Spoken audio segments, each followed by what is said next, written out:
The story begins on a rainy night.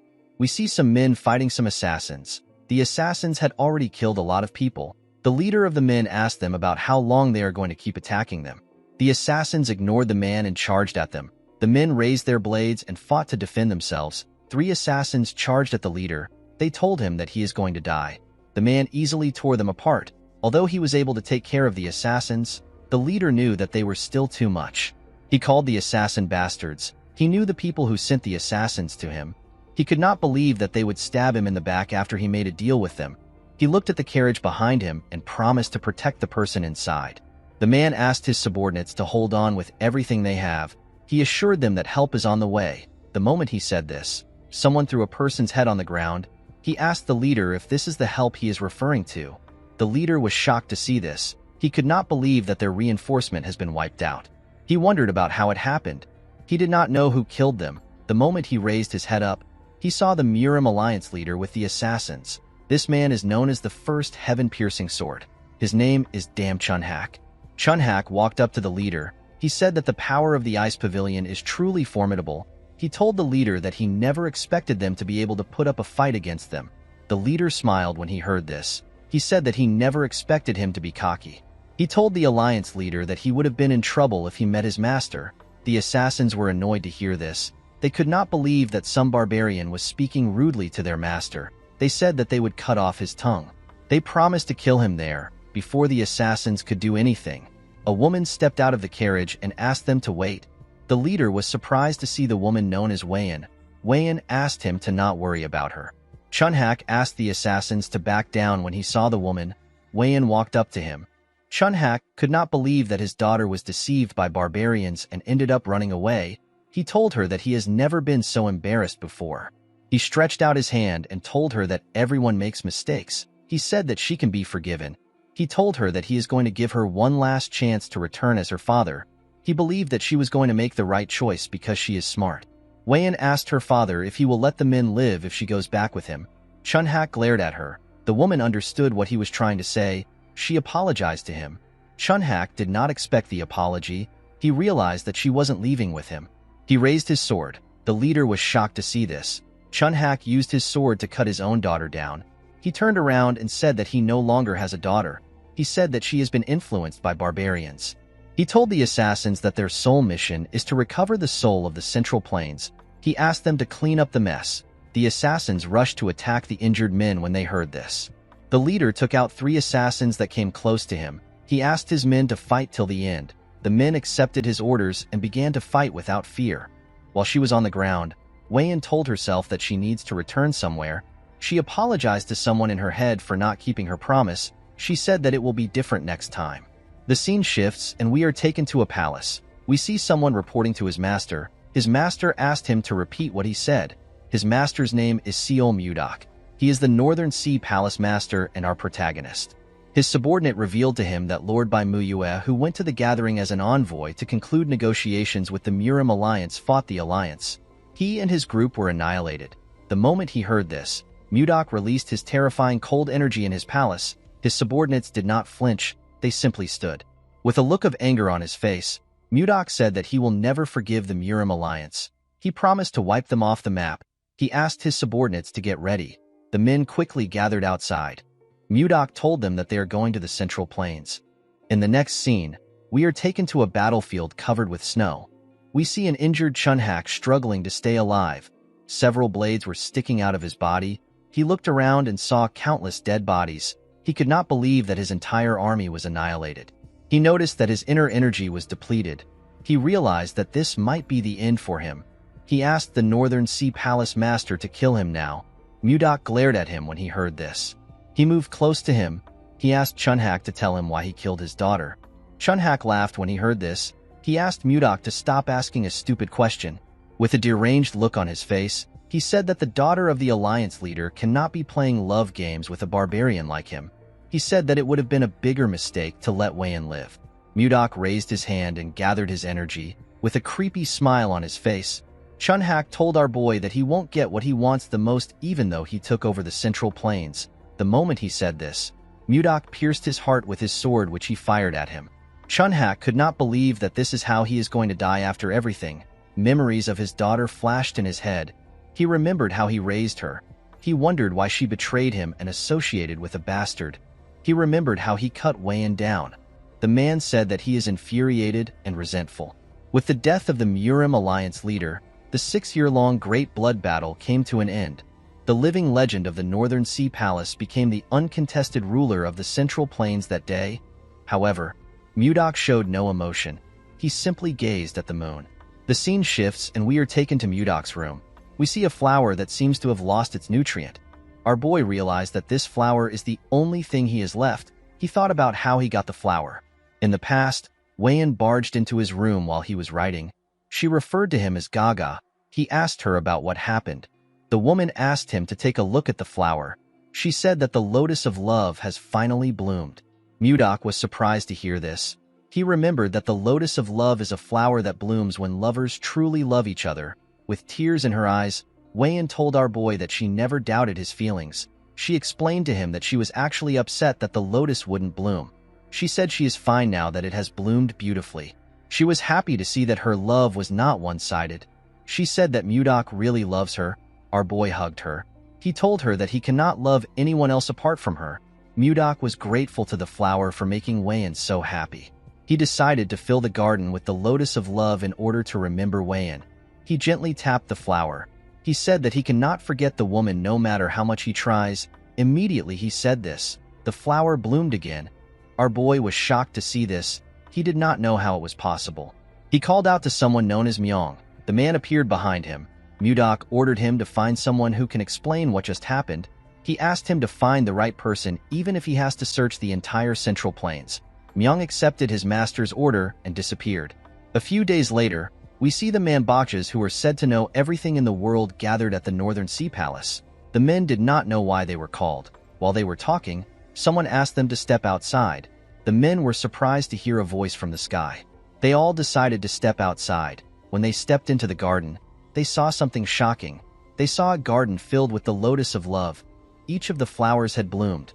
One of them said that this is his first time seeing a garden like this. The lotus of love is a flower that some might not get to see even once in their lives, and yet there was a garden filled with it. The men noticed that the character of love is inscribed at the stems as if it was embroidered there. They were certain that they were looking at the lotus of love. While they were looking at the flowers, Mudok appeared behind them. He asked them if they like it. The men turned around and said that they do. One of them asked him for his identity. Our boy shared his name with them. He said that he is the owner of the garden.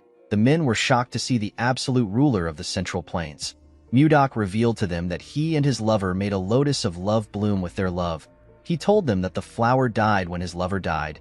He explained to them that the flower suddenly got revived a few days ago. The men were shocked to hear this. They could not believe that a lotus of love got revived. This was a strange phenomenon to them. An older man among them said that there is one possibility. Mudok appeared in front of the man and asked him to say it. He said that reincarnation might be able to do this. He explained to Mudok that his lover has reincarnated somewhere else in the world. With a scary look on his face, our boy asked the man if he is telling the truth. The man became nervous when he saw the look on his face. He said that there is no other explanation for the lotus of love to bloom again. Mudok smiled when he heard this. He finally had some hope. Our boy fulfilled the long-cherished wish of the Northern Sea Palace by successfully entering the Central Plains and unifying the entire region. However, all that was left for him was emptiness. As the Northern Sea prospers, Mudok's longing for his lover grows. He asked the old man to tell him how he can find Wayan. According to the man, the lotus of love glows faintly when the two lovers are in the same place. He told the palace master that the lotus of love will glow when he finds his lover. Upon hearing what he said, Mudok realized that the lotus of love Wayan showed him was glowing. He didn't think much of it at the time. He never expected it to be hiding a secret. The wise man explained to Mudok that it will be difficult for him to carry a live flower around. He advised him to craft the lotus of love into a jewel to carry with him. Our boy asked him if it is possible to do this. The man told him that it is. Mudok turned around and told the man that he will entrust everything to him. He said that they will depart in 10 days. He asked him to make all the preparations by then. The man accepted his order. Mudok revealed to the Manbachas that they will each receive 100 niang of gold if things go well. The men were shocked to hear this. They asked him if he is serious. Mudok told them that he will be leaving now. The men bowed their heads and asked him to take care. Inside his room, our boy looked out his window. He could not believe that he has been given some hope again. He promised himself that he will not let go of this hope. He said that he will find Wei-in no matter where she is. He asked his lover to wait for him. In the next scene, we are taken to a ship. The ship was sailing somewhere. We see Mudok inside the ship. He was looking at a map. He noticed that he had been to most places. He realized that the last place left is Hainan. It has been 3 years and 5 months since our boy started searching for Wei-in. He did not find her anywhere in the Central Plains during this time. Mudok advanced from the transformation realm to the profound realm and experienced complete metamorphosis twice. Our boy believed that his lover must be in Hainan. He touched his jewel and remembered what he said to her. The scene shifts and we are taken to the past. We see Mudok bang the table. He told Wei-in that she doesn't need to go. He asked her about why she wants to leave. Wei-in explained to him that her father has personally decided to attend this negotiation. She said that her father will understand his intentions if his daughter attends the negotiation. Mudok told her that the negotiation might be a trap. Wei-in explained to him that she wants to trust her father for once. She begged him to let her attend the negotiation. After thinking about it, our boy gave in to her request. He asked her to return immediately if anything seems off. Wei-in was happy to hear this. She put her hand into her cloth. She told Mudok that she wants to give him something. Our boy asked her about what it is. She took out a necklace and said that it is a keepsake from her late mother.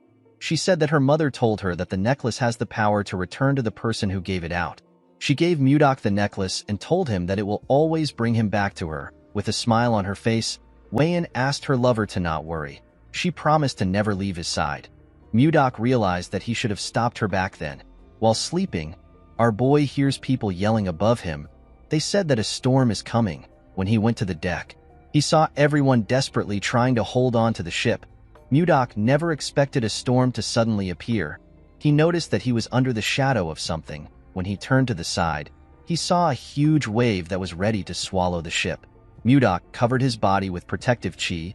He held himself down with a technique known as the 1,000-pound hammer. This technique protected him when the water pushed some people on the ship. People were pushed into the sea. They screamed out for help. A little girl and her father called out to the mother in the water. Mudok quickly raised some planks next to him with a technique known as telekinetic grasp. He fired the planks into the water and used it to grab the people inside the water. He wanted to drag them back to the ship. Before he could do anything, a man next to him said that the wave is coming again. Immediately the man said this. Mudok turned around to see the ridiculously large wave. The people on board began to lose hope. They held on to anything they could. Our boy knew that the ship couldn't take another wave. He realized that there was only one option left. He placed his hand on his sword and slowly pulled it out. His sword released a cold energy as it was taken out. The people did not understand why everywhere was so cold. Mudok decided to freeze the wave. He wanted to use a technique called freezing ice wind. Before he could use the technique, the jewel began to glow. Mudok was shocked to see this. A bright light from the sky pierced through the wave and shined on him. Our boy used his hand to cover his face from the blinding light. Mudok began to float. He suddenly disappeared while he was in the air. After he disappeared, something incredible happened. The storm disappeared and the cloud cleared up. The people did not understand what was happening. When Mudok opened his eyes, he found himself in a cramped space. He realized that he was in a carriage. Our boy did not know how he got here. He was certain that he was just fighting a storm in the middle of the sea. While he was trying to think, he hears someone scream. He realized that someone was close by, outside the carriage. We see different men running away from giant mosquitoes. The mosquitoes caught some of the men and injured them. 2 girls hid next to a tree and watched as the men ran. A man holding a knife referred to the girls as Savina and Annie. A boy next to him told them that they will save them. Mudok destroyed the carriage with his energy and crushed some mosquitoes next to it. The boy and the man turned around when they heard the loud sound. The leader of the group was shocked to see that the first-class carriage was destroyed. When the dust cleared up, they saw Mudok standing next to the carriage. Our boy assumed that he was in a forest somewhere in the Central Plains. When he looked around, he saw the merchants. He noticed that they looked different and had different clothes. He assumed that they were foreigners. He believed that he was in a different part of the Central Plains. When Mudok looked up, he saw giant flies. Our boy was shocked to see them. He had never seen flies this big. The fact that they were foreigners and huge flies in front of him, Mudok began to wonder about the place he is in. one of the flies rushed to attack him. Our boy easily dodged the attack. He used a technique known as Divine White Ice Palm to attack the fly. The fly froze and broke apart. Mudok could not believe that a mere beast would attack a human just because it grew a little bigger. He said that this is unforgivable. He gathered his energy and charged at the monsters. He froze all of them in an instant. The flies immediately exploded and turned into tiny ice shards. Our boy believed that this is enough for some pathetic bugs. The merchants were shocked to see what he did. The leader walked up to Mudok and tried to talk to him. He said that his name is Edmund Roll. He said that he is the leader of the Roll Merchant Association. Edmund bowed his head and thanked Mudok for saving their association. He referred to our boy as a magic swordsman and asked him if he can tell him his name. Unfortunately for Edmund, Mudok did not understand a single word he said. Our boy was still able to tell that the man was thanking him due to his gestures. He told Edmund that he does not understand foreign languages. He asked him if there is anyone who can speak the language of the Central Plains. The merchants did not understand what he was saying. Edmund turned to the man with glasses and said something to him. Mudok tried to ask the man if there is truly no one who understands the language of the Central Plains. He wondered about how he was going to explain things to them. While he was thinking, one of the men ran to Edmund and said something. He opened his hand and showed him a ring. Mudok wondered about what he wants to use the ring for. Edmund took the ring and cast a spell. He wore the ring and made a weird pose to finish the spell. Mudok was shocked to see the odd pose. After he was done, Edmund asked him if he can understand him now. Our boy was surprised to see this. He could not believe that he is now able to speak the language of the Central Plains fluently. He asked him if this is the power of the ring. Edmund was surprised to hear about the language of the Central Plains. He introduced himself again and thanked Mudok for saving them. He referred to him as Sir Magic Swordsman and asked him for his name. Our boy told the man his name. He told him that he does not know what a magic swordsman is. Edmund was surprised to hear this. He explained to Mudok that a magic swordsman is someone who uses both magic and swords like him. Our boy asked the man to tell him what magic is. Edmund was shocked to hear this. He could not believe that someone who just used ice in front of them did not know what magic is. He wondered about where Mudok came from. Our boy noticed that the man was lost in thought. He called out to him. Edmund was wondering about how he was going to start explaining things to Mudok. Our boy was angry to see that the man was ignoring him. He moved close to him and raised his hand. He released a cold energy from his hand and asked Edmund to answer his question quickly. Edmund became nervous when he saw this. He realized that the person in front of him is crazy. He decided to just explain things to him. He did not want to find out about what will happen if Mudok goes on a rampage. He told our boy that he will explain. He asked him to calm down. In the evening, we see the two of them sitting next to a fire. Mudok was surprised to find out about something called magic in this part of the Central Plains. He realized that the world is quite vast. Edmund was relieved to see that our boy had finally calmed down. He asked him about where the Central Plains is. Mudok was surprised to hear this question. He asked the man if he does not know where he is right now. Edmund did not understand what our boy was saying. Our boy explained to him that it is weird to not know where the Central Plains is when he is in the Central Plains itself. Edmund became more certain that Mudok was crazy. He explained to him that this is not the Central Plains. He told him that they are in a forest leading to the capital of the Drake Kingdom. The capital is known as Barhan. Mudok said that he has never heard anyone call the Central Plains the Drake Kingdom. He asked Edmund if he is already senile, even though he is not so old. The merchant was annoyed to see that some crazy guy was saying that he is senile. He revealed to Mudok that he is 50 years old. He told him that he is worried about him because he keeps insisting that this place is the Central Plains. Our boy became angry when he heard this. He pointed at a tree and told Edmund that they can ask the kid who was peeking at them from behind the tree. The boy stepped out when he noticed that he got caught. Edmund asked the boy named Leo about why he is there. Mudok asked the boy to answer him honestly. He asked him if this is the Central Plains or the Drake Kingdom. Leo could not answer him. Mudok asked him about why he is not speaking. Edmund explained to him that Leo can't understand his words. He took off his ring and asked Mudok to take it. He asked him to put it in his finger and shout interpret language. Edmund did not actually want to lend such an expensive artifact with a language interpreter to some crazy guy. However, he could not stand the fact that Mudok saw him as a senile old man. Our boy put on the ring and did as the man instructed. The moment he said interpret language, he saw different symbols around him. He quickly noticed that he could now understand the foreigners. He found magic to be amazing. He turned to Leo and asked him for his name. The boy told him his name. Mudok asked Leo if they are in the Central Plains or the Drake Kingdom. Leo asked him about where the Central Plains is. He explained to him that this is a forest leading to Barhan. Mudok was shocked to hear this. He asked the boy if he is also going senile. He asked Edmund if he was the one who asked him to say this. The merchant told him that he did not. He asked him to ask the other members of his merchant association if he is suspicious. Due to his reaction, Mudok was able to tell that the man is not lying. He remembered something weird. He recalled that he was fighting a storm on a ship. When he opened his eyes, he was already inside a carriage. Mudok realized that he got teleported somewhere else. The moment he realized this, he felt some pain in his chest. The pain quickly went away. He wondered about the strange feeling he got in his dantian. Edmund asked him if he now believes him. Mudok noticed that the energy here is much different from anything he has ever experienced. He realized that something is not right. He stood up and walked into the woods. He decided to check things out by himself. Edmund was surprised to see him stand up. He called out to him. As he walked deeper into the forest, Mudok noticed that this place has pure energy. He became certain that this place is not the Central Plains. Our boy jumped out of the woods. While he was in the air, he gathered and compressed his energy. After compressing his energy, Mudok released it into his body. He noticed that the amount of chi accumulated in his dantian has doubled. He turned around and moved back down. He wondered about why he got teleported here instead of a place in the Central Plains. He was still focused on finding Wayan. Before he landed on the ground, his necklace came out of his clothes. Mudok wondered if he got sent here because of the light emitted by the necklace earlier. He remembered that his lover told him that the necklace has the power to return to the person who gave it out. Our boy believed that he has been sent here to look for Wayan. He smiled when he landed. He told himself that Wayan must be here. At the camp, Edmund's subordinate asked him about where his new guest went. Edmund said that he does not know. He told him that our boy is unpredictable. The moment he said this, Mudok appeared. He explained to Edmund that he had some business to attend to. He told him that he has a question for him.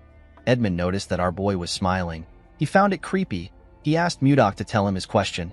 Mudok asked him if Leo was being truthful when he said that they are in the Drake Kingdom. The man told him that Leo was telling the truth. He assured him that they will reach Barhan if they travel a bit further.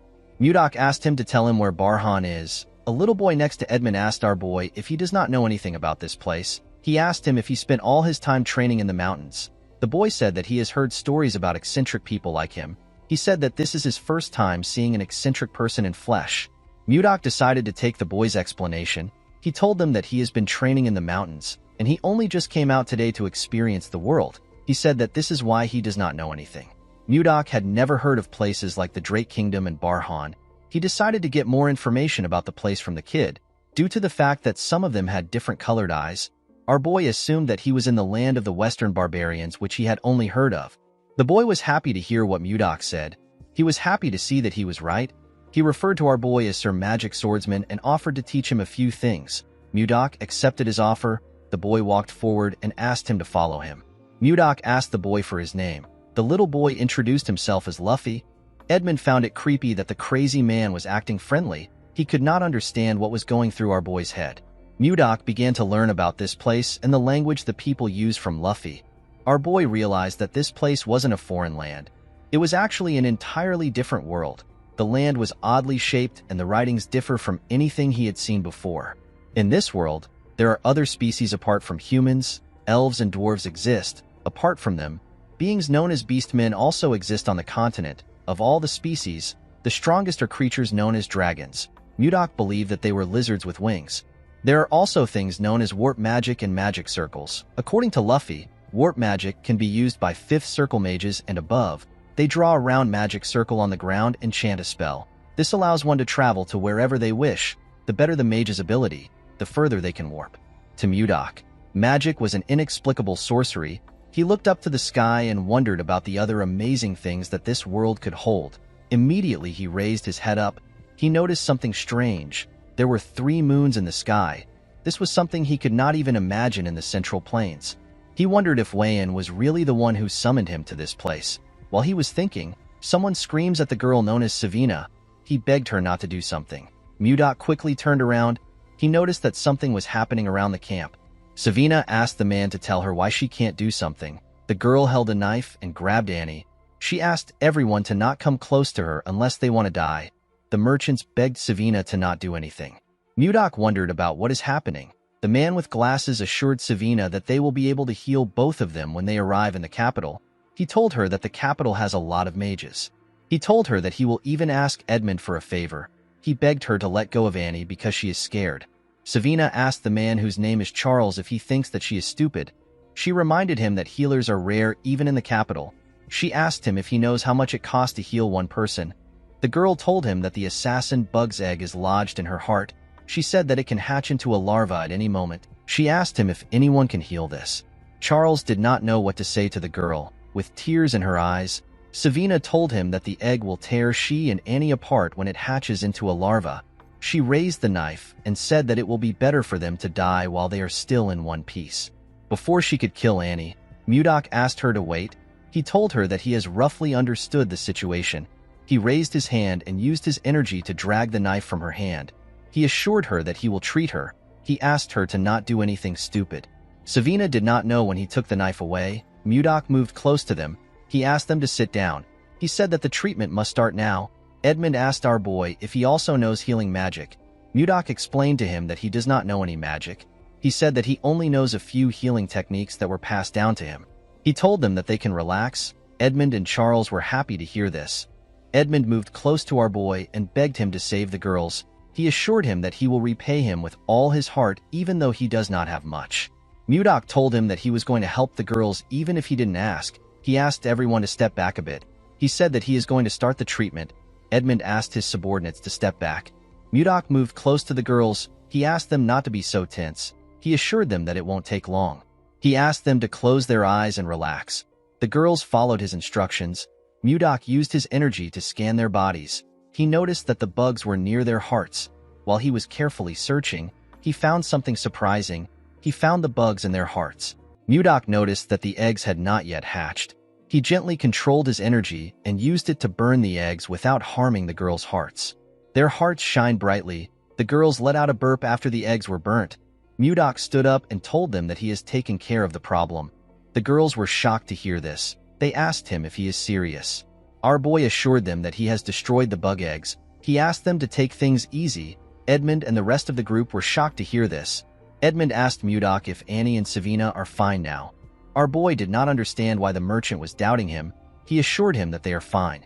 He revealed to the two girls that there will be no side effects. He asked them to not worry about it. The girls bowed their heads and thanked him. Savina told him that he is their savior. The rest of the group also bowed their heads and did the same thing. Mudok walked forward and gently waved his hand at them. Later in the night, we see Mudok resting under a tree. He never expected the day to be so stressful. He touched his jewel and said that he misses his lover on days like this. He looked at the stars and prayed that he will meet Wayan soon. The next day, we see the group traveling towards Barhan. Edmund took off his jacket and placed it on his head. He wondered why everywhere was so hot today. Even Mudok had to tie his hair because of how hot it was. It was quite scorching. Luffy offered him a bottle of water. Our boy thanked him and accepted it. Before drinking the water, Mudok noticed that it was lukewarm. He released a little cold energy into the bottle and made the water cold. It was now much better for him. Luffy asked him if he is alright. He told him that everywhere is quite hot. Mudok shoved his bottle in Luffy's face. The boy was shocked to see that the water was cold. Our boy asked him to take it. Luffy accepted the bottle. He wondered why it was so cold. Mudok asked him to drink it. The moment he put the water in his mouth, he tasted some ice inside it. The little boy was happy to taste such a refreshing cold water in the scorching heat. Mudok smiled when he saw the look on his face. He asked Luffy if it is very refreshing. Luffy took out another bottle with a bright smile on his face. The boy asked Mudok if he can also freeze this bottle. Our boy did not see any issue with this. This boy already helped him a lot. The least he could do was to freeze his water bottle. He stretched out his hand and released a small amount of cold energy. Luffy began to cheer when our boy told him that he is done. While he was looking at the boy, Mudok noticed that the others had surrounded him. They all held out their water bottles and begged him to freeze it for them. They wanted to taste the refreshing ice water that Luffy drank. Of course, this was not difficult for Mudok, but he knew that he might create more stress for himself if he grants their request. Edmund tapped one of his men and asked him about what is happening. He moved close to them and asked someone to explain what is happening to him. Luffy revealed to him that Mudok made some ice water. He told him that the seniors now want to drink this cold water. With a weird look on his face, Edmund called out to Mudok. Our boy asked him if something is wrong. Edmund went on his knees and presented his bottle to him. He said that he also wants some ice water. Our boy was surprised to see this. He asked the man to give him his bottle.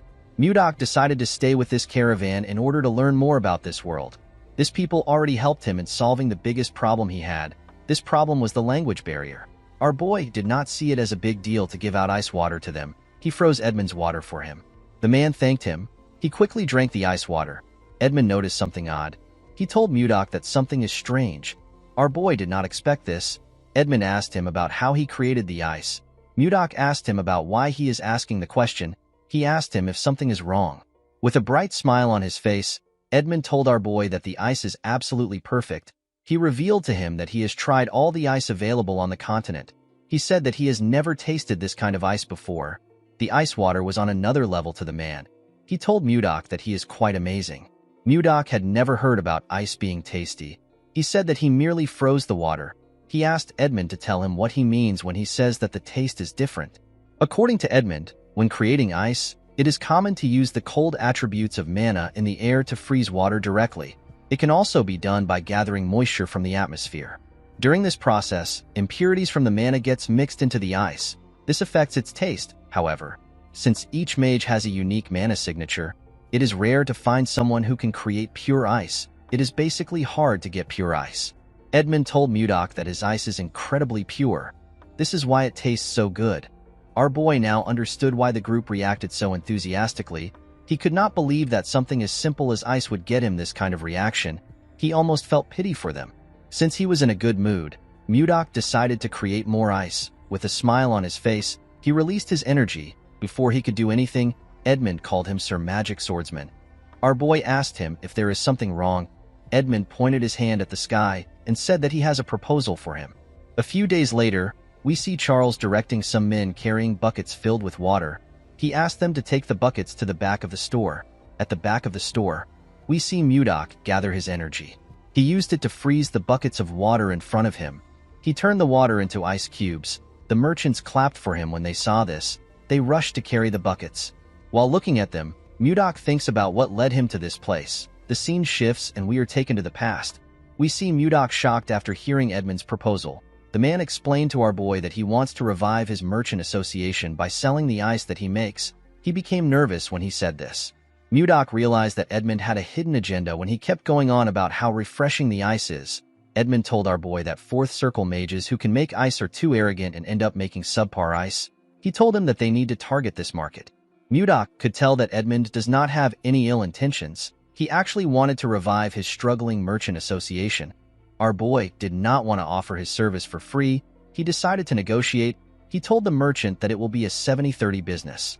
Edmund asked him to explain what he means. Mudok told him that he will take 70% of the profit because he is making the ice, while Edmund will take 30% for selling it. The merchant knew that this wasn't a bad offer because ice sells like hotcakes. He decided to try negotiating further. He explained to Mudok that he will need wagons for transport, workers that will pull this wagons and mages that will keep the ice from melting. He told him that the upfront cost is quite significant. He asked our boy if he can make some adjustments to the percentage. Mudok told him that he will reduce it to 60-40. The man was shocked to see that our boy easily accepted it. He took out a paper and told Mudok that they need to draft a contract. Mudok agreed to the negotiation because this place was a good place for him to learn about this world. The business was actually booming more than he expected. While they were trying to sort things out, Charles barged into the room. While breathing heavily, he told Edmund that he needs to come out for a moment. Edmund and Mudok were surprised to hear this. They wondered about what was happening. At the front of the store, we see a large amount of people shouting. They said that they wanted to buy the ice candy. Someone begged the association to sell some of their ice to them. One man introduced himself as Arnold. He said that he came from Narrow City to do business with their merchant association. Edmund asked the people to form a line. They ignored him and continued shouting. The man did not know what to do. While they were shouting, someone asked them to keep quiet in their heads. Everyone was shocked to hear a person's voice in their heads. Edmund quickly turned around. He knew that only Mudok was capable of doing this. Our boy asked them to stay quiet. With a serious look on his face, he told them that they will all be sent away if it gets noisy again. He advised them to be careful. Everyone accepted his warning. Now that they were quiet, Edmund explained to them that his merchant association only sells in bulk. He apologized to those who came to purchase a small amount. He asked them to leave. He told them that they might have small-scale sales in the future. Some people begged the man. They told him that they came from far places. They asked him if he cannot just sell a small amount to them. Mudok glared at this people. They were terrified to see the scary look on his face. They decided to leave on their own. Edmund asked everyone else to line up. A merchant wearing an eye patch told Edmund that he is from the Meiji Merchant Association. The man next to him introduced himself as Benjamin. He said that he is the butler of the slave family. The brown man next to him said that he came from the Arista family. Edmund knew that the Meiji Merchant Association is one of the top 10 merchant association on the continent. He could not believe that someone from the prestigious slave family was in front of him. Edmund knew that he would make a lot of money, but he never expected to be this lucky. He turned to Mudok. He knew that this people were standing in front of him because of our boy. Although his merchant association had not completely revived yet, it was still thanks to Mudok that they reached this stage. With a smile on his face, he asked Mudok to rest for now. Our boy asked him if the busiest part is over. Edmund told him that it is. He assured him that he can handle the rest. He asked him to take a break. Mudok turned around and wished him luck. Although he felt bad that he was making our boy work, Edmund had his own reasons for reviving this merchant association. In order to avenge his parents and siblings who died unjustly, he needed to fully revive this merchant association and use it to take revenge on Duke Icarus, who ruined them by using the Akasa Merchant Association. Edmund promised himself that he won't give up until he has taken his revenge. He hoped Mudok would cooperate with him until this time comes. He promised to repay him when he succeeds. Inside his room, Mudok jumped on the bed. He was so tired. Since business was doing well and money was coming in steadily, our boy decided to start gathering information about his lover. While he was thinking, someone knocked on his door. The person turns out to be Savina. Mudok was happy to hear that the girl was at his doorstep. He realized that it was already snack time. He asked her to come in. The girl was holding a large bowl containing something. This was Mudok's new favorite snack. It was ice cream. It is a treat made by mixing ice and fruit. The treat was accidentally invented by Savina. The girl placed the bowl on the table. Mudok thanked her for bringing him the snack again. Savina smiled and asked him to enjoy. He took out his spoon and took his first bite. The ice cream had a cold, sweet, and luscious flavor. It was a taste that he could have never imagined in the Northern Sea Palace. Mudok heard that the Merchant Association was thriving because of ice cream. He fully understood why. While he was licking it, our boy noticed that the bowl was empty. He could not believe that he already finished it. He decided to get another one. He did not want to go by himself, but he had no choice since everyone was busy. When he got into the store, he could hear some noise outside. He wondered about what was causing this noise.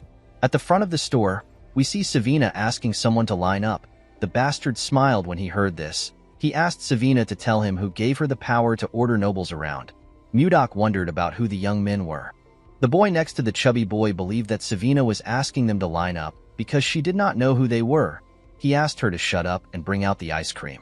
The chubby boy pointed at Savina and told her that they heard a rumor about the ice cream, so they came to try it. He told her that there will be consequences if the ice cream is not good. Savina told him that their merchant association does not sell ice cream to people who cut in line. She asked the boy to understand. This only made the chubby boy angrier. He could not believe that she wanted them to line up like commoners. He said that it is already annoying that they are in the same place as mere peasants. He did not like the fact that she was asking him to join the queue. He asked her if she has a death wish. Savina told the idiot that she does not serve ice cream to nobles just because of their status. The boy asked her if she is trying to defy a noble. The girl knew that Mudok would protect her if things go wrong. She decided to speak freely. She told the boy that he is not making sense.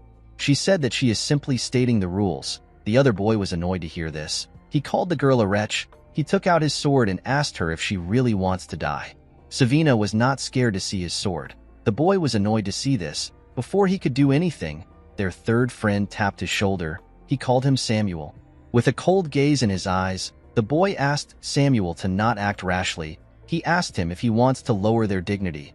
Samuel became nervous when he saw the look on his friend's face. He apologized to him. The boy walked up to Savina. With the same look in his eyes, he told her that they came to try the ice cream. Savina did not like his cold gaze.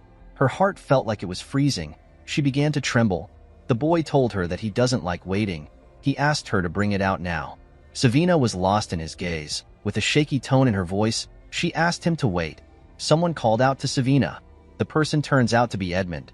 the man reminded her that their merchant association does not sell ice cream to those who cut in line. He asked her if she forgot. Savina apologized to the leader. Mudok could tell that Edmund had something against this young man for him to have such a strong reaction. With a look of anger on his face, Edmund asked the boy to leave. He told him that he cannot tolerate any further disregard for their rules. The two boys were annoyed to hear this. They believed that Edmund was insulting nobles. The man asked them to not be mistaken. He told them that there is another reason why he won't sell ice cream to them. The boy who appears to be their leader asked Edmund for his reason. With a look of anger on his face, the merchant asked the boy to question Duke Icarus by himself. Charles and the other merchant were shocked to hear their leader mention the Duke's name. The boy asked Edmund about how he knows his father. The moment he said this, he noticed that Edmund looked familiar. He recognized the man's eyes. With a creepy smile on his face, the boy asked Edmund if he is one of the leftovers from the Roll Merchant Association. His friends were shocked to see the smile on his face. They knew that Justin only smiles like this when he is angry. Justin took out his sword. He told Edmund that he must pay for the crime of insulting a noble with his life. The moment he said this, he swung his sword at the man. Edmund closed his eyes out of fear. He could not believe that he will not be able to avenge his family before the sword could touch him. Mudok blocked it with his hand. Edmund was surprised to see him. Mudok swung his hand and pushed the boy back. Justin was annoyed to see this. He called our boy a bastard. He asked him if he has a death wish. Mudok could not believe that this nonsense happened when he came down to get some ice cream. He never expected Justin to try to kill someone just because they told him that they don't sell ice cream to people who cut in line. He found this to be absurd. He told the bastard that he really has no manners. He told him that he will use this opportunity to teach him some manners. Justin became angrier when he heard this. He put his energy into his sword and charged at our boy. He told him that he will kill him. Mudok easily dodged his first attack. Justin began to attack him more fiercely. Our boy dodged the attacks without stressing himself. He gently smiled at Justin as he dodged his attacks. He told him that his talent is quite impressive for someone as young as him. He explained to him that his sword will never reach him no matter how many times he swings it. According to Mudok, in principle, righteousness is always accompanied by reason. This is what creates harmony. He explained to Justin that the nobles lack any sense of propriety if his actions represent them. He told him that he is not a narrow-minded person. He said that he will only fix his manners for today. Justin called our boy a bastard. He could not believe that he was speaking rudely to a noble. Mudok moved behind the boy and told him that what he is saying is irrelevant. He said that discipline is all he will need to learn respect. Our boy was reminded of the Central Plains. He realized that his attachment to Wayan made him forget the ways of the world. Everything comes down to survival of the fittest. He gathered some energy in his fingertips and fired it at Justin. This technique is known as formless chi. The attack hit the boy in his wrist.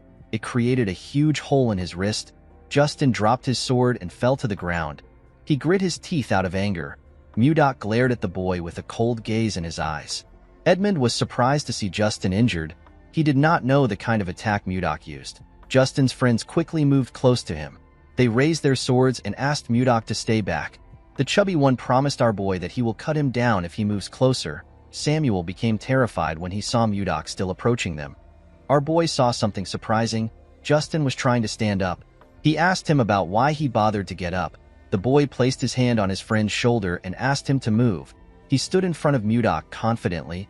Our boy smiled when he saw this. He found it amusing that Justin was giving him a show. He covered his hand with his energy. With a scary smile on his face, Mudok told Justin that he wants to see how long he will last. Mudok swung his hand and sent the idiot flying. His friends were shocked to see this. The chubby one quickly ran to check on Justin. He asked him if he is all right. The moment he said this, he saw the hole in his friend's wrist. Mudok was disappointed to see that Justin flew back when he only used the strength of a first-rate martial artist. He realized that the boy was weaker than he expected. He wondered if he should stop. Our boy realized that he had not fully understood how this world functions. He decided to not kill Justin. He moved closer to the boy. Justin asked him for his identity. He asked him if he truly doesn't know who he is. With a look of anger on his face, he asked Mudok to tell him what gave him the guts to treat him like this. Our boy understood that this bastard has lost his mind. Instead of reflecting, he was just full of spite. He wondered if he should just kill him now. Mudok knew that he would not be different from this idiot if he killed him. The two boys pointed their swords at him. The chubby one asked him if he believes that he can get away with messing with a noble. Mudok ignored them and looked around him. He found a stick on the ground. He believed that the stick would be perfect. He used his telekinetic grasp to pick it up. He smiled when he held the stick. Justin became nervous when he saw this. He quickly stood up. The other boys were surprised to see how Mudok got the stick. With a smile on his face, Mudok imbued his sword energy into the stick. Justin was surprised to see this. However, our boy was not done. He added his sword sphere into it. Justin begged him not to come closer.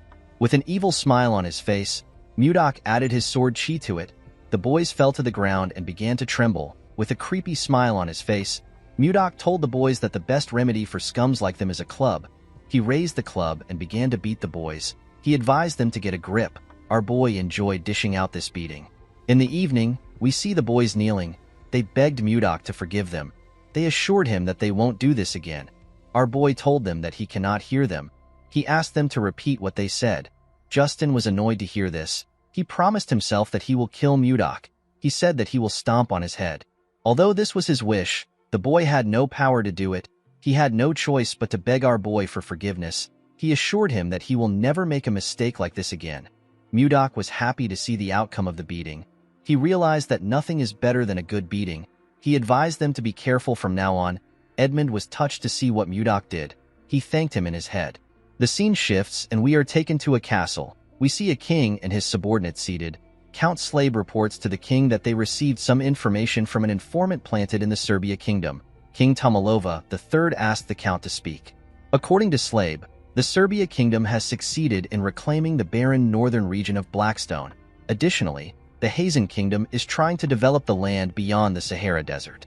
Duke Sergio von Icarus explained to Slabe that the land beyond the Sahara Desert is too dangerous for humans to live in because of the monsters. He asked the count if the Hazen kingdom has a way of taking care of things. Slabe revealed to him that they have received a report that they are not yet sure of. He told the Duke that Anos has naturalized. The king was shocked to hear this. With a nervous look on his face, Count Crash asked him if it is really true. Slabe told him that it is. Baron Arista asked him if he is referring to one of the top 10 sword masters on the continent. He had heard that Anos turned down any amount of money offered to him. The king wondered why Anos ended up in Hazen instead of wandering the continent without belonging to any factions. Crash suggested that the sword master might have fallen in love with someone there. Slabe told him that he is correct. The men were surprised to hear this. The king asked his count about who the woman is. Slabe told him that it is someone they all know quite well. The person turns out to be Princess Daphrin. She is the younger sister of the current king. The king is known as Laird II of Hazen. The men were surprised to hear that Laird, who cherishes his younger sister as his most prized possession, gave her away to a man. Tomalova told his subordinates that the Hazen kingdom now has 2 sword masters. Slabe explained to his king that the Hazen kingdom will likely attempt to expand their land. This is a goal that they have repeatedly failed to achieve since the reign of Laird I. Tomalova became worried when he heard this. In the east, the Hazen kingdom is expanding its territory. In the south, the commercial Serbia kingdom is developing its land. Across the Western Sea, the Jeva Empire is also expanding its land. Tomalova knew that they could not stay idle. He asked his subordinates to share their opinions on what they should do. The Duke suggested that it would be beneficial for them to also expand their territory. The king reminded him that they do not have any suitable land for expansion. He asked him if he is suggesting that they cross the Lazar Mountains to the north. Sergio stood up and told the king that they have no other choice. Everyone was surprised to hear this. Expanding into the north is difficult. Even if they succeed, the entire area is covered in ice. This will render their efforts useless. Heading to the north would ultimately mean that they were pushed out of the power struggle. This is why everyone is hesitant. Tomalova knew that someone will soon be sent to the north to address the issue of territorial expansion. He turned to his count. Slabe nodded at him. He told his subordinates that the meeting will end for today. He told them that they will reconvene at another time. Slabe walked out of the room with the king. The Duke realized that the count and the king were hiding something. The scene shifts and we see the king and the count in a room together. Tomalova asked Slabe if he has made any mistakes recently. The man said that he hasn't. Tomalova realized that the Duke is up to his usual tricks again. Since 10 years ago, he has been sending anyone who opposes him to the north. Slabe told his king that this is all because of his shortcomings. Tomalova asked him to not say this. He told him that he is the only one he trusts among his retainers. He told the Count that he heard a rumor about some kind of ice being sold in the capital. He asked him if he knows anything about it. The Count realized that the king was referring to the ice candy made by the Roll Merchant Association. Tomalova was surprised to hear the name. Slave explained to him that the ice is different from regular ice. He told him that it earned its name because it is so sweet. The king asked the man about how long the trading company stays open. The Count said that they are open till night. He realized that the king wanted to taste the ice candy. He revealed to the king that he is planning on going on a secret outing soon. He told him that they can check the store together. Tomalova smiled when he heard this. He commended the Count for being able to read his mind. Slave told him that it is his duty to understand his desires as his aide. Tomalova asked him about when he plans on going for this secret outing. The scene shifts and we are taken to Mudok's room. We see the kids begging our boy to teach them magic. Our boy was about to lick his ice cream. He was surprised to hear what the kids said. Savina apologized to him for barging in. She knew that it was improper. The girl also knew that not everyone can learn magic. She told him that they have no choice but to learn it. Annie explained to him that the company might face danger again like last time. She promised him that she will train hard. She begged him to teach them. Mudok found it nice to see the kids determined. He placed his ice cream down and reminded them that he does not use magic. Luffy asked him if he uses martial arts like he mentioned before. Our boy told him that he remembered it correctly. He released some of his energy and revealed to them that he uses the Ice White Divine Palm. He told them that he cannot teach them magic because he also doesn't know how to use it. Leo asked him if he can teach them martial arts instead. Mudok was surprised to hear this. The kids agreed with Leo's idea. They believed that it would be amazing to learn martial arts. They begged Mudok to teach them martial arts. Our boy did not know what to say. He noticed that they had earnest eyes and a strong resolve to see their goals through. They reminded him of his childhood. He remembered how his younger self asked someone to teach him martial arts. The person glared at him. Due to the fact that he was urgently searching for his lover, Mudok felt like it would be wrong for him to accept some students. However, these children also wanted to protect someone, and more than anything, they have been helping Mudok out in many ways even though they don't know him well. According to the rules, our boy was not allowed to teach the martial arts of the Northern Sea Palace carelessly. Mudok wondered if this rule still applied in a different world. Savina begged him to teach them. Our boy asked the children to let him think about it. He asked them to come back by this time tomorrow. He told them that he will give them his answer then. The children were happy to hear this. They believed that Mudok was going to teach them. Leo told him that they will never forget his kindness even in death. Our boy realized that the children misunderstood him. Before he could explain himself, the children turned around and left the room. They were excited to be learning martial arts. They closed the door and asked him to sleep well. Mudok decided to figure things out later. He wondered if he was like this when he was their age. He realized that his master must have had a hard time. He opened his window and looked outside. While he was thinking, he heard the sound of metal clashing from the forest. He found this odd. Inside the forest, we see Count Slave kill someone in front of him. The person was wearing a hood that covered his face. The Count was with the king. He wondered if he could hold out before reinforcement arrives. He could not believe that they were ambushed the day they went out to eat the ice candy. While he was thinking, he hears a loud sound behind him. He quickly turned around. He saw a mage cast a spell known as Fire Bomb. The mage created several fireballs. He fired them at Slave. The Count grit his teeth and charged at the attack. It created a huge explosion in the forest.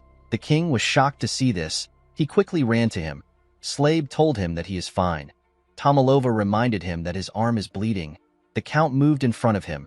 He asked the king to forgive him for his rudeness since it is an emergency. The king assured him that he understands. Slave did not expect a mage to be among them. He was not able to tell because their attires were similar. He ordered his men to not lose their composure. He asked them to reorganize the formation. The soldiers quickly followed his order. The leader of the assassins asked them to not let a single person live. One of the assassins said that he will take Slave's head. The Count charged at the assassin and swiftly cut off his head. The other assassins were shocked to see how fast Slave was. They quickly rushed to attack him. Slave blocked their attacks. He moved close to one of them and asked him about who sent them. The man told him that he does not need to know since he will soon die. Slave realized that the magic attack took out a lot of his men. He could tell that this people had no intentions of letting them live. Although he did not like the situation, the Count knew that he had to protect the king at all cost. He must do this for the sake of the kingdom. The mage raised his hand and prepared to use another attack.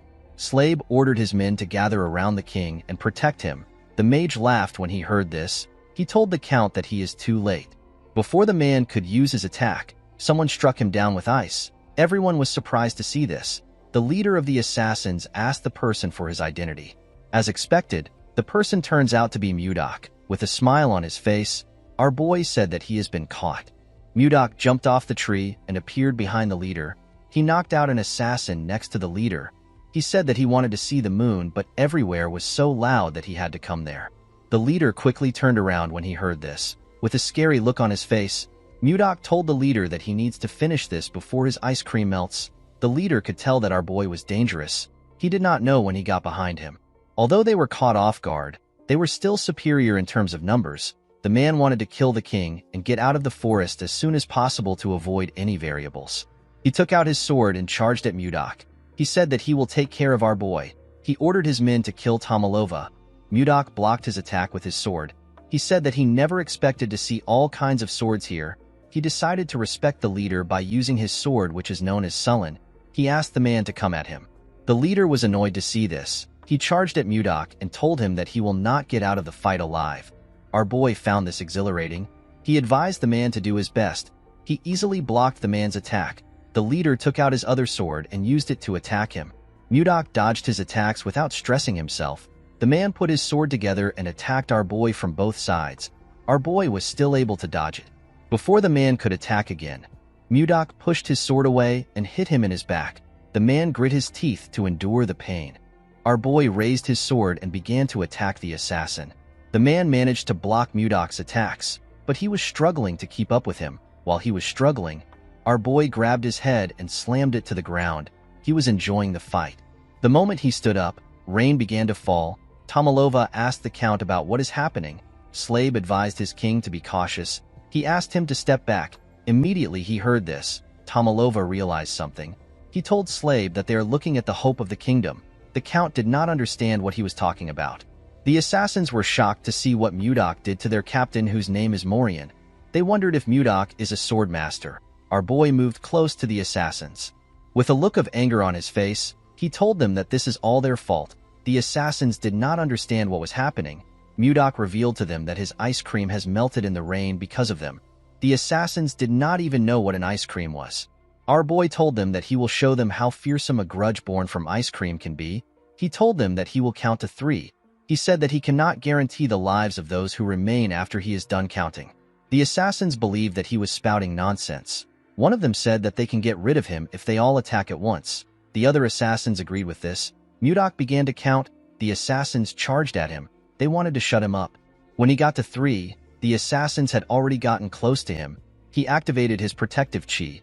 This allowed him to block all the assassins' attacks. They were shocked to see a barrier. Mudok released a large amount of his cold energy. He asked the assassins to not say his sword is merciless. The moment he said this, he swung his sword. Huge pieces of ice came out of the ground and tore them apart. The king and the count were shocked to see this. After taking care of the assassins, Mudok put his sword away. He said that vengeance has been served. He jumped out of the area. The count was surprised to see that our boy left like that. Tomalova turned to him. He told him that they cannot waste any time. Slave already knew what the king wanted. He placed his hand on his chest and told Tomalova that his wish is his command. In the next scene, we see one of the merchants talking to Edmund.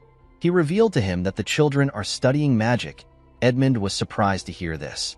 He reminded the man that magic is not something that one can study on their own. With a serious look on his face, he asked the man if Mudok is the one teaching the children. The man told him that he is correct. He explained to him that his family members also want to learn magic. He did not understand why Mudok was only teaching 4 children. Edmund began to laugh like a crazy person when he heard this. The man was surprised to see this. He assumed that Edmund was tired from overworking. The merchant was actually happy that Mudok was teaching the children, especially since numerous people want to learn magic. He stood up and asked the man about where the children are learning. He asked him to lead the way. Edmund believed that the day his trading group will reach the top is no longer far. The scene shifts and we see the merchant talking to Mudok. With a smile on his face, Edmund told our boy that he knows everything. Mudok asked him to explain what he means. Edmund revealed to him that he heard that he is teaching the children magic. Mudok realized that this is what the other merchants were gossiping about. He did not want them to know about it. With tears in his eyes, Edmund thanked Mudok for what he is doing. He told him that he does not know how he can repay him. While they were talking, Charles came to meet them. Edmund asked him if something happened. The man said that there is a guest for Mudok. Our boy seemed to be annoyed to hear this. Edmund was surprised to hear that Mudok has a guest. The guest moved close to Charles. Edmund did not recognize the man. The young man went on his knees and begged Mudok to help him. Our boy asked him to leave. The man grabbed his leg and revealed to him that the king said that he will come by himself if he is not able to bring him to the castle. Mudok told the man that he has no reason to trust him. Edmund was surprised to hear about the king. Our boy used his leg to hit the man's face. The servant begged him not to decline the king's invitation. Mudok gently moved his leg out of the man's hand. He asked him about why he always comes to this place to harass others every day. He walked forward and advised the man to stop wasting his time. He asked him to leave. Mudok did not want to get involved with things like this because he did not think that it would give him a clue about Wayan. As he walked forward, our boy took a look at his necklace. He remembered the conversation he had with someone. The scene shifts and we are taken to the past. We see a man begging Mudok. Our boy told the man that he has no interest. He explained to him that he has gotten the entire gangbuck in 3 years. He said that the people of the Central Plains will soon come looking for them. He asked the man to tell him why they need to negotiate with the slimy bastards. Muyua explained to him that there are situations where a person shows their strength, and there are times when a person does not do anything. He told Mudok that this is the time to show others that the Northern Sea Palace is not just about brute force. He assured our boy that they can show their power again if this method doesn't work. He told him that he will take charge of the negotiation. Mudok smiled when he heard this. He told him that he will leave everything to him. He took a sip of his tea and told Muyua that they will attack the Central Plains if the negotiations fail. Muyua laughed when he heard this. He believed that it was impossible for the negotiations to fail. On his way to the negotiations, Mudok met Wayan for the first time. The two of them immediately locked eyes. They could feel their hearts beating. Mudok knew that this was the woman of his destiny. That day was the best day of his life. In the present, Mudok smiled when he remembered the day he met his lover. He decided to only think about her. He did not want to focus on any stupid thing. While he was thinking, Luffy waved at him. He and the other children seemed to be meditating. Mudok smiled when he saw him. He realized that there are many things for him to do. He knew that he had to act with caution.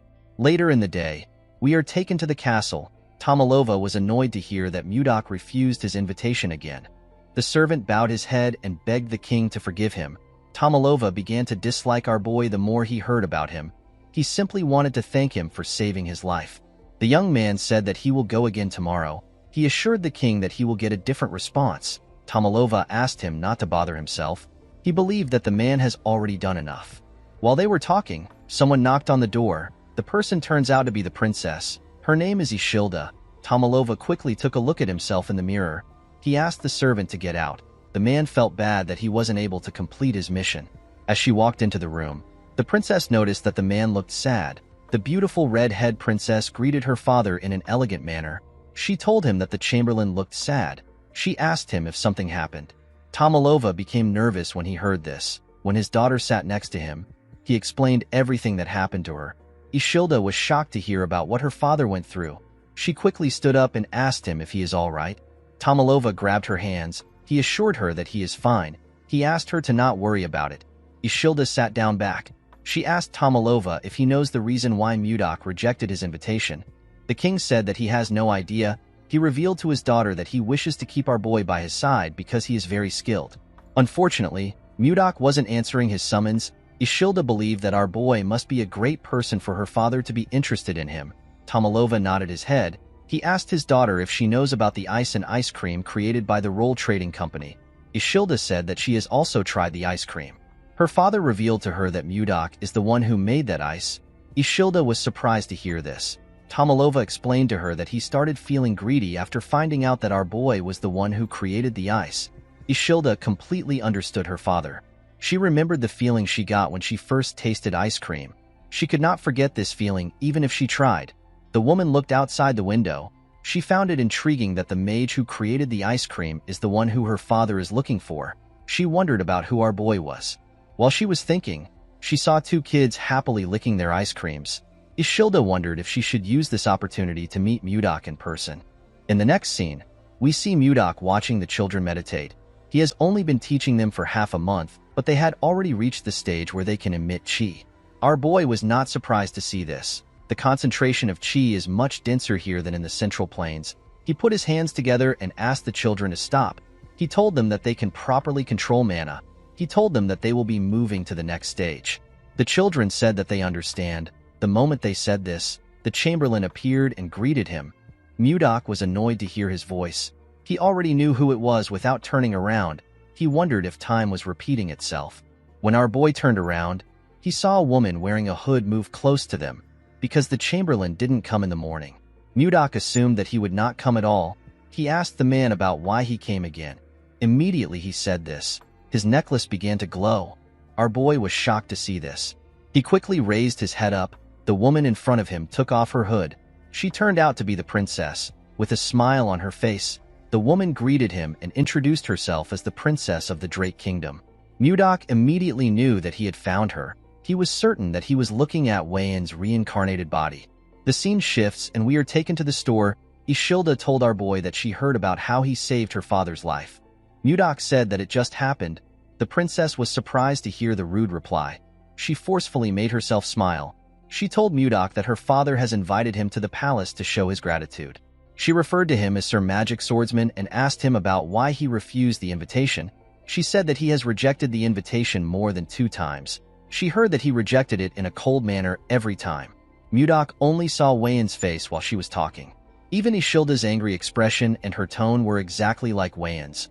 Our boy was certain that he was looking at his lover.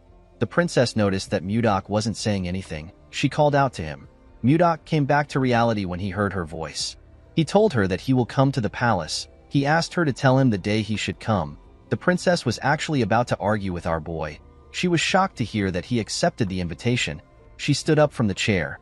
Mudok placed his cup down. He reminded her that she came to invite him. The princess realized that he was right. She sat down back and told him that he is correct. Mudok asked her to tell him when he should come to the palace. Ishilda asked him to be there by 11 in the morning. The woman actually felt annoyed that Mudok easily accepted the invitation. She assumed that she was going to have to convince him. She stood up and told him that she has to leave. Mudok clenched his fist and told himself that he will see her when he goes to the palace tomorrow. The only problem our boy had was that Ishilda is a princess. She has the highest status in the country. Mudok wondered about how he was going to get close to her and marry her. He remembered that her father in her past life killed her because she was in love with him. In order to avoid this problem, Mudok realized that he needed to plan everything meticulously. To create the perfect plan, Mudok knew that he will need Edmund's help. The scene shifts and we see Edmund shocked when he hears Mudok mention marriage. Our boy revealed to him that he plans on getting married to the princess. Edmund asked him if he is insane. With a scary tone in his voice, Mudok asked him to repeat what he said. The merchant became terrified. Our boy decided to stay calm. He asked Edmund to tell him why he thinks it is a bad idea. The man revealed to him that Ishilda is the only child of Queen Swan. Unfortunately, the queen is dead. Ishilda is the sole legitimate heir and first in line to the throne. He told our boy that it makes no sense for someone like him who has no proper status to think about marrying the princess. Mudok was annoyed to hear this. Edmund explained to him that he needs to be a prince from another country in order to become the princess's suitor. Even if he is not a prince, he should at least come from a high-ranking noble family. Mudok understood that he needs to attain a status equal to that of the princess or gain great prestige. He needed to do this to aid his plan for marriage. Edmund told him that he might have a shot if he achieved something significant. Mudok stood up. He decided to give it a shot. The merchant stopped him before he could leave. He asked him if he knows the rules that he must follow in the palace. Our boy was surprised to hear that there are rules to follow. Edmund could tell that he did not know. He moved close to his shelf and took out some books. He placed the books talking about proper etiquette on his table. Mudok was shocked to see the amount of books in front of him. Edmund knew that our boy might make a mistake if he lets him go like this. This mistake can affect their business. With a smile on his face, the man assured Mudok that he will thoroughly educate him. Our boy did not understand why the man seemed excited. He picked up a book and asked Edmund to take care of him. Mudok was forced to listen to Edmund's lecture all night long. The next day, we see Mudok dressing in front of the mirror. He stepped out of the store in really nice clothes. He decided to head to the palace. The scene shifts and we see our boy arrive at the palace. He greeted the king in an elegant manner. The king welcomed him with a bright smile. Mudok looked around. He noticed something odd. The officials were in the room. Our boy assumed that he was going to have a private meeting with the king. He did not understand why there were so many people. Ishilda gently whispered to our boy. She apologized to him. She did not intend on scheduling the appointment on a day like this. Due to how flustered she was, Mudok could tell that she wasn't lying. Next to the Duke was his son. Justin asked the princess about why our boy was there. Mudok remembered the boy as the little idiot he beat up. Our boy smiled and glared at Justin. The boy was infuriated. He wanted to curse Mudok. His father asked him to cease his behavior. He asked him if he plans on making a fool out of himself in front of the king. Justin calmed himself and told his father that he understands. Tomalova told Count Slave that Justin must have been through a lot. The Count told him that he is right. Tomalova cleared his throat and asked Mudok to tell him why he suddenly accepted his invitation. He told him that he has been disappointed for some time. Mudok told him that there is a reason for his actions. The king asked him to share his reason. Our boy explained to him that the Roll Merchant Association is currently very busy due to a shortage of manpower. He said that he is the busiest among everyone because he constantly has to produce ice. He told Tomalova that he wanted to get the ice done before meeting him. However, due to the constant barrage of daily orders, the ice he produces keeps running out. Mudok told the king that he kept postponing the invitation until today. Tomalova smiled when he heard this. He told Mudok that he never knew that he had a lot to do. He was not surprised to hear that our boy was busy because ice and ice cream are selling like hot cakes. Mudok thanked the king for his understanding. Our boy was happy to see that the king was not a difficult man. Compared to Chunhak, Tomalova seemed like an angel. The king asked our boy for his name. Mudok told him that he does not use his name. He asked the king to simply call him Magic Swordsman. Tomalova was not comfortable calling our boy with a title. He wondered about what he should do. Mudok felt like the king should just give him a name if he is not comfortable using a title. Ishilda actually told her father that he can personally give Mudok a name. Tomalova was surprised to hear this. Ishilda explained to him that he can bestow our boy with a title. The Duke was surprised to hear this. Tomalova was also surprised to hear this. The princess told him that a title is a perfect reward for someone who saved his life. Duke Icarus smiled when he heard this. He told the princess that she is right. He said that it is a brilliant idea. He believed that it was a fitting reward for the person who saved their king. He said that they need to honor this good deed from Mudok. He told the princess that her idea is really outstanding. Ishilda reluctantly thanked the Duke for his praise. She found it weird to see the Duke praising her. Tomalova told them that they are correct. He said that he cannot turn a blind eye to his benefactor. He stood up and told Mudok that he will give him a title. He grabbed a sword. He said that one word came to his mind when he saw our boy saving him. Tomalova asked Mudok to move closer to him. Our boy moved close to him and went on his knees. Although he did not like the fact that he was kneeling, it did not matter to him as long as he gets to marry the woman of his dreams. Tomalova took out the sword from its sheath. He referred to Mudok as the brave one who saved his life and the lives of his retainers without hesitation. He placed the sword on our boy's shoulder and gave him the title of Baronet along with the name Blizzard. Mudok remembered that Blizzard means snowstorm in this world. Tomalova told Mudok that he has granted him permission for his name to be passed down to future generations as long as the Drake Kingdom exists. He referred to Mudok as Baronet Blizzard and asked him to rise. The king placed his hand on Mudok's shoulder. He told him that he would not have been there to do this if he did not save him. He thanked our boy for saving him. With a smile on his face, Mudok told the king that he will make this choice all over again if another situation arises. Duke Icarus reminded the king that Mudok saved his life. He said that they need to give him a land that fits his title. No baronet has ever been given a land. Tomalova told the Duke that there will be some opposition to this decision. Icarus said that no one will dare to oppose the king's command. With a serious look on his face, the Duke said that he will personally remind anyone who opposes about the weight of a king's decree. Tomalova did not understand the kind of game the Duke was trying to play. He asked the other officials if they share the same opinion as the Duke. The men seemed to be nervous. They noticed that Icarus was glaring at them. They quickly accepted his suggestion. Tomalova decided to accept the idea. However, he could not think of a land suitable for our boy. The Duke told him that they actually have a land for Mudok. He reminded Tomalova about the northern icy lands he mentioned during the meeting they had a few days ago. The king was surprised to hear this.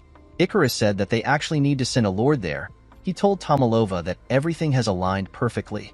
He said that Mudok's name and the northern lands are actually related. He said that a snowstorm in the northern lands is a very good omen. Tomalova realized that this was the Duke's plan from the start. He wanted to make Mudok pay for hurting his son and his self-esteem. He already knew that something was strange from the moment that Icarus suggested that they give our boy a title.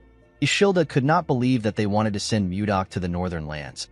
Our boy wondered if they will really send him there and make him lord. He could tell that the Duke wanted to drag him out of the capital because of his son. Our boy was actually happy. He did not see any reason for him to refuse because they were offering him lands. He decided to seize this opportunity to achieve merit and enhance his reputation. This will allow him to close the gap in status between himself and the princess. In the next scene, we see Edmund panicking after hearing that Mudok is going to the northern lands. He told our boy that the snowstorm is constantly raging. He said that avalanches are rampant. The place is extremely cold and the mana is incredibly unstable. He asked our boy if he is really going to the northern lands. Mudok gently took a sip of his tea. He told Edmund that he is going there. He assured him that he will be fine. He told him that he doesn't get cold. Edmund referred to him as Sir Magic Knight. He quickly corrected himself by calling him a baronet. He asked Mudok if he is some kind of yeti. Our boy asked him about what a yeti is. According to Edmund, a yeti is a creature of a legendary tribe that is said to only live in the northern lands. Its tales have been passed down since ancient times. Their form is similar to that of a human. They are nearly 3 meters tall, and the strength of their body is nothing to joke about. They don't feel cold, and they are known to be very violent. Mudok told the man that he finds his story interesting. Edmund said that it might be a legend since no one has ever seen a yeti. He revealed to our boy that people say that the people of the northern lands are warriors capable of defeating 100 men. Because of this, they hate being ruled over and refuse to acknowledge leaders. Mudok laughed when he heard this. He stood up and said that things will be interesting. Edmund did not expect this answer. Our boy explained to him that his fame will rise if he gains recognition from the northern people. Edmund believed that this was a very difficult task. When our boy opened the door, he saw something surprising. He saw his students outside waiting for him. Their eyes were filled with tears.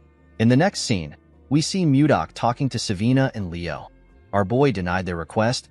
He told them that the northern lands is a dangerous place to people like them who have barely started learning martial arts. Savina explained to their master that they still have so much things to learn. She asked him to tell her who will teach them once he leaves. Leo agreed with the girl. Savina bowed her head and begged him to allow them to follow him. Leo was surprised to see this. He quickly copied the girl. Before Mudok could scold them, he saw someone behind him. He saw the princess. Ishilda greeted him. Our boy wondered about why she came. He told her that she doesn't look well. He asked her if something is wrong. Ishilda told him that they can talk once he sends the children away. Mudok quickly turned around and asked his students to leave. Savina and Leo realized that this was their opportunity. Savina asked her master if he will grant their request. Mudok was startled when he heard this. Leo told him that they will leave once he gives them an answer. Mudok decided to accept his pesky student's request. The children were very happy to hear that they were going to follow him. They began to cheer. Savina bowed her head and thanked her master. Our boy asked her to go. Ishilda told Mudok that his disciples are very lively. Our boy said that it is their rebellious spirits that is lively. The princess laughed when she heard this. Our boy was happy to see this. He asked her if she is feeling better now. With a sad look on her face, Ishilda apologized to Mudok. She said that she never expected her father to grant him a title that would send him to the northern lands. Our boy was actually happy to hear the apology. He thought that Ishilda just resembled Wayan. However, they both shared the same kindness. He remembered that Wayan actually apologized to him in the past because of her father's behavior. She also said that it was her fault. Mudok decided to tease Ishilda. He said that he wouldn't have had to go to the northern lands if he did not receive a title. Ishilda was surprised to hear this. With a sad look on her face, the girl said that it is her fault. Mudok found it adorable that she was taking responsibility. He told her that an apology will not change the fact that he still has to go to the northern lands. Ishilda started feeling bad. She asked him if there is anything that she can do to ease his mind. Our boy said that it will be good if he receives a lucky charm or a talisman. The princess asked him about what a lucky charm is. Mudok moved close to her and grabbed her. He told her that a lucky charm is a kiss filled with genuine concern for the other person. Ishilda screamed when she saw our boy close to her. Mudok realized that he teased her too much. He turned around and told her that he needs to prepare for his departure. He asked her to forget what he said. Ishilda was annoyed to see that he was going to leave after saying what he wanted. She believed that he was being rude. When she laid eyes on Mudok's back, she saw him in different clothes. They were the clothes he wore in his former world. The princess felt something wonderful in her heart. She asked Mudok to wait. Our boy turned around and asked her if something is wrong. Ishilda walked up to him and took a closer look at him. She wondered if she was imagining things. Something about Mudok's actions felt familiar to her. She told our boy that she will do it. He was shocked to hear this. He wasn't very serious when he said this. He never expected her to respond this way. He assured her that he is fine. He said that he doesn't want to force anyone into doing things that they don't want to do. Before he could say more, the princess pulled his clothes and dragged him close to her. She gave him a kiss on the lips. Our boy was shocked to feel her lips. The moment she moved back, she used her hood to cover her head. She was quite flustered. She quickly ran away. Mudok just stood there like an idiot. He could not believe that he just kissed the princess. He put himself together and said that he needs to succeed and return. The scene shifts and we are taken to the very cold northern lands. The men in a bar talk about how they have gotten a new lord. They heard that our boy saved the king's life. They heard a rumor saying that Mudok defeated 100 men to save the king. A bald man said that Mudok is actually a sixth circle mage with a swordsmanship that is so strong that even a sword master cannot handle him. The man he was talking to told him that it is not true. He did not see why the king would send someone so powerful there. A man with a huge jacket said that Mudok obviously fell out of favor with Duke Icarus. He slammed his beer on the table. He said that all they heard are simply rumors. The huge man had a bandage wrapped around one of his eyes. He said that our boy will probably run away like the others once they scare him a little bit.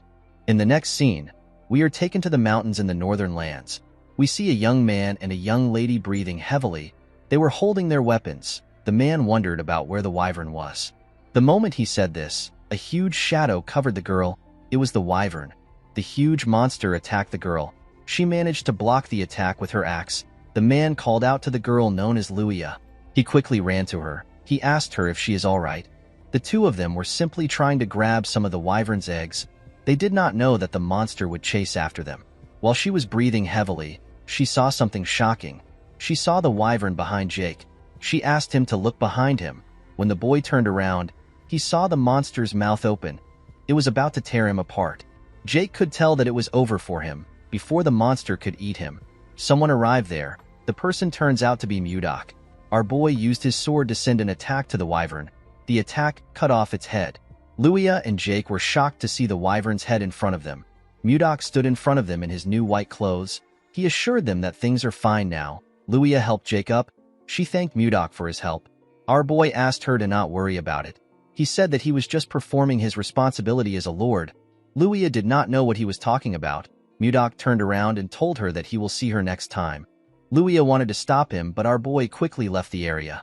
Luia was shocked to see how fast he was. She did not even catch his movements. Jake noticed something shocking. He told Luia that the wyvern eggs are gone. In the next scene, we are taken to a castle. We see Mudok smiling as he sat on his throne. He did not expect the place to be empty. He asked the man in front of him if the people don't know that today is his inauguration. The man apologized to him. He said that he will send messengers to the village again. Mudok asked him not to do it. He said that it will not change anything. Our boy did not expect them to behave like this today. He now understood why the lords kept getting driven out. He smiled at the situation. He decided to use his own way to take care of things. A few days later, we see the huge man step into the bar. He was shocked to see what was in front of him. All of the men were covered with bruises. He asked them about what happened. He asked them if Mudok did this to them. An older man with a lot of beard said that it was actually our boy. He said that he has to acknowledge Mudok's skills even if he doesn't like him. The bald man said that our boy is quite fast. He said that he couldn't move the moment Mudok touched him. He revealed to the huge man that the pain from our boy's hand technique is indescribable. While they were talking, someone barged in. He said that the scoundrel has arrived. He told them that the scoundrel is in the village square right now. The huge man did not expect Mudok to come there. He said that he will take a look at our boy. The men were happy to see that the greatest warrior of Carolyn was going to step up. They asked the man known as Max to defeat Mudok. At the village square, our boy looked around. There were a lot more people there than he expected. While he was looking around, someone called out to him. The person turns out to be Luia. Our boy was surprised to see her. Before she could move close to him, someone tapped her on her shoulders. When Luia turned around, she saw her father. Her father turned out to be Max. The man asked her about why she is there. Luia told him that she came to look at what was happening because a lot of people were gathered there. Max explained to her that the new lord is there. Luia was surprised to hear about a new lord. She realized that this was why Mudok said that it is his responsibility as a lord. She reminded her father about how she told him that someone saved her when she went to steal the ice wyvern's eggs. Max quickly realized that their new lord saved his daughter's life. This made things complicated for him. He could not fight his daughter's savior. Of course, the real reason he was scared was because Mudok killed the ice wyvern with a single blow. It is a wyvern that is stronger than the regular kind. Even someone as powerful as him could not do something like that. Max realized that he needed to acknowledge our boy. Unfortunately, he couldn't still back down. He stretched out his hand to Mudok and introduced himself as the greatest warrior of Carolyn. Mudok did not shake his hand. He introduced himself as Blizzard. He said that he is the newly appointed baronet of Carolyn. Max told him that he heard that he goes around the village mercilessly beating people up. Mudok said that he was simply teaching those who were trying to rebel a lesson. With a cold gaze in his eyes, he asked Max if he is going to behave like those people. Max told him that he actually has an offer for him. Our boy asked him to tell him his offer. According to Max, Carolyn is an extremely cold place. This is why people have been drinking alcohol to endure the harsh weather since ancient times. The man asked Mudok to have a drinking match with him. Our boy accepted the match. Max asked him to think things through.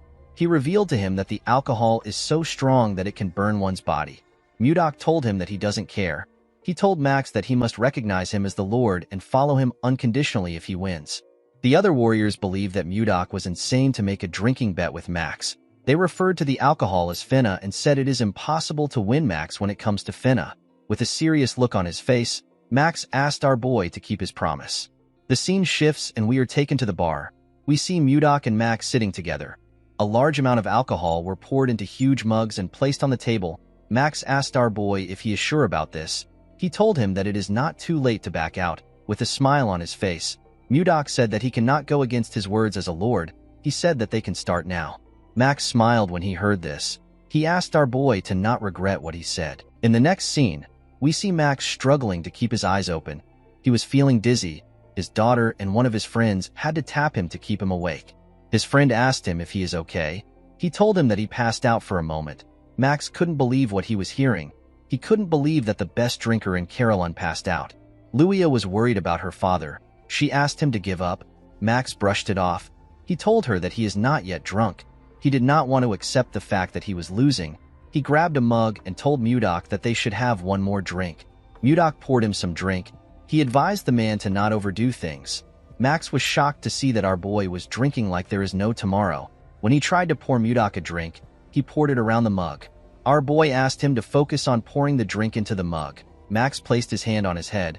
He wondered about how Mudok was still fine. Our boy asked him if he is going to give up now. Max put himself together and told him that he is good. He said that they can continue. The moment he said this, he drank another cup of liquor. Luia and Jake were quite worried when they saw this. Mudok simply drank his liquor in a calm manner. Luia and Jake were shocked to see that he wasn't drunk at all. Our boy dropped the mug on the table. He wondered if he was able to drink well because it had been a while since he had a drink. The moment he thought of this, he heard a loud sound. He quickly looked down. He smiled when he saw what was on the ground. He saw Max on the ground. The man had collapsed from drinking too much. Mudok said that he won. Everyone was shocked to see that Max actually lost. Our boy stood up. He said that everyone must gather at his castle in exactly 5 days. With a serious look on his face, he told them that he wants to see if they are the kind of people who keep their promises. 5 days later, we are taken to Mudok's castle. We see our boy on his throne. He was surprised to see the people in front of him. The people from the tavern were all gathered there. He told them that he did not expect them to come. He did not expect them to actually keep their promise. Max told him that they definitely keep their promises. Before he could go on, Mudok cut him off. Since they all knew who he was, our boy decided to go straight to the point. He told them that he will give them 10 days to prepare to move. Everyone was confused by Mudok's words. Our boy asked them to give him an answer. Luia asked him if they will all come and live in the castle with him. Mudok asked her if she really thinks that all of them will be able to live in the castle. Luia reminded him that he told them to pack their belongings. Mudok told her that he never said that they would live at the castle. With a smile on his face, our boy revealed to them that they are going to migrate to the north. Everyone was shocked to hear this. Mudok revealed to them that he has been wandering around for the past 5 days. He told them that he found a place in the north that could easily support 10,000 people. He said that they will no longer live scattered. He told them that they can live as one. The people were skeptical about Mudok's idea. Max revealed to our boy that the place he is talking about is currently inhabited by groups of ice ogres. Mudok asked him about what ice ogres are. Max told him that they are similar to normal ogres. Our boy asked the man if he is referring to the bald monsters who walk on two legs. Max asked him if he has met them. Mudok smiled when he heard this. He revealed to Max that he has eliminated all the ice ogres. Everyone was shocked to hear this. Mudok sat back down. He could not believe that they were worried about the ice ogres. He asked them to get ready to migrate. He assured them that he found a great place. After passing on his message, he asked them to leave. The next day, we see Mudok stretching his body. While he was stretching, someone greeted him. When he turned around, he saw Luia and Jake. Luia explained to him that she was frustrated that she wasn't able to greet him properly. She told Mudok her name. Jake also introduced himself. Our boy told them that he understands why they came to see him. He revealed to them that he was actually going to call for them. The two of them were surprised to hear this. Mudok assured them that it is not a big deal. He asked them to not be too nervous. With a smile on his face, he asked them to follow him. Our boy took the two of them to another part of the castle. When they arrived there, Luia and Jake saw something shocking. They saw the hatchlings of the ice wyvern. Luia was annoyed to see that it was Mudok who snatched the eggs. She asked him if he knows how hard they worked to get them. She asked him about why he did such a thing. With a smile on his face, Mudok asked them to tell him the person who saved them that day. Luia and Jake did not know what to say. When Jake tried to scold Mudok, he cut him off. He asked them to take the ice wyverns away. Luia was shocked to hear this. She asked him if he is certain. Mudok explained to her that he thought about raising them, but they eat too much and are very loud and noisy. He said that he can't think straight with them around. The wyverns were just too much for our boy. Luia told him that there is no point in taking the wyverns now. This is because wyverns perceive the first person they see after hatching as their mother. Mudok was annoyed to hear this. He could not believe that he had to continue taking care of this troublesome monsters. Jake asked him to stop spouting nonsense. He told him that ice wyverns are precious. Luia explained to him that ice wyverns are larger and stronger than most monsters. She told him that he has the opportunity to raise very powerful creatures. Jake said that he would have properly trained the wyverns and comfortably flew to Texten. Mudok asked him about where Texten is. According to Jake, Texten is located 1,000 kilometers west of Carolyn. It is the second capital of the Gaia Kingdom. It is a place that doesn't lack anything. Mudok asked Jake if they can fly to such a distant place on the wyverns. Jake said that they should be able to reach there and be back in an hour. Our boy was shocked to hear this. He asked Luia to tell him how he can tame the wyverns. She asked him if he has changed his mind. Mudok said that he has. With a smile on his face, he said that he has come up with a brilliant idea. A few days later, the residents of Carolyn began a large migration under Mudok's instructions. While they were walking, Savina ran up to her master. She called out to him. Mudok turned around. The girl informed him that people are having a hard time. Our boy was not surprised to hear this. This people have been migrating for 3 days straight. Mudok realized that there are still people who don't trust him and are still hesitating. He knew that this people will soon change their minds once they arrive at their destination. He called for everyone's attention. He asked them to hang in there even if it is hard. He assured them that they are almost there. The man with a lot of beards told Mudok that they don't even know where they are going. The bald man said that they are not completely certain that there are no ice ogres there. Mudok pushed his sword into the snow. He reminded them that he already defeated the ice ogres. He asked them to tell him how they can call themselves brave warriors of Carolyn when they are so scared. The moment he said this, he turned around. Savina called out to her master. Mudok told her that this is enough for them to understand. With a smile on his face, he told his student that she will understand everything once she sees the place by herself. In the next scene, we see Mudok and his students arrive at a huge cave with a large entrance. The cave was quite spacious and deep. Leo could tell that this was the place his master was talking about. Mudok told him that he had a hard time finding this place. He said that he liked it a bit. The people were shocked to see how big the cave was. Luia was surprised to see that there was warm water in the cave. While they were looking around, Mudok called for their attention. He told them that the place used to be the hideout for ice ogres. He told them that they will now live in this place. He said that they need to name the place since they will be living there. The people began to cheer when they heard this. Our boy wanted to give the place a name similar to the Northern Sea Palace. While he was thinking, he got an idea. He announced that this place will now be known as the White Castle. The people seemed to like the name. Mudok looked into the cave. He wondered about when the ice wyverns were going to return. The moment he thought of this, he heard a loud sound. He recognized this sound. Inside the cave, we see a cube fire lightning bolts at the wyverns. The monsters were electrocuted. They fainted on the ground. The person who was controlling the cube wondered about why wyverns were inside the cave. Immediately he asked this question. Mudok appeared behind him. He asked him about why a mage is inside the cave. The man was startled when he heard our boy's voice. He quickly turned around. Before he could attack, Mudok appeared in front of him. He used his finger to strike his acupoints. The mage lost control of his body. Our boy grabbed his neck and slammed his body to the ground. With a scary look on his face, he promised the mage that he will not show him mercy a second time. He asked him for his identity. Mudok asked the man to tell him why he attacked his wyverns. The mage noticed that he couldn't move his body. He wondered if he was paralyzed. With a scary look on his face, Mudok told him that his mouth is not paralyzed. He asked him to start talking. The man was scared to see the look on his face. He said that he will talk. He introduced himself as Count Jerome von Karyuen. Mudok did not expect the man to be a count. He revealed to him that he is a baronet. The moment he heard this, Jerome realized that our boy is the man known as Blizzard, the person who saved the king's life and received a title and a land. Mudok did not expect him to know him. Our boy realized that something was off. He asked Jerome if he is the former lord who was appointed here and got kicked out by the people. The count told him that he has his circumstances. Mudok told him that it is none of his business. He moved Jerome closer and told him that he has been talking to him freely for a while. The mage told him that he is now aware of his identity, and he knows that they are on the same side. Mudok did not respond to him. Jerome asked him if he said something wrong. Our boy grabbed his head and told him that he is wrong. The man screamed out in pain. Mudok told him that he does not care about equality.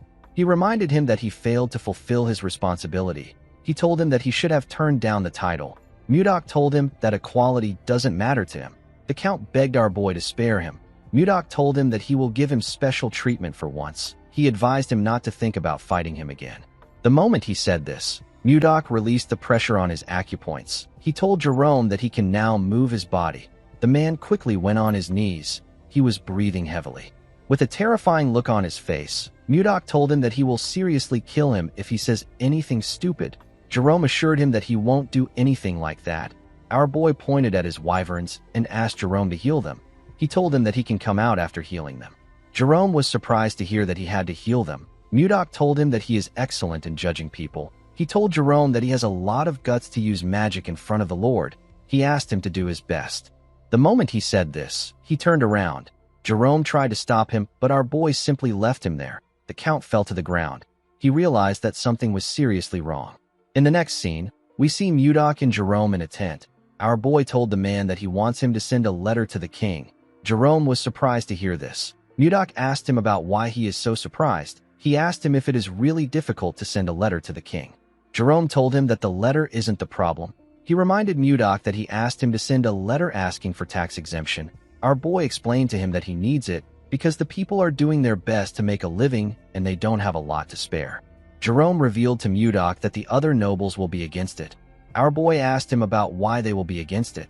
Jerome said that it will seem unfair from the nobles' perspective.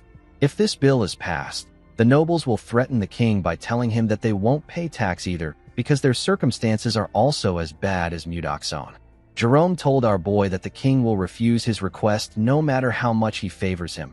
Upon hearing this, Mudok became more certain that the nobles are the problem of the kingdom and Duke Icarus is the one controlling them. He asked Jerome to suspend the idea. The count was relieved to hear this. Mudok moved close to him and shared another idea with him. Jerome was surprised to hear his idea. He asked Mudok if this is possible. Our boy told him that it is not impossible. Jerome said that it might work because it is the same case. Mudok told him that they need to get ready without delay. In the next scene, we see the citizens gather in another part of the cave. Jake asked someone if he knows why their lord suddenly gathered them. Before the person could reply, Mudok asked if everyone is already gathered there. Everyone quickly turned to him. Luia told him that she came armed as instructed. She asked Mudok about why they are gathered there. Our boy said that he will explain now. He ordered everyone to hunt down ice wyverns. He told them that their goal is to get the eggs of the ice wyverns. The warriors were surprised to hear this. They knew that it wasn't easy to get the egg of an ice wyvern. Mudok explained to them that they will create groups filled with 30 people for the sake of their safety. He asked them to focus on getting at least one egg in each group. Jerome gave the warriors papers to show them which team they belonged to. Mudok announced that the team that brings back the largest amount of wyvern eggs will receive 100 gold. The warriors were shocked to hear this. An elf said that he has never imagined getting this amount of money in his life. Jake asked Mudok if he will really give them this kind of reward for the eggs. Max asked Mudok if he will really pay them 100 gold for the eggs.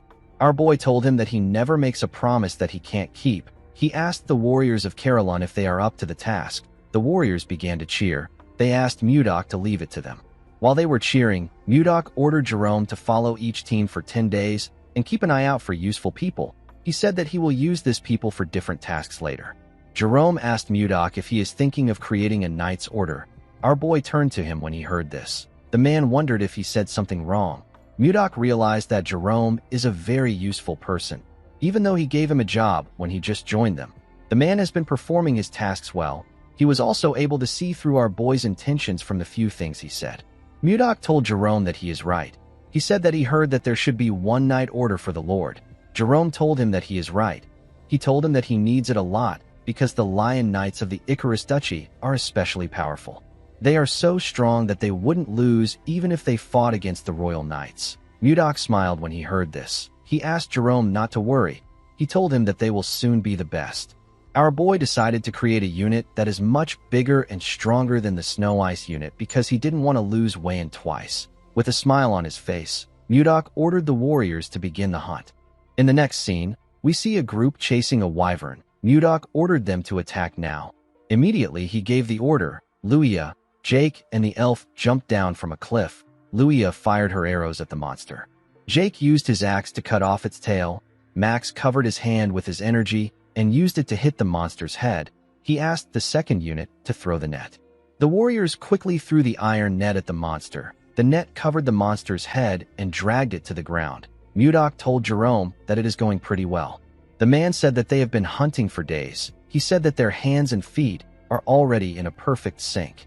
Jerome found our boy's idea to be bold. He never thought about stealing the eggs of the ice wyvern and taming it while it is still a baby.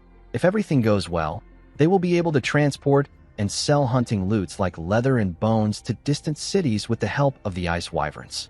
Mudok asked his warriors to cheer up. He reminded them that they will be able to get a great reward if they bring back a lot of eggs. The warriors became motivated when they heard this. They decided to continue hunting. Jerome found it amazing that our boy united the uncontrollable Carolyn warriors into one. He could not believe that they were hunting monsters together. While they were watching the warriors, they saw one of them behead a wyvern at a crazy speed. The monster didn't stand a chance. The man's teammates commended him for this. They referred to him as Gale.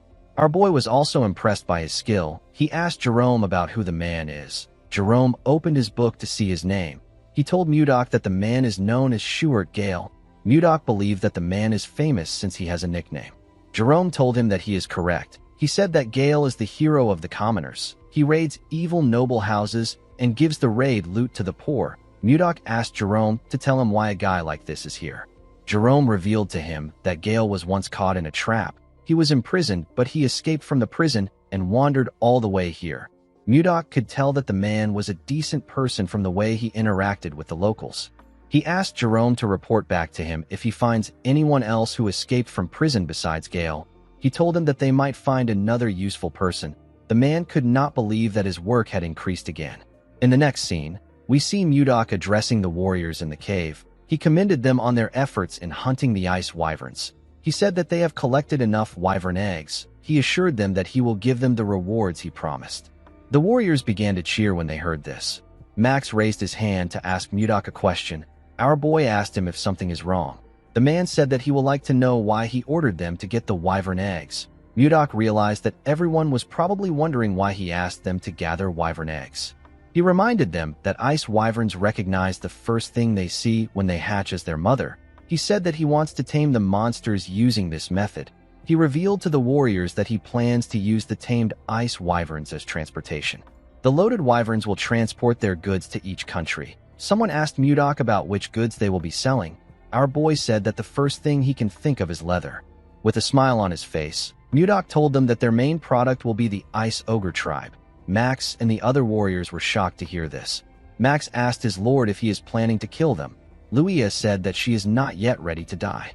Mudok ordered his warriors to calm themselves. They quickly closed their mouths. Our boy asked them to tell him the person who wiped out the Ice Ogre that had been lurking around this white castle not too long ago. The men told him that it was him. Mudok told them that they are correct. He asked them if they really believe that he is going to allow them to become an ogre's food. The warriors realized that things are different from before. They believe that things will work out with their current lord. Mudok asked them if they are interested. The warriors shouted that they are.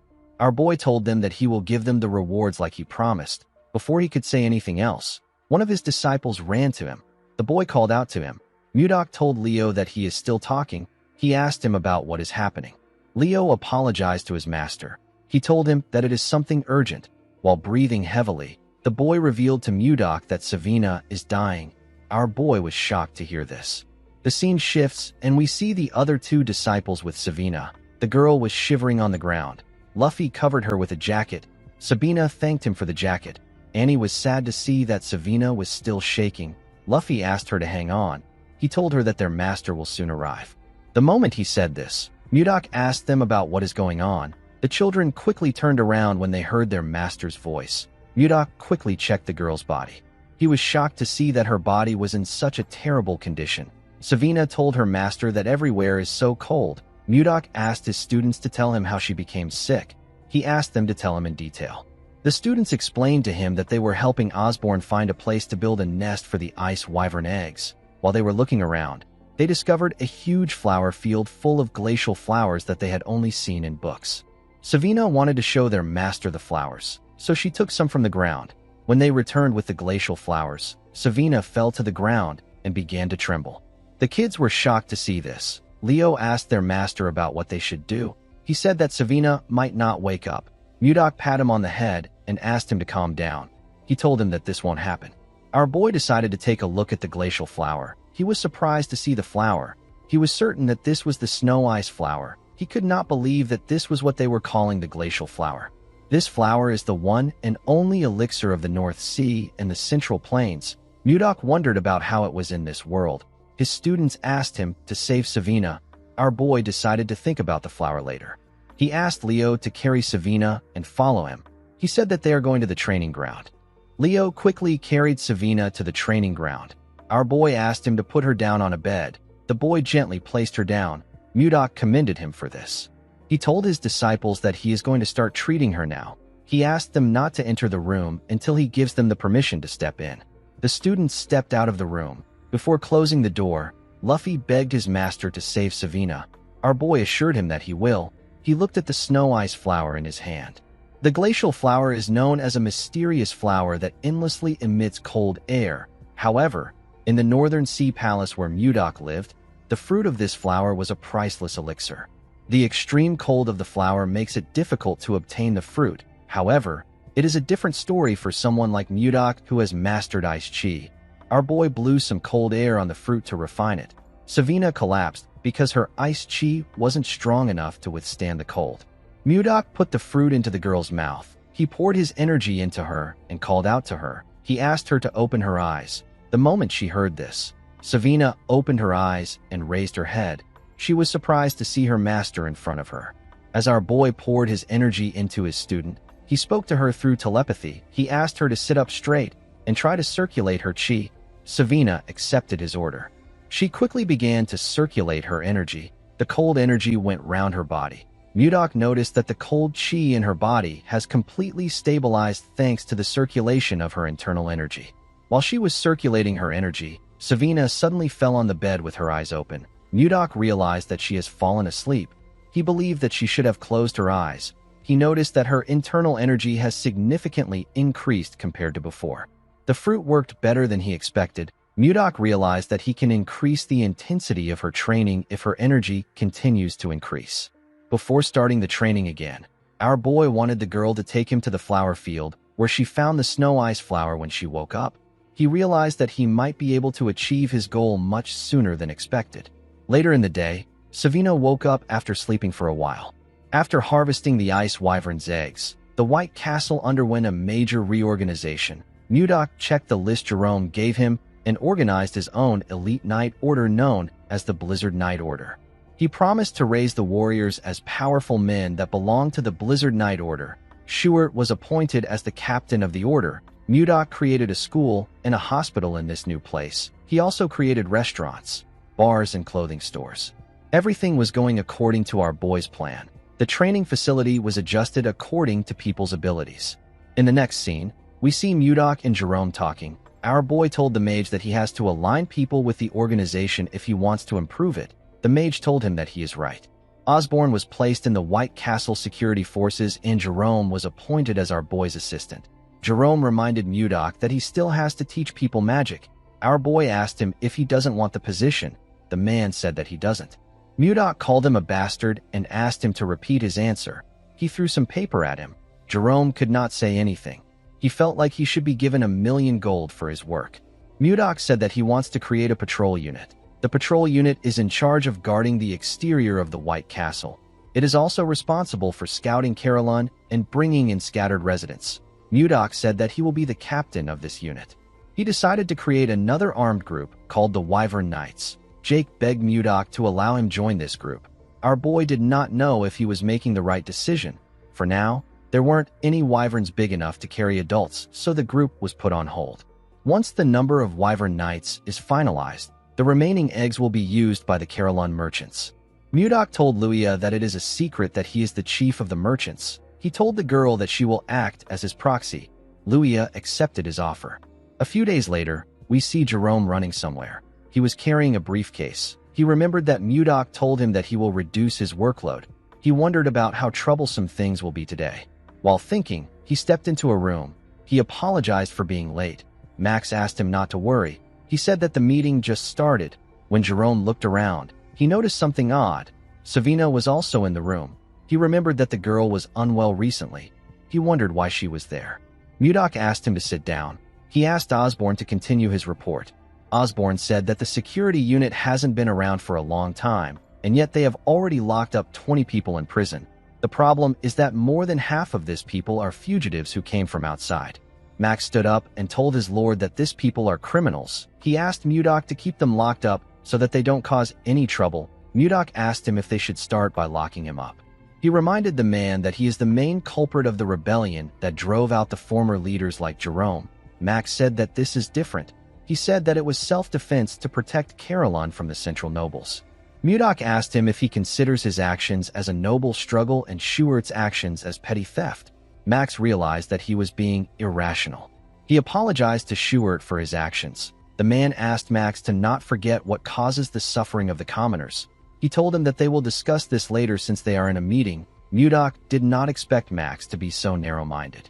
He asked the others if they have another opinion to share. Savina asked him if she can share her opinion. Our boy asked her to go ahead. Savina told Mudok that the villagers must have a terrible view of fugitives for Max to react like this. Our boy agreed with her. The girl reminded him that they have to start ogre hunting tomorrow. Mudok asked her about what this has to do with anything. Savina suggested that they put the prisoners at the forefront of the hunt. Everyone was shocked to hear this. Mudok actually liked the idea. He asked Savina to keep talking. In the next scene, we see an ogre screaming in the forest. A man with some bandages on his face informed Schuart that they could have lost the ogre. This man is Lennon. He is a grade 1 escapee. There was a huge man holding an axe behind Schuart. This man is Gregor. He is also a grade 1 escapee. Schuart ordered the men to attack the ogre once they get far enough. He asked them to erase the monster's tracks and attack it. The men accepted his order. While the ogre was looking around, Lennon and Gregor charged at it from behind. They landed their attacks on the monster's back. The ogre screamed out in pain. It quickly turned around. Gregor asked Lennon to watch out. He told him that a counterattack is coming. The monster swung its huge club at Lennon. The man was surprised to see its club coming towards him. He realized that it was too late for him to dodge. Before the club could hit him, Schuart charged at the monster. He ordered Lennon to get down. Lennon quickly bent his head to dodge the attack. Schuart used the opportunity to land multiple attacks on the ogre. The monster screamed out in pain.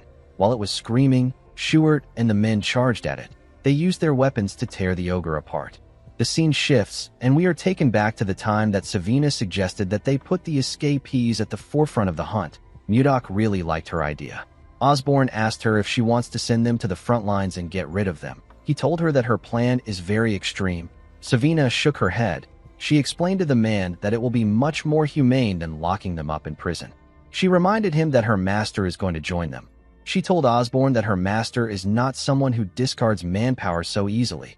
With a smile on her face, Savina told the men that people's perceptions of the escapees will start to change once they fight with them. The scene shifts, and we are taken back to the present. We see the rest of the group arrive to the hunt. They were all looking at the ogre that Schuart caught with the men. Schuart asked Lennon if he is okay.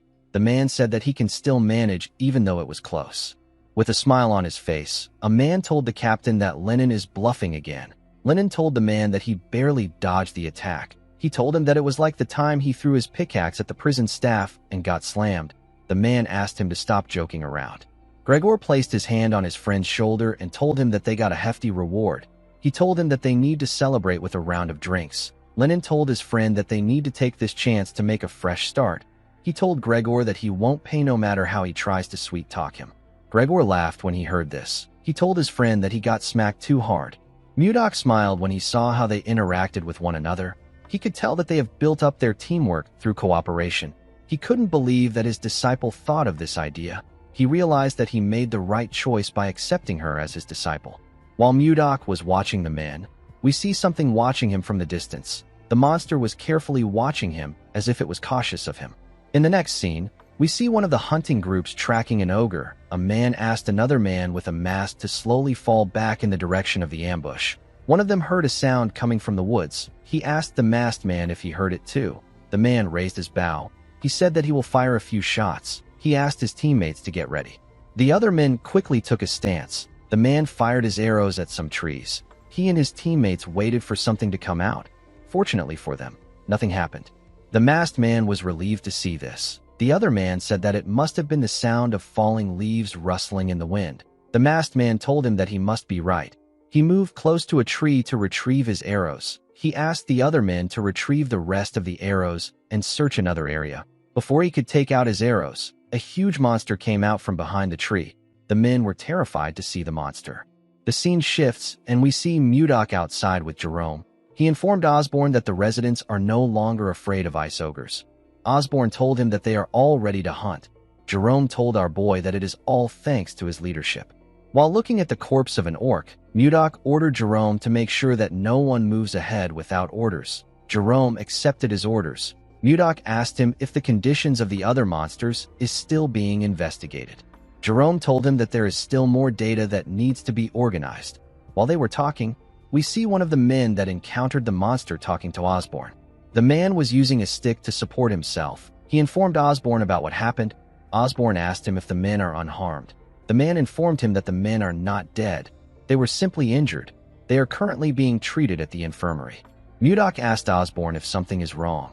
The man revealed to him that something serious has happened. He explained to our boy that a new monster has appeared, and it is different from the ice ogres. Our boy was surprised to hear this. The wounded man explained to Mudok that two of their members who went to investigate monster activities were attacked by the monster. Mudok asked the man if he is certain that it wasn't an ogre. The man assured him that it was a different species. Our boy asked him to describe it. The man told him that the monster's body was covered in white fur, and it was incredibly huge. It was over 3 meters tall. He told Mudok that ogres are stupid. This monster was way more intelligent than them. While the man was talking, something screamed in the forest. Mudok immediately told Jerome that the hunt is over. Jerome asked his master if he plans on going by himself. Our boy told him that he has to do it himself. He asked Jerome and Osborne to follow him once the area is secure. The men accepted his order. Mudok ran into the forest at a crazy speed. He realized that he knew this monster that the man described. He was certain that he had heard an explanation from Edmund before. He remembered the time Edmund asked him if he was a Yeti. While Mudok was running, he activated a skill known as Mind's Eye and used it to scan the forest. He quickly found the monster he was looking for. Our boy landed on a tree. He took out his sword and charged at the monster. The monster became terrified when it sensed someone coming towards him. He quickly raised his hand to block our boy's attack. He was able to block it with his thick fur.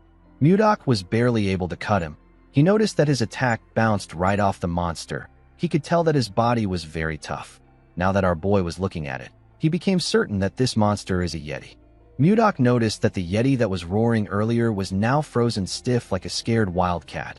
Due to the way the monster reacted, our boy realized that it could sense the weight of his martial power. The look in his eyes shows that he is scared. Mudok considered sparing the Yeti out of curiosity, but he couldn't keep someone who harmed his people alive. Our boy raised his sword and asked the monster to be born as a human in his next life. He jumped and charged at the Yeti. The monster was scared to see him coming towards him. He covered his hand with an unknown energy before Mudok could strike him. When Mudok's sword got close to the monster, it destroyed everything around him and cleared the area. Our boy believed that he had won the fight, but he was wrong. When he looked at the ground, he didn't see anything there. He recalled that the Yeti suddenly emitted a light and vanished along with his energy just before it was struck down. Our boy wondered about the kind of magic the Yeti used. He recalled that the light was green. He remembered that he heard something about this from Luffy when he first came to this world. Mages of the 5th circle or higher can use space travel magic called teleportation. Most mages stay at the 1st or the 2nd circle. Mudok understood that the 5th circle must be something between the transformation realm and the profound realm in the cultivation world. He could not believe that a monster covered in white fur used such an extraordinary magic. Of course, this didn't really matter to Mudok. Even if it was spatial movement, our boy could still catch up to it. He turned around and fired his energy in the direction of the monster. He tore through the forest with his ice chi. Unfortunately, the Yeti still escaped. Mudok did not expect a big monster like that to run off like a rat. He could still sense the Yeti's presence nearby. Even though it was teleporting, it couldn't get very far from our boy. Mudok could tell that the monster was about 1.5 kilometers away from him. While looking around, our boy felt something. He carefully placed his leg on a tree. He sensed a cave below. When he arrived at the entrance of the cave, he saw something shocking. He saw a huge library. He could not believe that there is a library in the middle of this snowy field. While he was looking around, he found the Yeti behind a shelf. He told the monster that he should make some efforts if he is going to hide. The Yeti begged him not to come closer. Mudok assured him that he is not going to eat him. He asked him to calm down. He asked the Yeti if he is a human.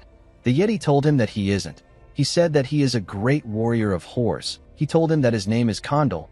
Our boy wondered if he had heard about a warrior of horse. Jerome appeared behind him and told his master that it is a term that means Yeti. Mudok commended Jerome on finding this location. The mage informed his master that there were signs of destruction nearby. He told him that something like that would be impossible for anyone except his master. Jerome thought that a natural disaster occurred when he saw what his master did. Jerome wondered why a legendary race like the Yeti that has been in existence since ancient times was in a library like this. Mudok said that he was about to ask Condal about it. He hit his hand on the wall and asked Condal to tell him where he came from. Condal didn't say anything. With a look of anger on his face, our boy asked him if he is trying to run away again. He released his ice chi and asked Condal to speak quickly. He told him that he is not a very patient person. Condal became scared. He revealed to Mudok that he is from Gulag. Our boy asked him if Gulag is his village. Condal nodded his head. Mudok asked him if a lot of Yetis live there. Condal told him that he is right. While they were talking, Jerome was looking at the books in the library. Something in the library caught his attention. Mudok asked Condal to tell him why he killed his people. With a scary look on his face, he asked him to choose his answer carefully. Condal told him that he didn't kill anyone. He used his hand to beat his chest and told our boy that he is a great warrior of horse. He said that people don't die after getting hit by his bat. With a serious look on his face, Mudok asked him if he is telling the truth. Condal looked into his eyes and told him that he is. While looking through the books, Jerome told his master that Condal is telling them the truth. He said that the two men only sustained injuries. There were no deaths. Mudok recalled that the man said that the men were in the infirmary. He realized that no one actually said that someone died. Condal told him that he drove the humans out because they entered the sanctuary first. He said that he would never attack first. Mudok told Jerome that the men must have trespassed into the Yeti's territory while they were hunting the ice ogres. The man told him that he is right. Our boy realized that Edmund gave him the wrong information about Yetis. He called Condal Kongdao and asked Jerome to heal his injuries. Jerome corrected his master on his pronunciation of the Yeti's name. While Jerome was healing him, Mudok called out to Condal. With a smile on his face, he asked Condal to tell him where his sanctuary is. He told him that he will firmly warn his people so that they don't trespass again. Condal was very happy to hear this. With a scary look on his face, Mudok told Condal that he has been speaking informally to him the whole time. He asked him if he doesn't know how to use honorifics. The Yeti did not know what honorifics meant. Mudok asked him to forget about it. He didn't see the point in taking it serious with someone who couldn't speak properly. Jerome informed his master that the treatment is complete. Our boy told him that they need to return now. Jerome called out to his master. Mudok asked him if something is wrong. Jerome told him that he has a request to make. The scene shifts, and we are taken to Barhan. We see Edmund ask Charles to tell him the amount of time that has passed since the promise date. The man told him that it has been 3 months. Edmund called out to his assistant again. The man turned to him. Edmund fell to his knees and said that their merchant association is finished. Edmund told his assistant that Mudok made him a promise. In his very stupid imagination, Mudok held his beard and asked him to hold on for 3 months. He told him that he will send someone. Henry wondered if there was such a romantic mood in the air when Mudok was speaking to his leader. Edmund began to cry. He told Henry that he has not received any word from our boy. Henry asked him to calm down. He told him that Mudok isn't someone who would break his promise. While he was talking, he noticed that a huge shadow covered him and his leader. Edmund and Henry quickly looked up. They were shocked to see a wyvern coming close to them. The two of them quickly moved back. When the wyvern landed, Edmund heard a voice call out to him. Edmund immediately recognized this voice. When he looked at the wyvern's back, he saw Savina. With a smile on her face, the girl told the man that the ice has arrived. Edmund was extremely happy to see a huge bag containing ice. He said that he knew that Mudok would come through. Henry was shocked to see Savina getting off the ice wyvern. It is a monster whose strength rivals an entire night squad. He couldn't believe that they were using this powerful monster for ice delivery. He wondered about what our boy was doing in the north to be able to control an ice wyvern. While looking around, Savina remembered something. She stretched out her hand to give Edmund a letter. She told him that her master asked him to give the letter to a certain person. Edmund smiled when he heard this. He knew who Mudok was talking about. The scene shifts, and we are taken to the palace. We see Princess Ishilda drinking tea outside. She was drinking it with someone. The boy thanked her for accepting his invitation. He told her that she grows more beautiful with each passing day. Ishilda thanked Justin for his compliment. He took a sip of his wine. He realized that the princess is still as cold as ever. She wasn't even giving him a fake smile for formalities. Justin believed that it wouldn't be fun if the princess gave in too easily. He was certain that he could change her indifferent behavior. While he was thinking, a maid rushed to meet the princess. She told her about something. Ishilda screamed out when she heard that she received a letter from Mudok. Justin stood up and spat out his drink when he heard this. The maid informed Ishilda that the letter is in the study. Ishilda quickly stood up and asked the maid to follow her. Justin asked the princess if she is already leaving. He reminded her that he rushed here in the morning to see her. With a cold look on her face, Ishilda told him that she heard that he trained so much that even a day isn't enough. She asked him not to waste his time. She asked him to head back to his house. She turned around and asked the maid, whose name is Lenshia, to follow her. Justin grit his teeth when he saw this. When he saw how beautiful Ishilda's hair was, he became enraged. He slammed his hand on the table and called Mudok a bastard. The scene shifts, and we are taken to Ishilda's study. We see her reading the letter. Our boy asked her about how she has been. He told her that he has been doing well thanks to her lucky charm. Ishilda blushed when she remembered the kiss. Mudok told her that the northern lands is a nice place to live in. He said that there are sparkling crystal caves and warm hot springs. He revealed to her that they built a city called the White Castle inside a warm cave. He told Ishilda that it is a very beautiful place, but it has one big flaw. The flaw is that she is not there with him. He said that this makes the place feel really empty. Mudok told her that he wants to give her a small gift to show her how he is feeling. When Ishilda looked down, she saw something shocking. She saw a flower made from ice. She held the flower close to her chest. She wondered why she was always thinking about our boy. She took a look at the flower again and made a decision. She decided to meet Mudok directly. The scene shifts, and we are taken to the White Castle. We see Mudok making an ice flower. He was wearing a white fur coat. The flower broke in his hand. He found it odd that he was good at smashing things, but it was difficult for him to make delicate items like this. While he was thinking, Jerome ran to him. He called out to his master. Mudok asked the mage to tell him why he is making such a fuss. He asked him to tell him what happened. Jerome told his master that he needs to come to the office right now. He said that he has made a huge discovery. He told Mudok that it is a once-in-a-lifetime event. Mudok asked him to calm down. He told him that he will follow him. He poured the ice shards on the numerous ice shards next to him. Those were the ice shards from the previous ice flowers he tried to make. At the office, Jerome revealed to our boy that the library he found belongs to an ancient mage. Mudok acted surprised. He asked Jerome to tell him what the big deal is. The mage told his master that his reaction is too poor. He explained to him that this is a huge discovery. He told Mudok that it is a relic of ancient humans, a key to reviving lost magic and a stepping stone to break past the fifth circle. Mudok didn't really care. He noticed something odd. He turned to Jerome and told him that he is sensing something intense coming from his waist. Jerome was shocked to hear this. With a shaky tone in his voice, he told Mudok that it is not important. He said that he didn't report it because it was worthless. Mudok used his chi to drag a bag out of Jerome's clothes. Jerome became scared. With a smile on his face, our boy told the mage that he needs to see it since he is trying so hard to hide it. When he opened the bag, he found something odd inside. He found some shiny rocks inside the bag. Jerome explained to his master that he wasn't trying to hide the stones. He told him that the stones are filled with condensed mana. They are called mana stones. Mudok asked Jerome to tell him what he wanted to use the mana stones for.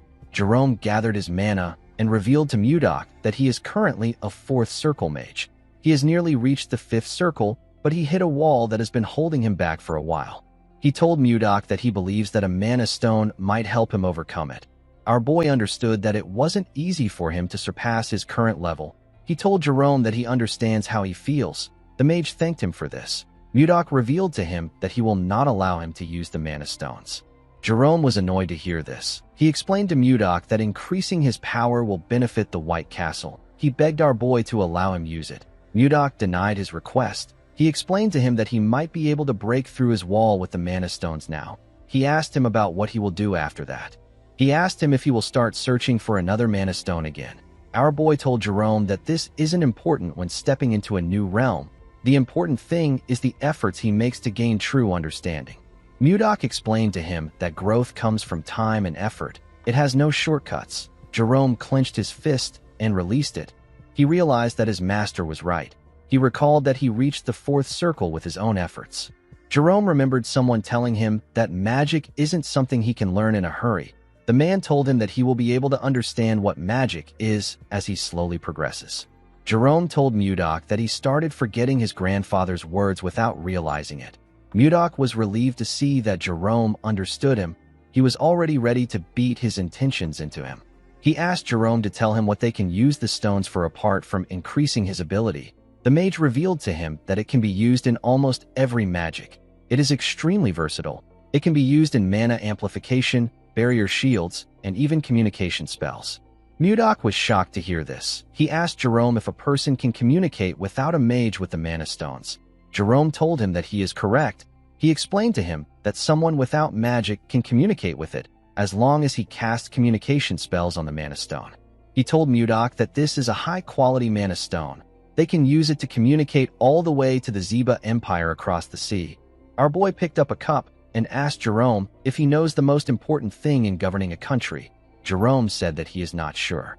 Our boy revealed to him that it is the speed of information. He told him that the country that gathers and delivers information faster can change the game. He ordered Jerome to turn all the mana stones into communication stones. The scene shifts, and we are taken outside the White Castle. We see Mudok, Jerome, and Osborne standing outside. Jake called out to our boy with the mana stone and asked him if he can hear him. Mudok and Osborne were surprised to see this. Our boy told Jake that he can hear him clearly. He asked Jake about how far he has gotten. While riding a wyvern, Jake told Mudok that he is 10 kilometers above the plains from the White Castle. He told our boy that he can hear him perfectly. Mudok was happy to see that the signal did not have any interference. He said that the communication stones test is a success. He announced that they will use the communication stones to stay in contact from now on. The moment he said this, he heard Jake saying that the wyvern is amazing. Jerome and Osborne became worried when they saw that the boy interrupted their master. He asked the wyvern to do a triple spin nosedive. Our boy was annoyed to hear the boy's voice. He ordered him to come back. He squeezed the communication stone and ordered Osborne to increase the training intensity when Jake returns. Jerome begged his master not to break the communication device. Before Mudok could break it, someone called out to him. When he turned around, he saw some wyverns landing in front of the White Castle. The person who called out to him was Savina. The girl told him that she is back. Mudok was happy to see her. He asked her to come in. In the next scene, we are taken to the meeting room. We see everyone seated. All of them now had new white uniforms. Mudok was reading a letter in the room. Savina asked her master if there is something wrong with Edmund's letter. Mudok told her that there isn't. He revealed to her that he asked Edmund to send him information about the political climate of nearby countries. He said that Edmund talked about it in great detail. Mudok noticed that a particular name was mentioned a lot of times in the letter. The name is Anos. The name felt strange to Mudok. He asked the people there if they know anything about Anos. Schuer was surprised to hear the name. He told Mudok that he has never seen Anos himself. He said that people say that he is a grand sword master. Everyone was shocked to hear this. Mudok didn't know how to react. The members could not believe that there was someone more powerful than a sword master. They thought that there wasn't a single person on the continent that was above a sword master. With a terrifying tone in his voice, Mudok ordered his men to keep quiet. Everyone quickly shut their mouths. They were all scared. A grand sword master is at the realm of harmonization in the Central Plains. Someone in the realm of harmonization would be able to create a sword manifestation. Mudok was disappointed when he found out that there were only 10 people who could use sword aura in this world. To a warrior like him, a life without worthy opponents is very dull. He could not believe that a master of the harmonization realm has shown up. Even though the person wouldn't be a match for him, our boy was still excited. He wanted to meet the strongest person in this world. Schuer told Mudok that he heard something unusual about Anos. He revealed to his master that people say that when he uses his swordsmanship, a plum blossom scent follows. Mudok was shocked to hear this. He knew about a swordsmanship that releases the scent of plum blossom. He knew that only people of the Manhwa sect are capable of using such techniques. A realization dawned upon Mudok. He realized that someone else from the Central Plains might have crossed into this world.